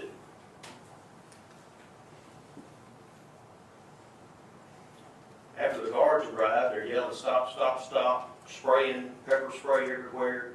He said he didn't think that they were trying to intervene or help him. And he agreed that Mr. Singleton was trying to retreat. And if you'll remember on the video, Mr. Singleton's backing up, backing up, backing up. And Mr. Drummond admitted he kept going forward. The person that's retreating is Mr. Singleton, not Mr. Drummond. He's the aggressor. He's going after him. He also agreed that Mr. Singleton eventually fell, and he was laying on his back on the floor. And at that point, he was not a threat to anyone. But rather than trying to get away, he came back and tried to get more stabs in. So he came over, and if you saw in the video, he tried to stab him again before the guards could try to step back in a second time. He admitted that he did give the weapon to, he didn't say it was Alexis Moore, I think he said it was a different guard, but he admitted that he did give the weapon to someone else, and that he admitted also that he was joking with Officer Lloyd after the incident occurred.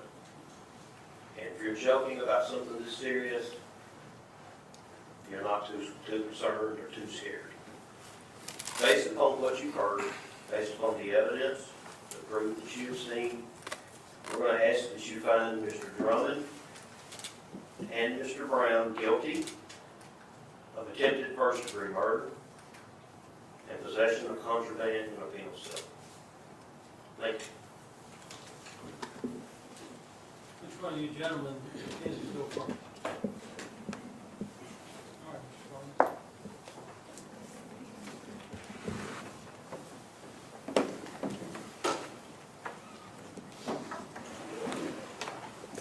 Good afternoon again, ladies and gentlemen of the jury. I'm so sorry for the fact that we have to be here and that you have to continue to listen to me. I know everybody's ready to go home. I know it's Friday afternoon and you've put in a good 2 days of work, and I know it's tempting to stop paying attention at this late hour, but I need you to hold on and keep an open mind for a little longer. This is one of the most important days in Mr. Drummond's life. And I asked you in the beginning, if someone important to you were sitting where he is, would you want somebody of your mindset to be making a decision like this today? And I need you to continue to look at this case in that way as you continue to listen to me. My closing argument. The state,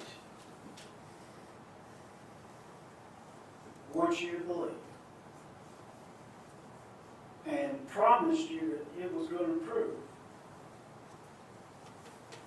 promised you that it was going to prove beyond a reasonable doubt the case that it is trying to make against Austin Drummond. And the state wants you to believe that it makes sense that someone would, when they're a year away from getting out of prison, decide to kill someone who is completely innocent, standing at the wall, just talking on the phone to the fiance, and the only thing they did wrong was give somebody some clothes. That's the state's theory of this case. That Timothy Singleton gave clothes to someone, and these two individuals decided to take his life because of that. That makes no sense whatsoever. What you heard from both participants. You heard from Austin Drummond, and you heard from Timothy Singleton. Timothy Singleton in the state of Tennessee wants you to believe that nothing happened other than somebody got some clothes. And that made Mr. Drummond and Mr. Brown so mad that they would kill him, take his life, for giving clothes to someone.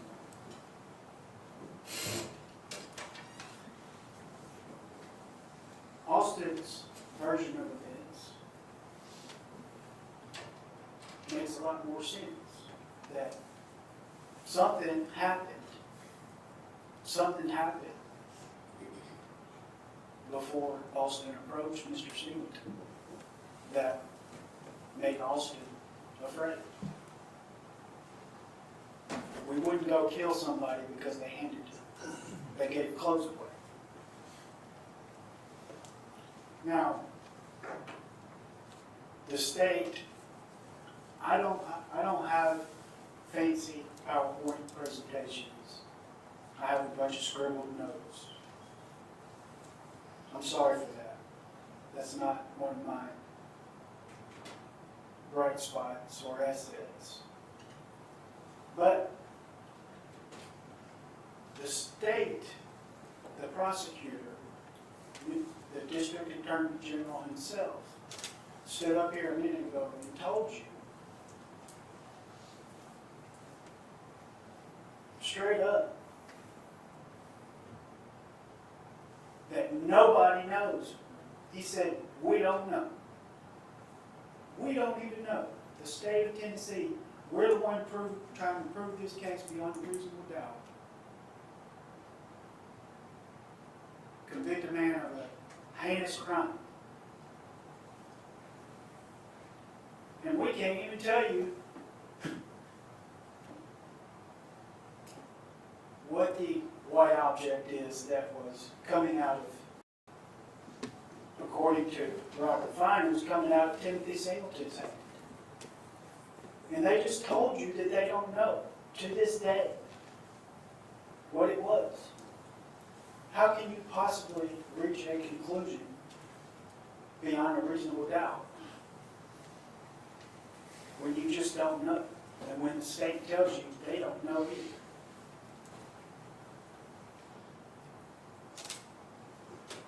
During jury selection, we talked about what it would take to convict somebody beyond a reasonable doubt.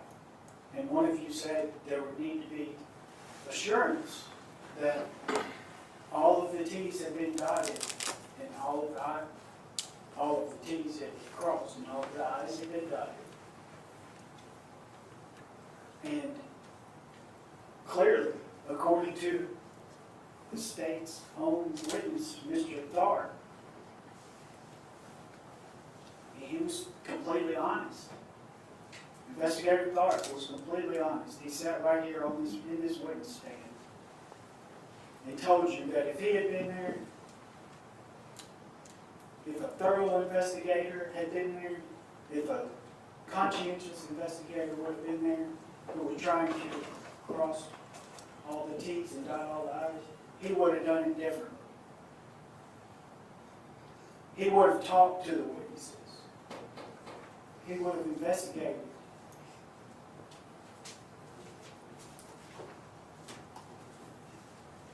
We don't wait until 3 years later to figure out whether it's a knife or a sheet, whether it came out of Drummond's hand or Singleton's hand or Brown's hand.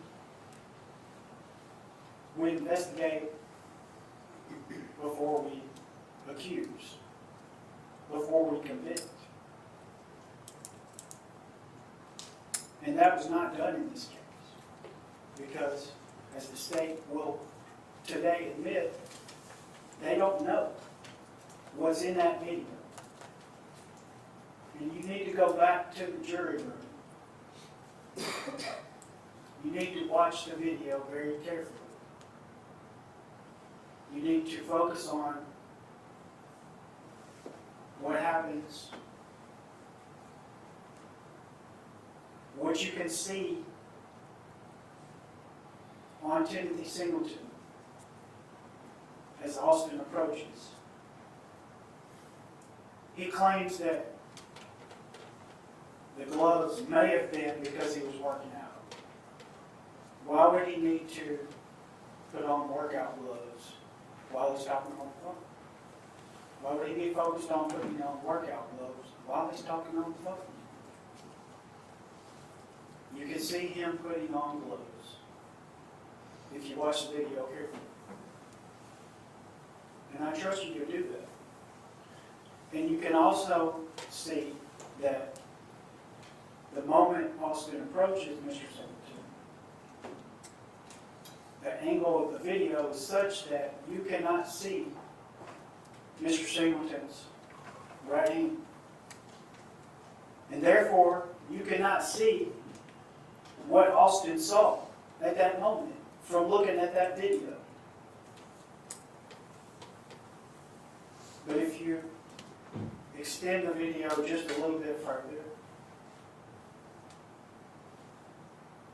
I think it's around 55 seconds to 1 minute and 5 seconds you need to focus on.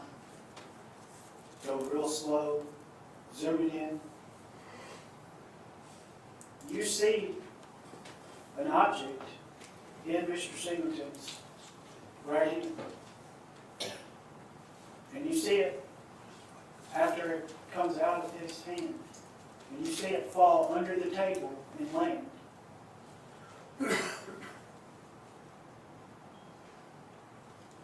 We brought an investigator from the Tennessee Department of Corrections who confirmed that there is something coming out of Timothy Singleton's hand and not coming out of Mr.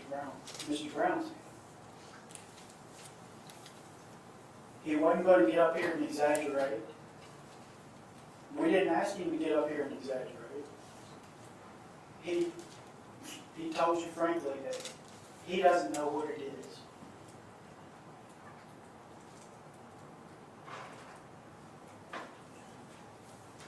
The whole concept is beyond a reasonable doubt.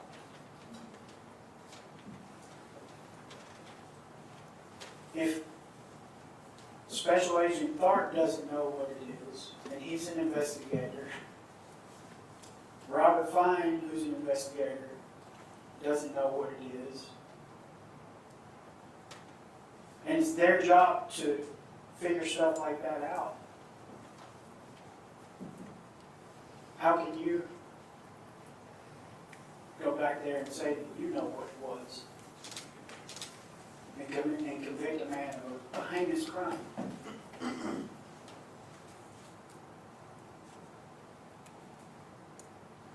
It just doesn't make any sense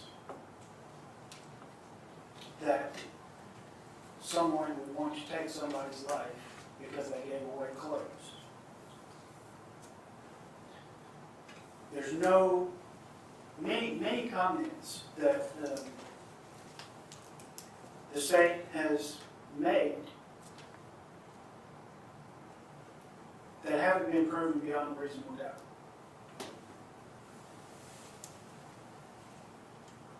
Mr. Singleton's statements about his jaw. Did you see any medical records to support that? No. The state could have subpoenaed medical records from the hospital that Mr. Singleton went to. But they didn't.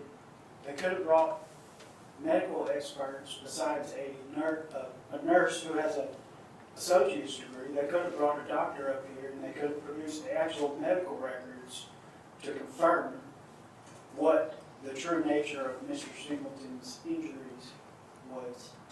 And they didn't do that, and it was their burden to do so. We know that Mr. Singleton was back to the prison I believe the very next day is what the proof was. So whatever injuries he had and stitches he had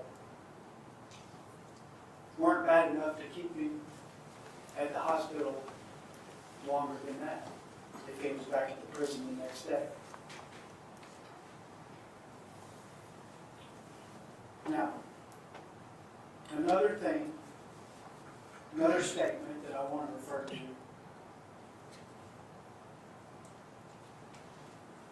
We keep going with 17 times.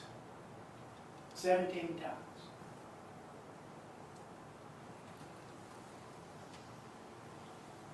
And if I could, Your Honor, refer to one of the exhibits, if I could walk over and get one of the exhibits. Sure.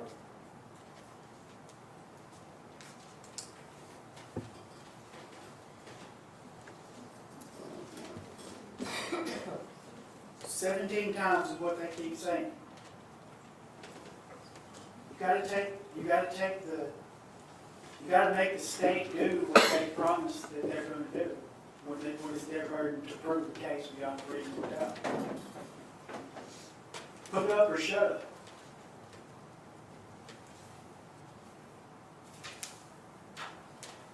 You can look at this exhibit number 5 yourself. Can I walk over? Well, you know, they'll have it in the jury room. Yes, sir. Take exhibit number 5 back to the jury room and count. Go back there and count the exact number of check marks that the nurse put on the diagram of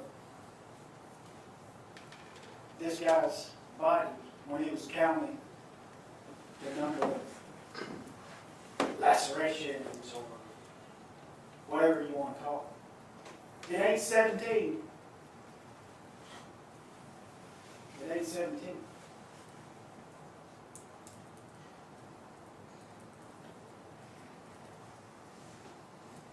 He was alert and oriented times 3.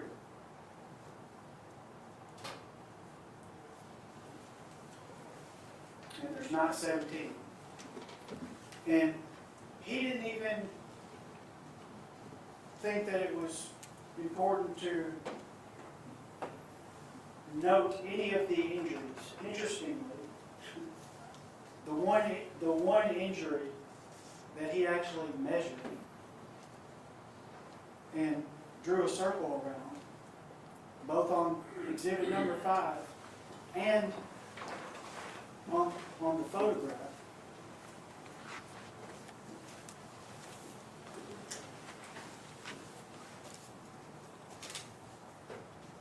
Exhibit number 2, the photograph. Exhibit number 3, exhibit number 5, the AIT report.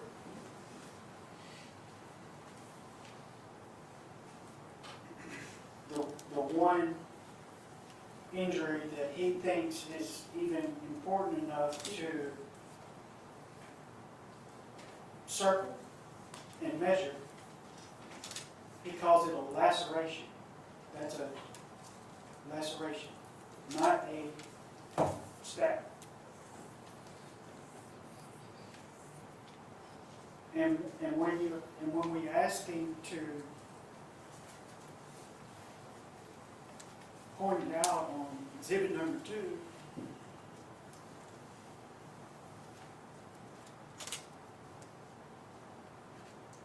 I mean, he must have done a really good job of cleaning up that one injury that left everything else unclean, because it's just not there.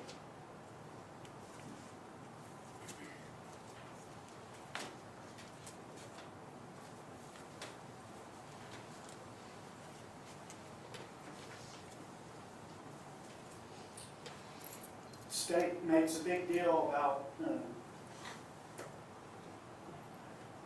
Mr. Fine saying, well, we called Mr. Fine, and Mr. Fine said, it looks like Drummond and Brown were the aggressors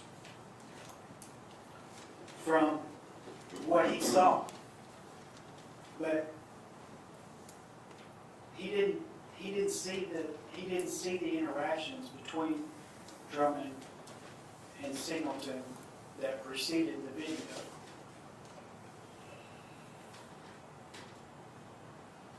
The only people here who know what happened before that video started are Austin Drummond and Timothy Singleton. Mr. Fine said there appears to be an object coming out of Timothy Singleton's hand. But he said he doesn't know what happened before the video started.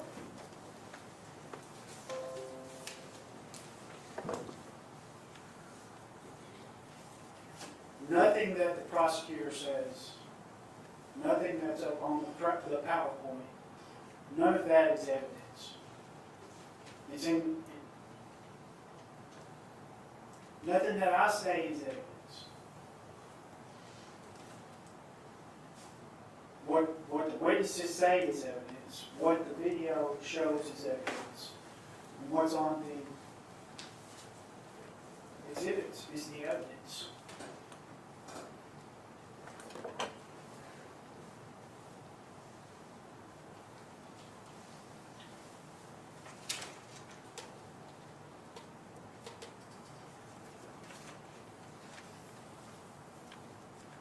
There is a way to simplify all of this, if you want, or I can keep making it complicated. You'll get a jury verdict form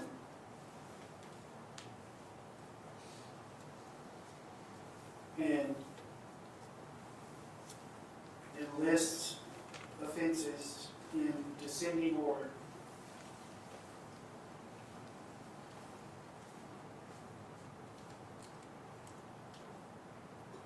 And there's a real sensible verdict that would do right for everyone involved.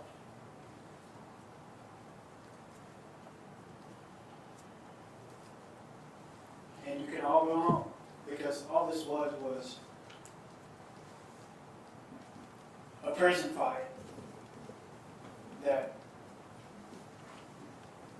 nobody in the prison really cared about at the time to investigate. And it's reckless endangerment. Look at the instruction for reckless endangerment. It fits the case to a T. Even if you don't think that Austin acted in self-defense, it makes more sense than going to kill somebody just because they wanted to give away some clothes.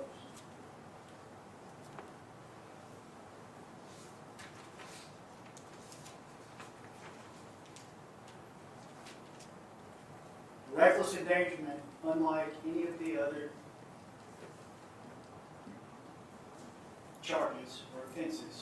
doesn't require the unbelievable proposition that they wanted to take Timothy Singleton's life, to end his life. Every single one of the attempted homicide instructions, attempted first-degree murder, attempted second-degree murder, attempted voluntary manslaughter, facilitation, attempt, they all require the state to prove that they went out with a conscious objective or desire to end this man's life.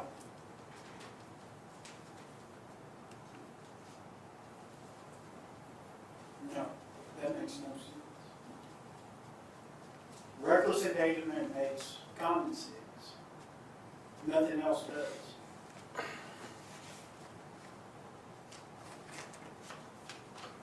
Now, if you did want to call it,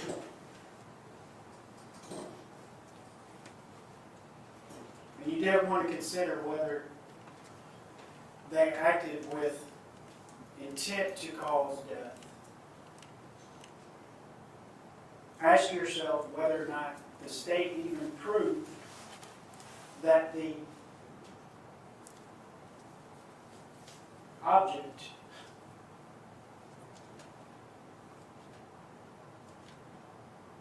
was even capable of causing death. There's been absolutely no evidence whatsoever from any of the state's witnesses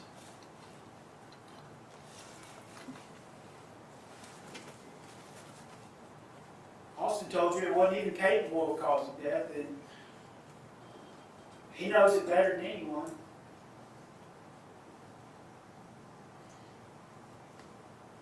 But they can't tell you whether it was capable of causing death, because they were so negligent in their investigation that they don't even have the object in question. They don't have a photograph of it. They don't have it in front of you. The state during jury selection said, now I know you've watched all this TV shows, DNA evidence and all that. And we're not asking you, I mean, we're not up here saying you need DNA evidence to convict somebody. But you can use your common sense and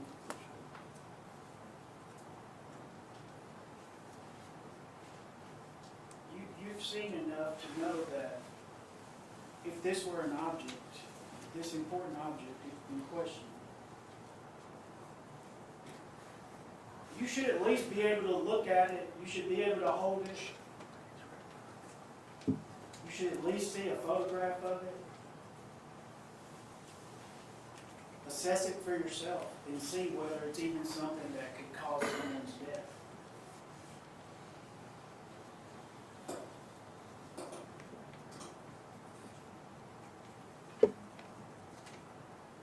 You'd be able to take it back to the jury room with you. It happens all the time.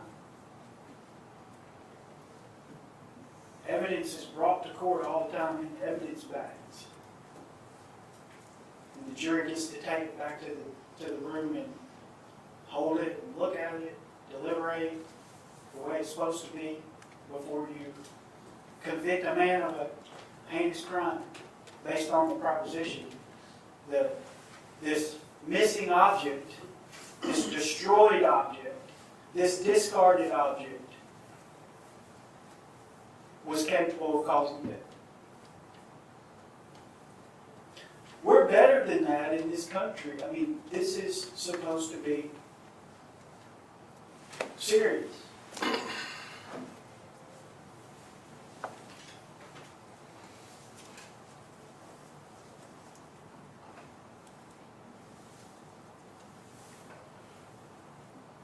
I am the only thing standing between the government that admitted that they were short-staffed. So short-staffed, they can't even preserve the evidence against my clients before they try to convict him. And I'm the only thing standing between them. You're the only thing standing between the government that is that indifferent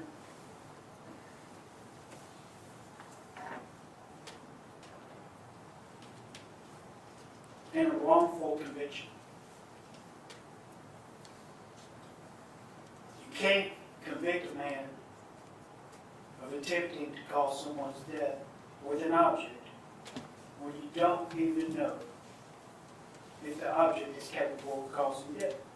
All you know that it's capable of doing is stitches.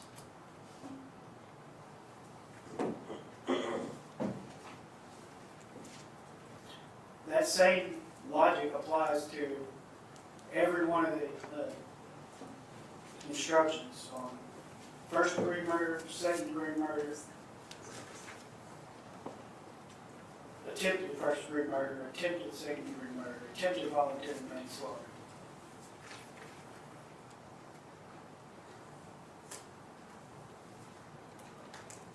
When we don't even know if the attempted murder weapon was even capable of causing death.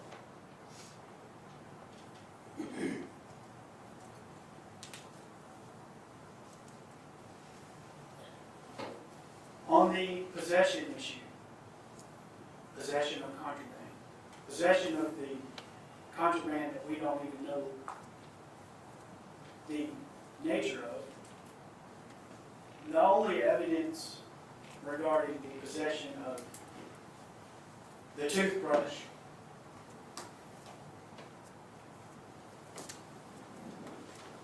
the only evidence about when that item was acquired was that it was acquired after Mr. Drummond, my client, after he interacted with Mr. Singleton on the stairs. There's no evidence that he had that object at all before then.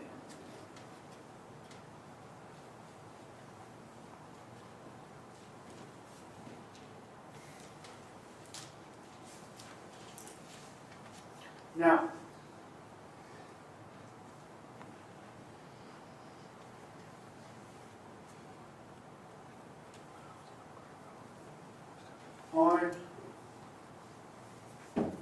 on the issue of self-defense,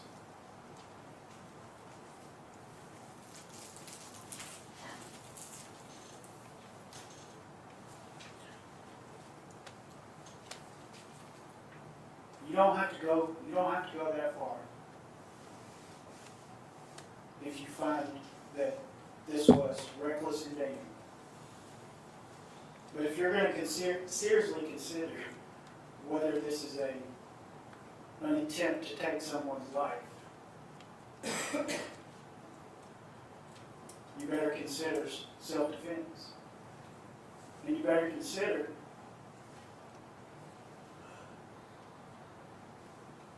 whether the state proved that it was not self-defense beyond a reasonable doubt when they can't even get the number of stab wounds right.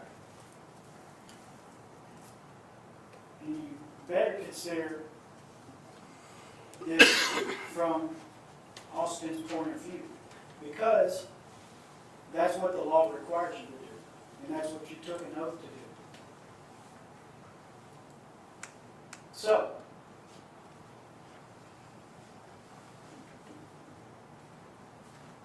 Austin Drummond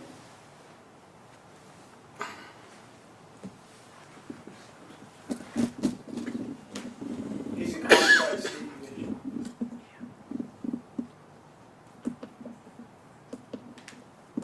But fundamentally, what you saw up there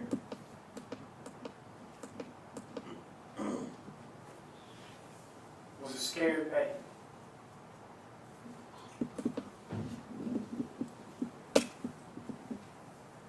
He never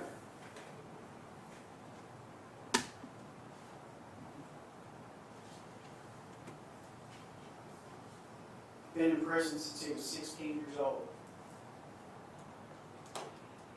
And he's small, compared to Timothy Singleton, he's small.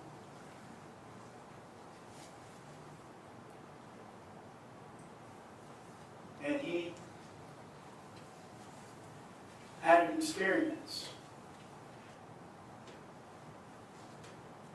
that traumatized him when he was in prison at West Tennessee State Penitentiary on May the 1st of 2020.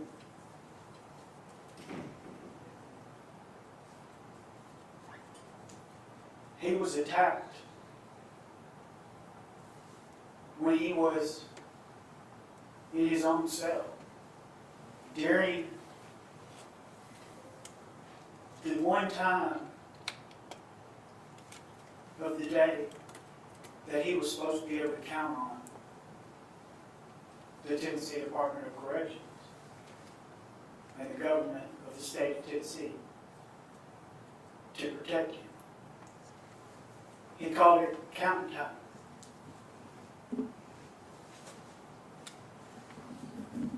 You're supposed to be able to go home and be safe during count time. But he couldn't.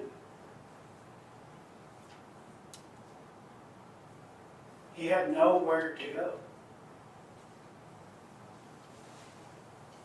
And he also testified, and there's been no contrary proof by the government of the state of Tennessee.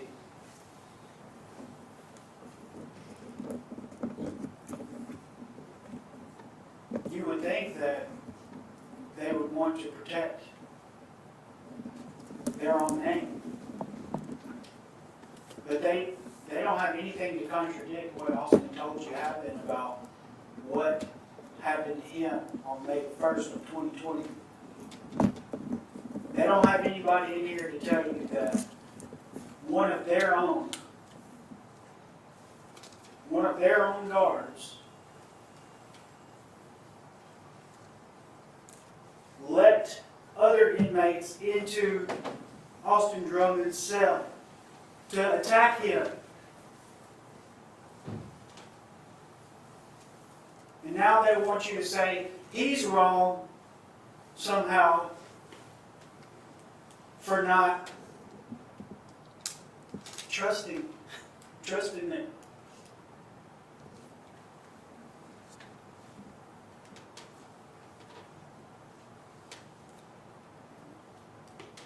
When you go to prison, you're not supposed to become not a human worth protecting.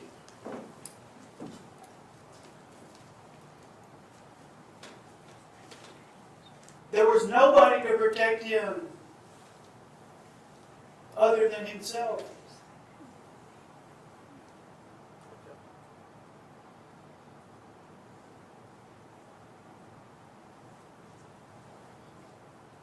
The duty to retreat. The state talked about the duty to retreat. But again, they left out part of the instruction. Just like they got the number of wounds wrong, and you can compare 17 versus what's on the exhibit. But the duty to retreat requires the defendant to employ all means in his power consistent with his own safety to avoid danger and avoid the risk of taking another's life. If you have nowhere to retreat that's consistent with your own safety, then you can't comply with the duty to retreat. There wasn't anything consistent with his safety that day for him to just stay in his cell based on what he had been through.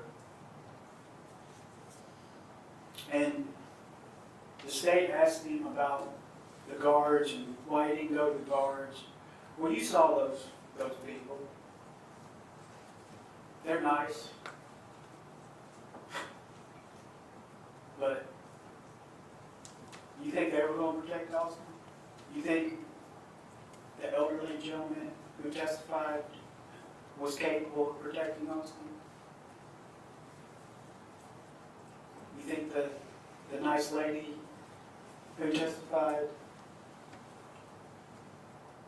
None of them were actually in the room.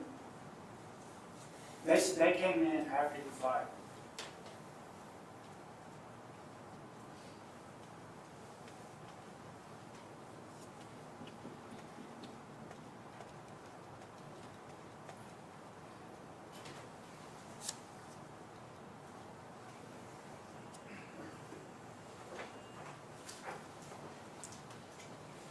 The whole thing about the sheep, that was just mentioned for the first time in this entire case yesterday, and only because I brought it up.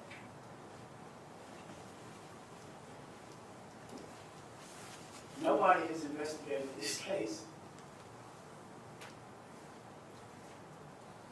until you guys get the opportunity to.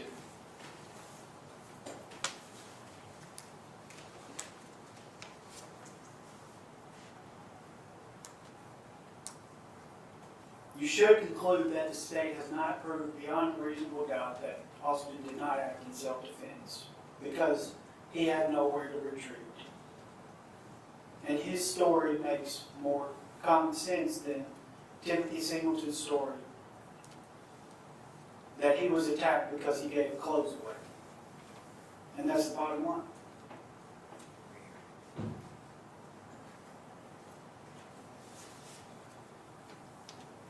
Beyond a reasonable doubt. Reasonable doubt is that doubt created by an investigation of all the proof in the case and an inability after such investigation to let the mind rest easily as to the certainty of guilt.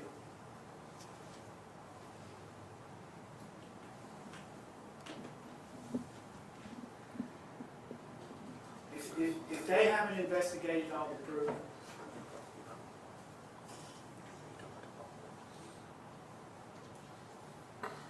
how can you?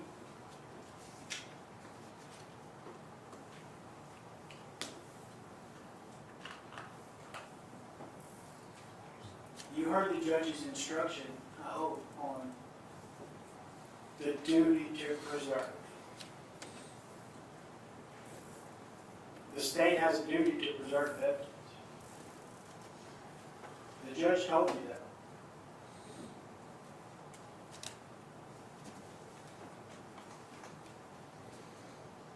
I'm not permitted to read from it. The state has a duty to gather, preserve, and produce at trial evidence which may possess exculpatory value. Such evidence must be of a nature that the defendant would be unable to obtain comparable evidence through reasonably available means.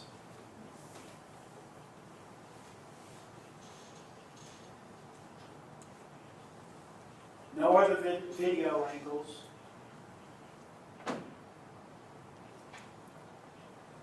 no knives that can be certain to be capable of causing death, no sheet,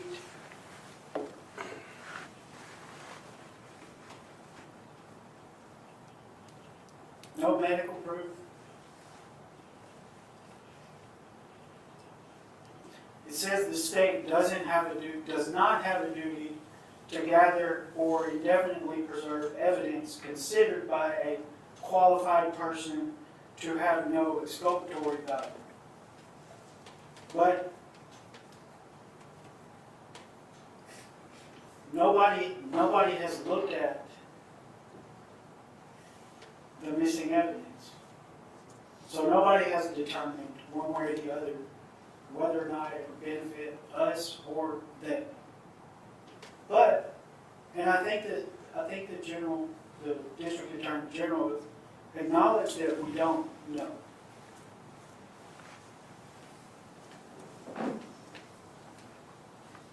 But the instruction is clear that the state had a duty. And it should be obvious, ladies and gentlemen, that they failed. They admittedly did not do a thorough investigation because short staff.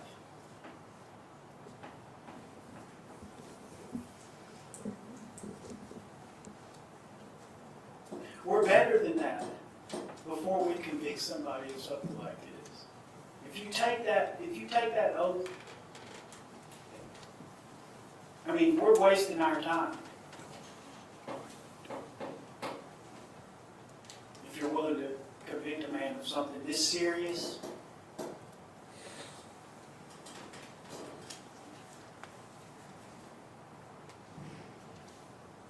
without a more thorough investigation.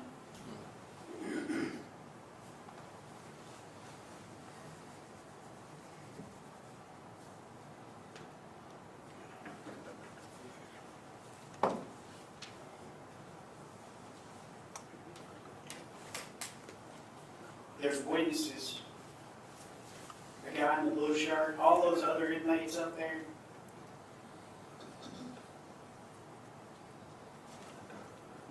Why do we not hear from those guys who were actually in the room? Why are we hearing from these guards who were not in the room and just got in there at the end?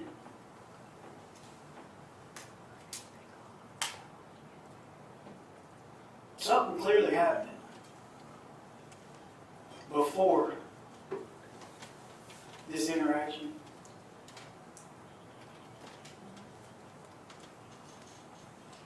Makes a lot more sense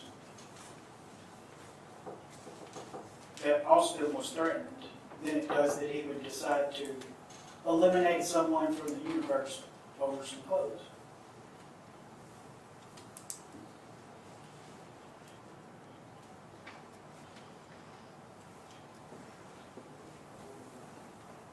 He had Mr. Singleton on the ground.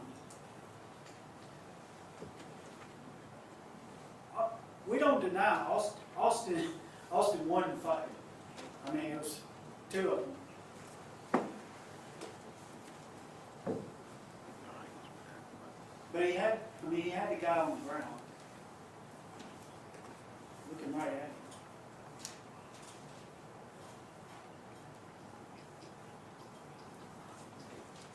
And he takes the object that we don't even know is capable of causing death, or not, and hits him somewhere around his thigh or his knee. And we didn't even hear anything about that injury. But that's wholly inconsistent with a true intent to kill.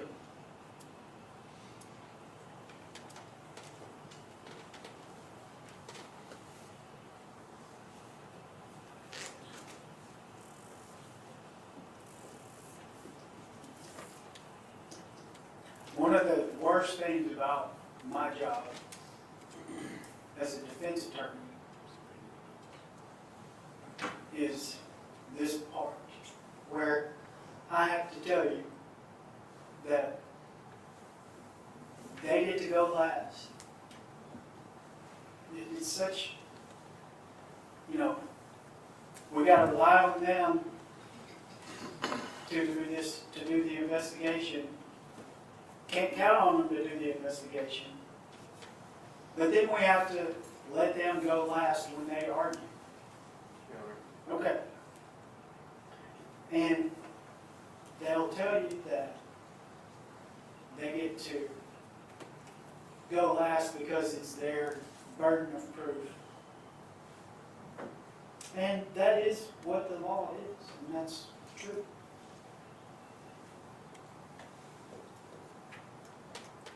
I feel like I should be able to go last because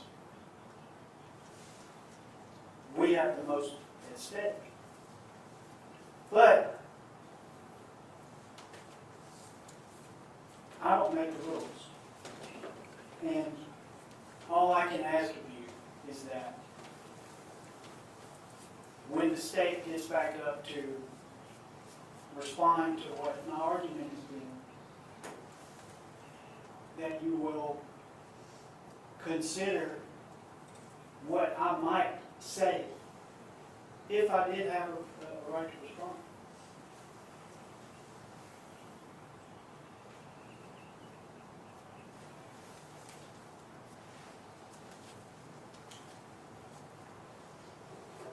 I ask you, ladies and gentlemen, to hold on for just a little longer. Don't go back there and treat this investigation, this deliberation,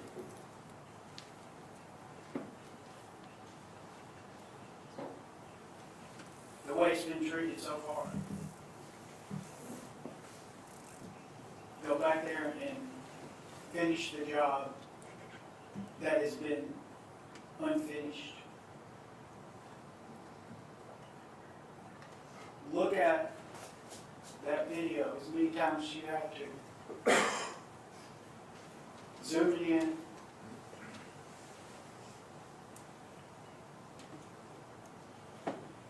"55 seconds to a minute and 5 seconds. Watch what happens before. Look at the glove.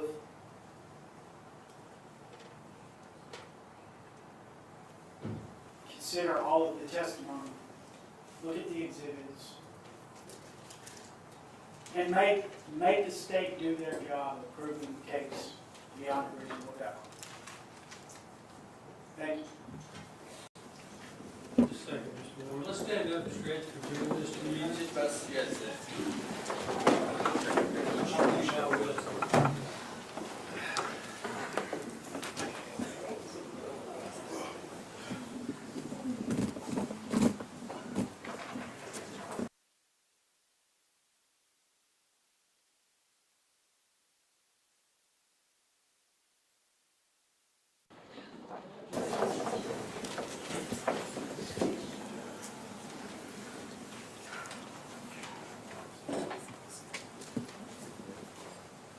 Yes, Mr. Warren. Ladies and gentlemen, now I'm not going to talk about Mr. Drummond's case over here. He's not my client. Mr. Brown is. So I'm not going to beat that dead horse. I'm not going to be talking about self-defense, right, duty to retreat, any of that kind of stuff. I actually stayed up all night writing a script for today. Because I actually anticipated the state putting on a lot more evidence. You know what? I don't need it. Because we've seen very little evidence here. I told you in opening statements, the state's going to try to get you to show that somebody tried to kill somebody. We didn't see it. Now, they said we did, but we didn't. You saw the video. You saw a prison fight. That's all we saw. We saw a grainy video from a sky cam that showed a prison fight. We didn't see up-close pictures of wounds. We didn't see throat slashings. We didn't see artery cutting, arms cutting off, guts spilling out. None of that. No intent to kill. We didn't see any of it. I keep my promises. I told you wouldn't see it, and you did. And I'm sorry if I'm yelling at you. I really am. But it makes me angry. It makes me angry that we're here and we're trying a first-degree murder case, and it's not. It's a jail fight case. You heard all the state's witnesses. Assault. Assault. Assault. Assault. That's what this is. It's a jail fight. It's an assault case. And because they want to claim that there's some kind of weapons, which we haven't seen, which all we know is imaginary, that existed. I haven't seen it. I haven't looked at it. I haven't held it in my hand. I don't know what color it is, what size it is, how big it is, how long it is. I have no details about it whatsoever. Why? Oh, because it's TDOC's policy to destroy it. Well, isn't that convenient? Well, I really don't care what TDOC policy is. I care about what the rules in this courtroom are. And the rules in this courtroom is they have to prove beyond a reasonable doubt that my client tried to kill somebody. And they failed to do that. And that's just a fact. You heard General Goodwin say words like obviously and we can assume that and things like that. You know why? Because you have to. You have to make those leaps of logic to get where he wants you to go. He wants you to find attempt to commit first-degree murder. Let's break it down. He broke down premeditation. Let's break it down. What was his excuse? What was his proof of premeditation? Oh, they met in a cell and talked. And based off that, he knew that from Drummond's testimony. And Drummond said that my client walked up and said, hey, somebody's talking trash about you downstairs. That's one explanation. That's one side of the story. Did we hear audio from the cell? Did we hear anything else from the cell? Did we hear another witness corroborate it? No, we didn't. That might have happened. It very well might have happened. But you know what else? It very well might not have happened. And that's not beyond a reasonable doubt. Beyond a reasonable doubt is to a moral certainty that you're sure of it, that you're so sure of it that you can sleep at night.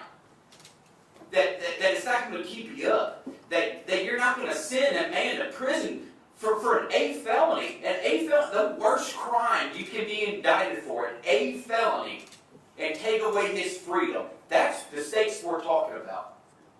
The stakes that our men and women in law enforcement, our military, Mr. Coleman himself, have fought and put his line on the line that we have this right that we have as American citizens. Very few people in the world have this right. And I told you this, dear Board Dyer, and I'm going to repeat it again. And I hope it sticks with you. And I hope it sticks with you hard. The system is not designed to punish the guilty. The system is designed to ensure that innocent people don't get punished. That's how our founders wrote it, and that's how it is. That's why the burden of proof is on the state. That's why the burden of proof is beyond a reasonable doubt. That's why our clients are presumed innocent. And they didn't do that. And the reason why I don't need that script, I'm going to go through General Goodman's proof real quick. Well, he walked through all the witnesses that they presented and what they said. So, first witness they put on, Logan Wilson. Logan Wilson reviewed the video. He said he reviewed it 6 or 7 times, and he played the video. And General Goodman wants you to conclude just from that grainy video that they intended to kill somebody and they had weapons in their hand. He didn't show you the weapons. Mr. Wilson didn't say, hey, this is the weapon I recovered. He wasn't there that day. He came the next day. He never saw it happen. He saw it just like you saw it. He saw it just like you saw it during his investigation. Can you conclude beyond reasonable doubt those are weapons in their hands? Just from that video? Can you? Ask yourself. I bet you can. I know I can.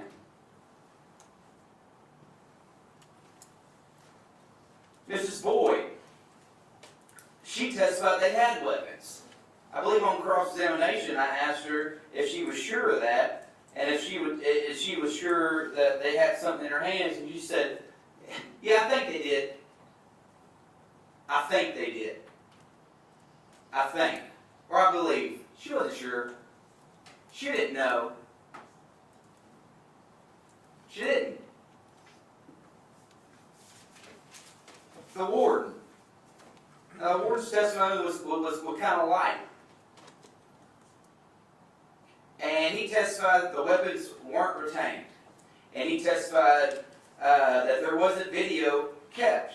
And he said it was because the TDOC policy calls for the evidence to be destroyed after an administrative procedure. Well, I told you earlier, and I'll tell you again, I don't care what TDOC policy is. I care about the jury instructions you just heard. And the very last jury instruction you just heard is that the state has a duty to gather and preserve exculpatory evidence. Now, we never defined exculpatory. What exculpatory means is that it tends to show somebody's innocence. That's what it means. And there was a big thing about what came out of, what didn't come out of Mr. Singletary's hand. Big thing made out about it. And the very own words for General Goodman, nobody knows. Does that sound like beyond a reasonable doubt to you? Nobody knows? Doesn't sound like beyond a reasonable doubt to me. Doesn't sound like a moral certainty to me that nobody knows.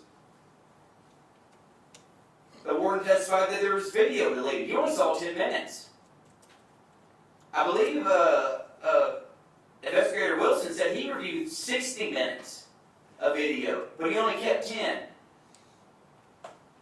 Does that sound like preserving all the evidence? You think there could have been some kind of evidence in those missing 50 minutes that might have been helpful for you to determine if somebody's innocent or not? I think so.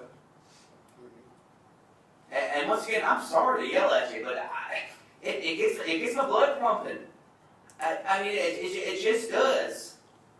I hate to see this particular situation, and I hate to see these men put on charges like this that are just, in my opinion, unjust and unfair, based off so little evidence. Let's keep going down. Let's keep going down to Alicia Moore. Alicia Moore, now she did testify. She testified that Austin Drummond handed her a knife. And he got on the stand and he admitted to it. But you know what she didn't testify to? That my client had a knife. In fact, if you recall, nobody in this trial testified that my client had a knife. That they saw my client with their eyes with a knife. Their testimony, if you will recall, is that they saw two people attacking another person, assaulting another person, as they wrote in their report. We don't have a picture of my client with a knife, not on the video. We don't have a statement of my client saying he had a knife. There's not a statement of a guard saying they recovered a knife from my client. There's not a statement from my client saying he gave a guard a knife. Nothing. Nothing. That's not even probable cause. There's no way it can be beyond a reasonable doubt. Moving on, my favorite one, Mr. Singletary himself. If y'all remember Mr. Singletary, he's the one who thinks that people get stabbed over blankets and clothes in prison. I mean, I find that laughable, honestly. I do. They give everybody blankets and clothes. I find it laughable.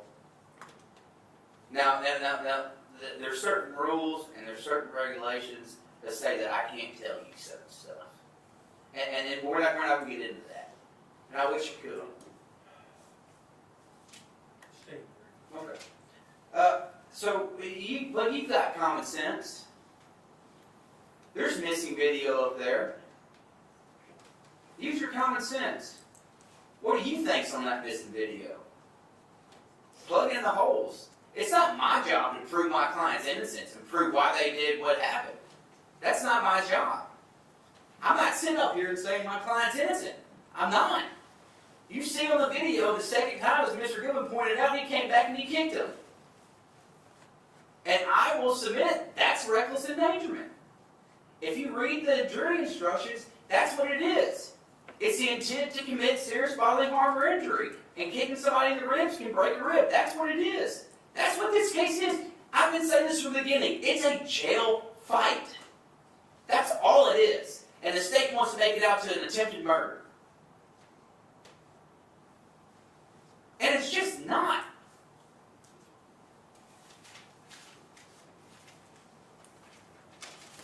We get into the nurse's testimony, Nurse Mathis, and he testifies that, you know, there's only one wound that he mentioned the measurement on his report that you're going to take back in there. And that was that wound on his forehead that measured some 4 inches. And then when he was asked why he didn't measure the other ones, you know what he said? Because they were superficial. And I asked him, you mean like a flesh wound? And he said, yeah, something that doesn't require staples. One wound. Does that sound like somebody's trying to kill somebody? Does it? Doesn't me.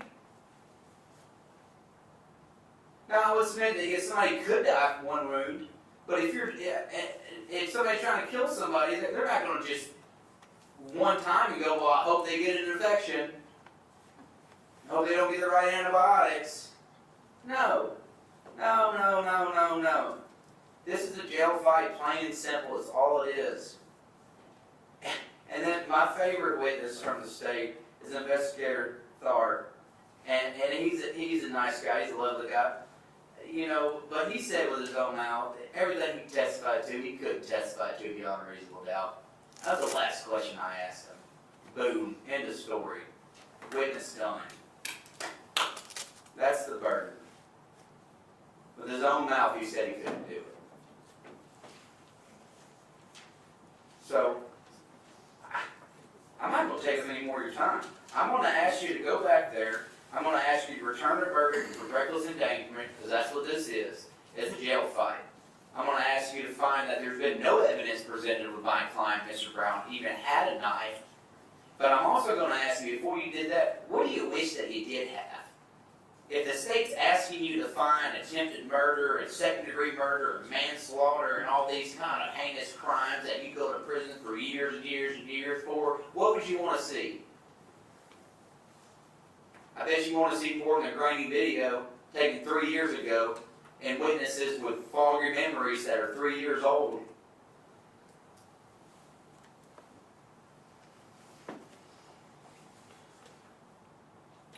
Now, we all took oath to be here.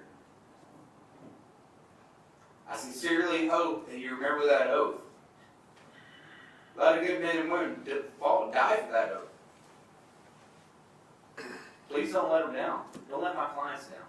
Thank you.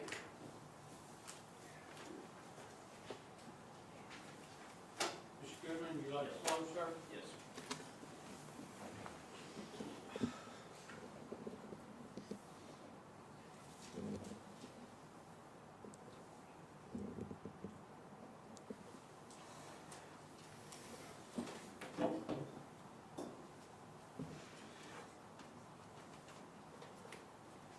All right, folks, so I'll take a breath and calm down. Okay. Let's talk about some of these things that the defense brought up in their closing.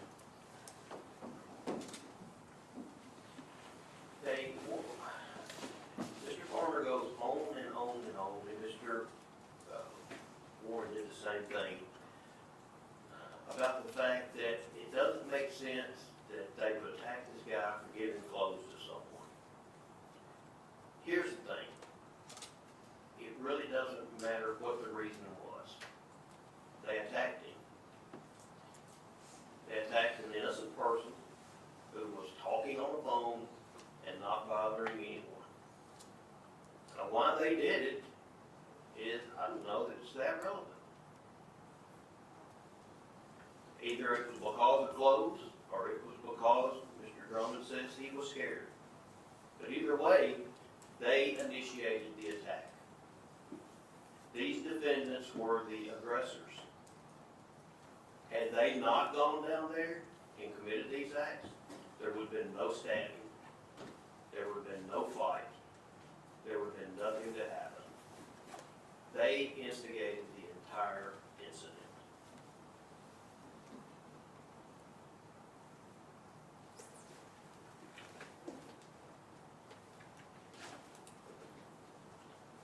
The defense wants you to think about all the things that could happen and things that we don't know about. And yeah, I said in my closing that something came out of someone's hand and we don't know what it is. I don't know what it is. I don't think any of you know what it is. I don't think the defense knows what it is.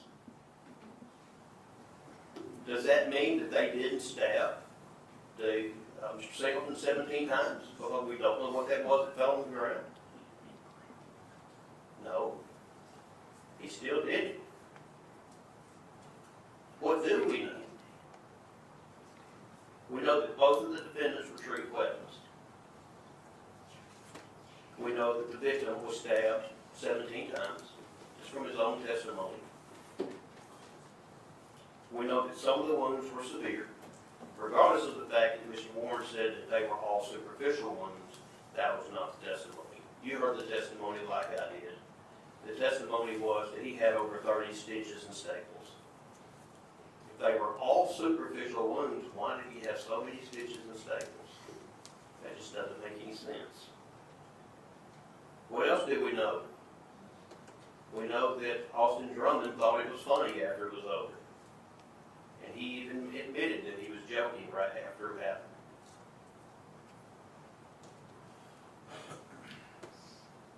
We know that Mr. Singleton had injuries.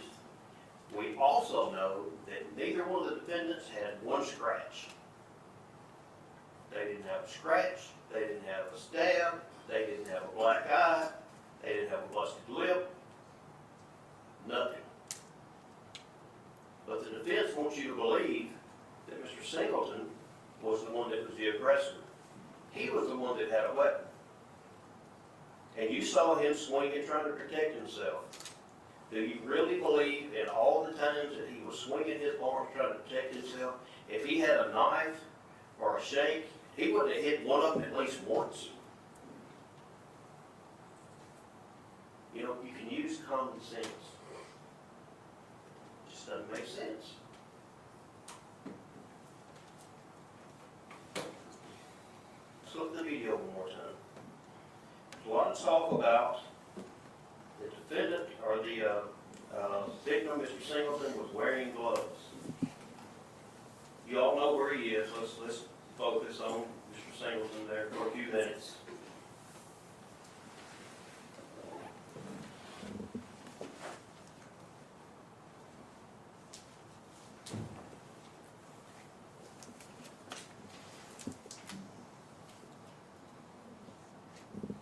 And as you can see, and as the defense has pointed out numerous times, you can see what looks like maybe a glove on the left hand. And the defense even says he was putting on gloves. Remember they said that he was putting gloves on.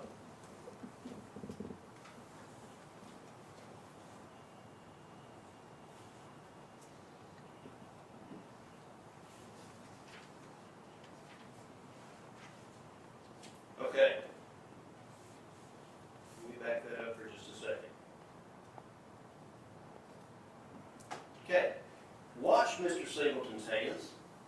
You see him there. You see no hands right now.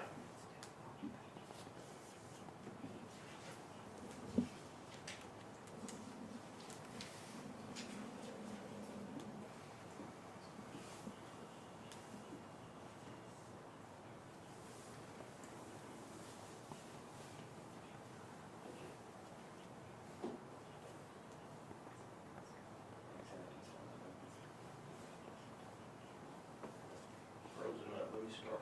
Let me go back to that point. I won't make you watch the whole thing again. It was at 32 seconds, I believe. Okay. Watch Mr. Singleton's hands.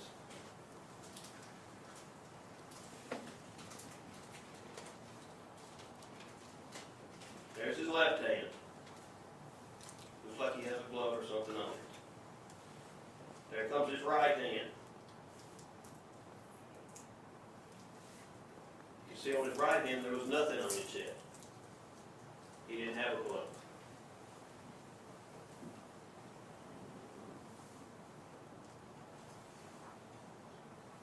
You see a glove there?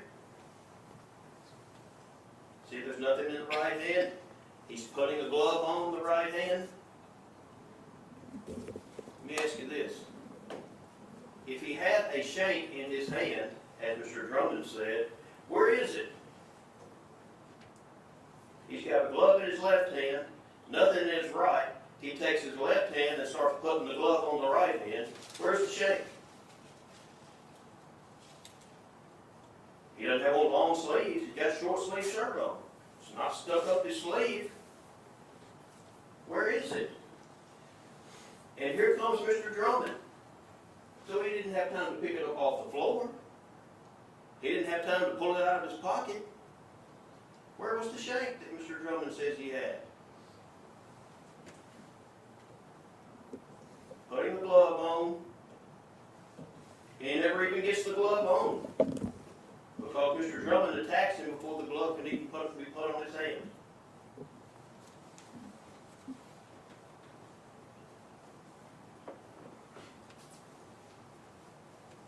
The defense said that Mr. Drummond was a scared baby. That look like a scared baby? Mr. Drummond testified that he was 5'10", 180 pounds. You saw Mr. Singleton.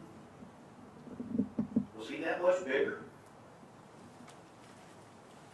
I don't know if he weighs as much as Mr. Drummond. He may weigh less. But Mr. Drummond was a scared baby.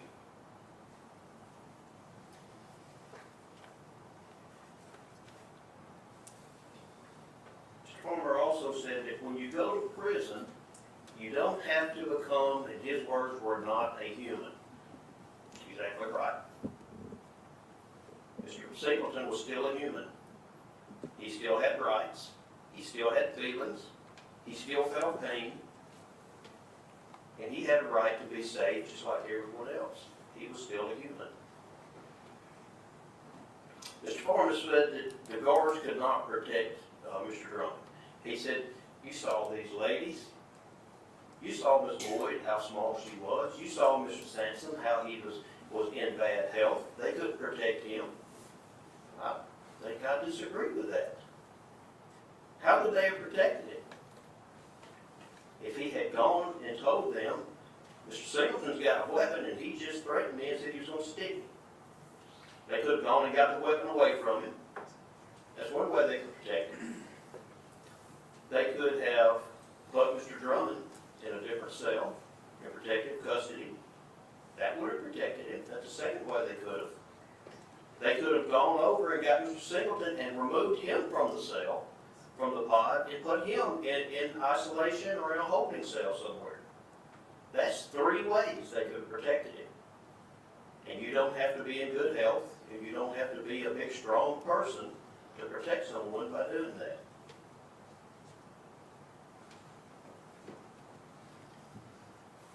Mr. Warren said there was only one small wound. We talked about the number of stitches. The nurse who testified, Mr. Mathis, stated that his blood pressure was low, his heart rate was elevated, and it was from so much blood loss. He said he was afraid he was going to go into shock. You don't get that from small superficial wounds. You get that from deep puncture wounds and lacerations. The defense said that there was no proof that it was 17 stab wounds. You did hear from Mr. Singleton. Now the doctor did mark how many stab wounds he saw. But let's back this up again.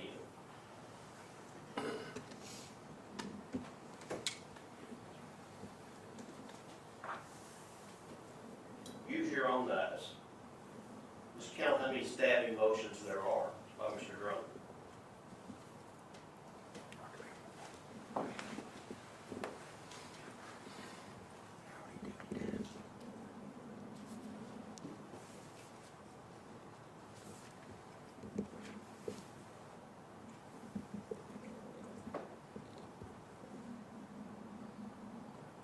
There's one. There's two. There's 3, 4, 5, 6, 7, 8, 9, 10, 11, 12, 13, 14, 15, 16,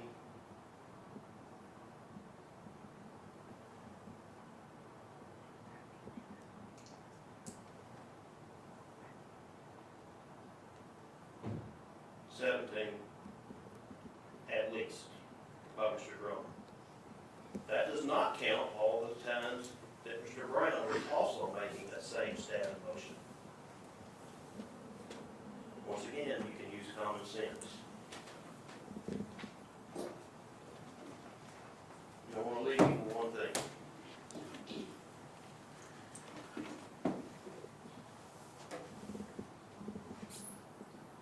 Once again, using your common sense. You are sitting there minding your business right now. You're not bothering me. You're not bothering Mr. Hayes. You're not doing anything to anyone. The same as Mr. Singleton was doing. Now imagine I come up to you unexpected, and Mr. Hayes is right behind me, and out of the blue for no reason, I start stabbing you. 1, 2, 3, 4, 5, 6, 7, 8, 9, 10, 11, 12, 13, 14, 15, 16, 17. What do you think I'm trying to do to you? You think I'm trying to kill you? I want you to think about that when you go back into the jury room. Thank you. Ladies and gentlemen, the verdict must represent the considered judgment of each juror. In order to return a verdict, it is necessary that each juror agree thereto. Your verdict must be unanimous. It's your duty as jurors to consult with one another and to deliberate with a view to reaching an agreement if you can do so without violence to individual judgment. Each of you must decide the case for yourself, but do so only after an impartial consideration of the evidence with your fellow jurors. In the course of your deliberations, do not hesitate to re-examine your own views and change your opinion if convinced it is erroneous. But do not surrender your honest conviction as to the weight or the effect of the evidence solely because of the opinion of your fellow jurors or for the mere purpose of returning a verdict. You can have no sympathy or prejudice or allow anything but the law and the evidence to have any influence on your verdict. You must render your verdict with absolute fairness and impartiality as you think justice and truth dictate. When you retire to the jury room, you will first select one of your members as a foreperson who will preside over your deliberations. When you have reached a verdict, you will return with it to this courtroom, and your foreperson will deliver the appropriate verdict form to the court. The verdict form reads as follows. State of Tennessee versus Austin Drummond, jury verdict count 1. We, the jury, find as follows: guilty of attempted first-degree murder, or guilty of facilitation of attempted first-degree murder, or guilty of attempted second-degree murder, or guilty of facilitation of attempted second-degree murder, or guilty of attempted voluntary manslaughter, or guilty of facilitation of attempted voluntary manslaughter, or guilty of reckless endangerment, or not guilty. There's the instruction to circle your verdict, a place for the foreperson to sign, and date today's date, which is July 24, 2026. Next verdict form, State of Tennessee versus Andre Bernard Brown, jury verdict count 1. We, the jury, find as follows: guilty of attempted first-degree murder, or guilty of facilitation of attempted first-degree murder, or guilty of attempted second-degree murder, or guilty of facilitation of attempted second-degree murder, or guilty of attempted voluntary manslaughter, or guilty of facilitation of attempted voluntary manslaughter, or guilty of reckless endangerment, or not guilty.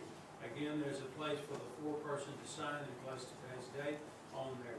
Jury verdict count 2, State of Tennessee versus Austin Drummond.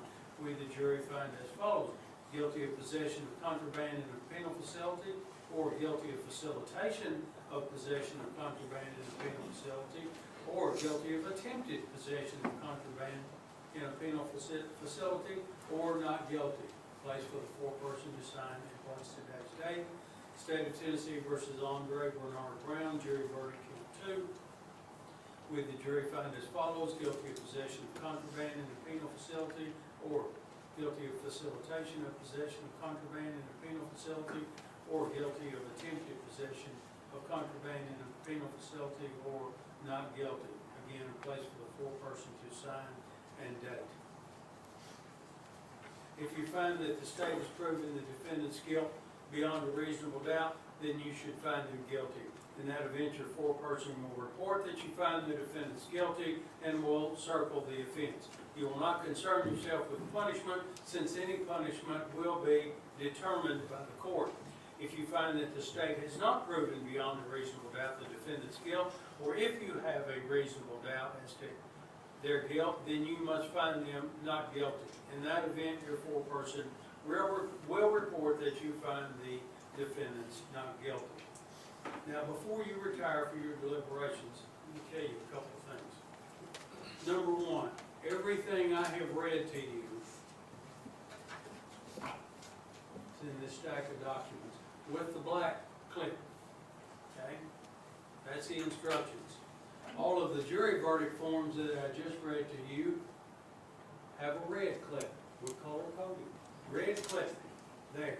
You will also have all of the exhibits. I don't know at the moment about how you view the video, but if you decide as a group that you want to view the video again, let your officer know. He'll tell me and we'll figure it out. We'll make that work for you as well. Okay? Last thing before you go. There are 14 of you. How many people are on the jury? 12. 12. So it's time, the alternates were just selected by random draw, and the alternates who will not join the jury in the jury room, Mr. Elijah Rowe, that is you, Mr. Rowe, and Mr. Curtis Barton. All right, very good, gentlemen. Thank you very much for your service. Let me say one thing to you. Folks, I'll tell you this before, because we're going to be, once we get done with the matter, thank you all, particularly you guys that you're not going to go further, but thank you all for your time over the last 2 days. Jury service can be interesting, sometimes fascinating, it can be inconvenient, and it can be frustrating. I hope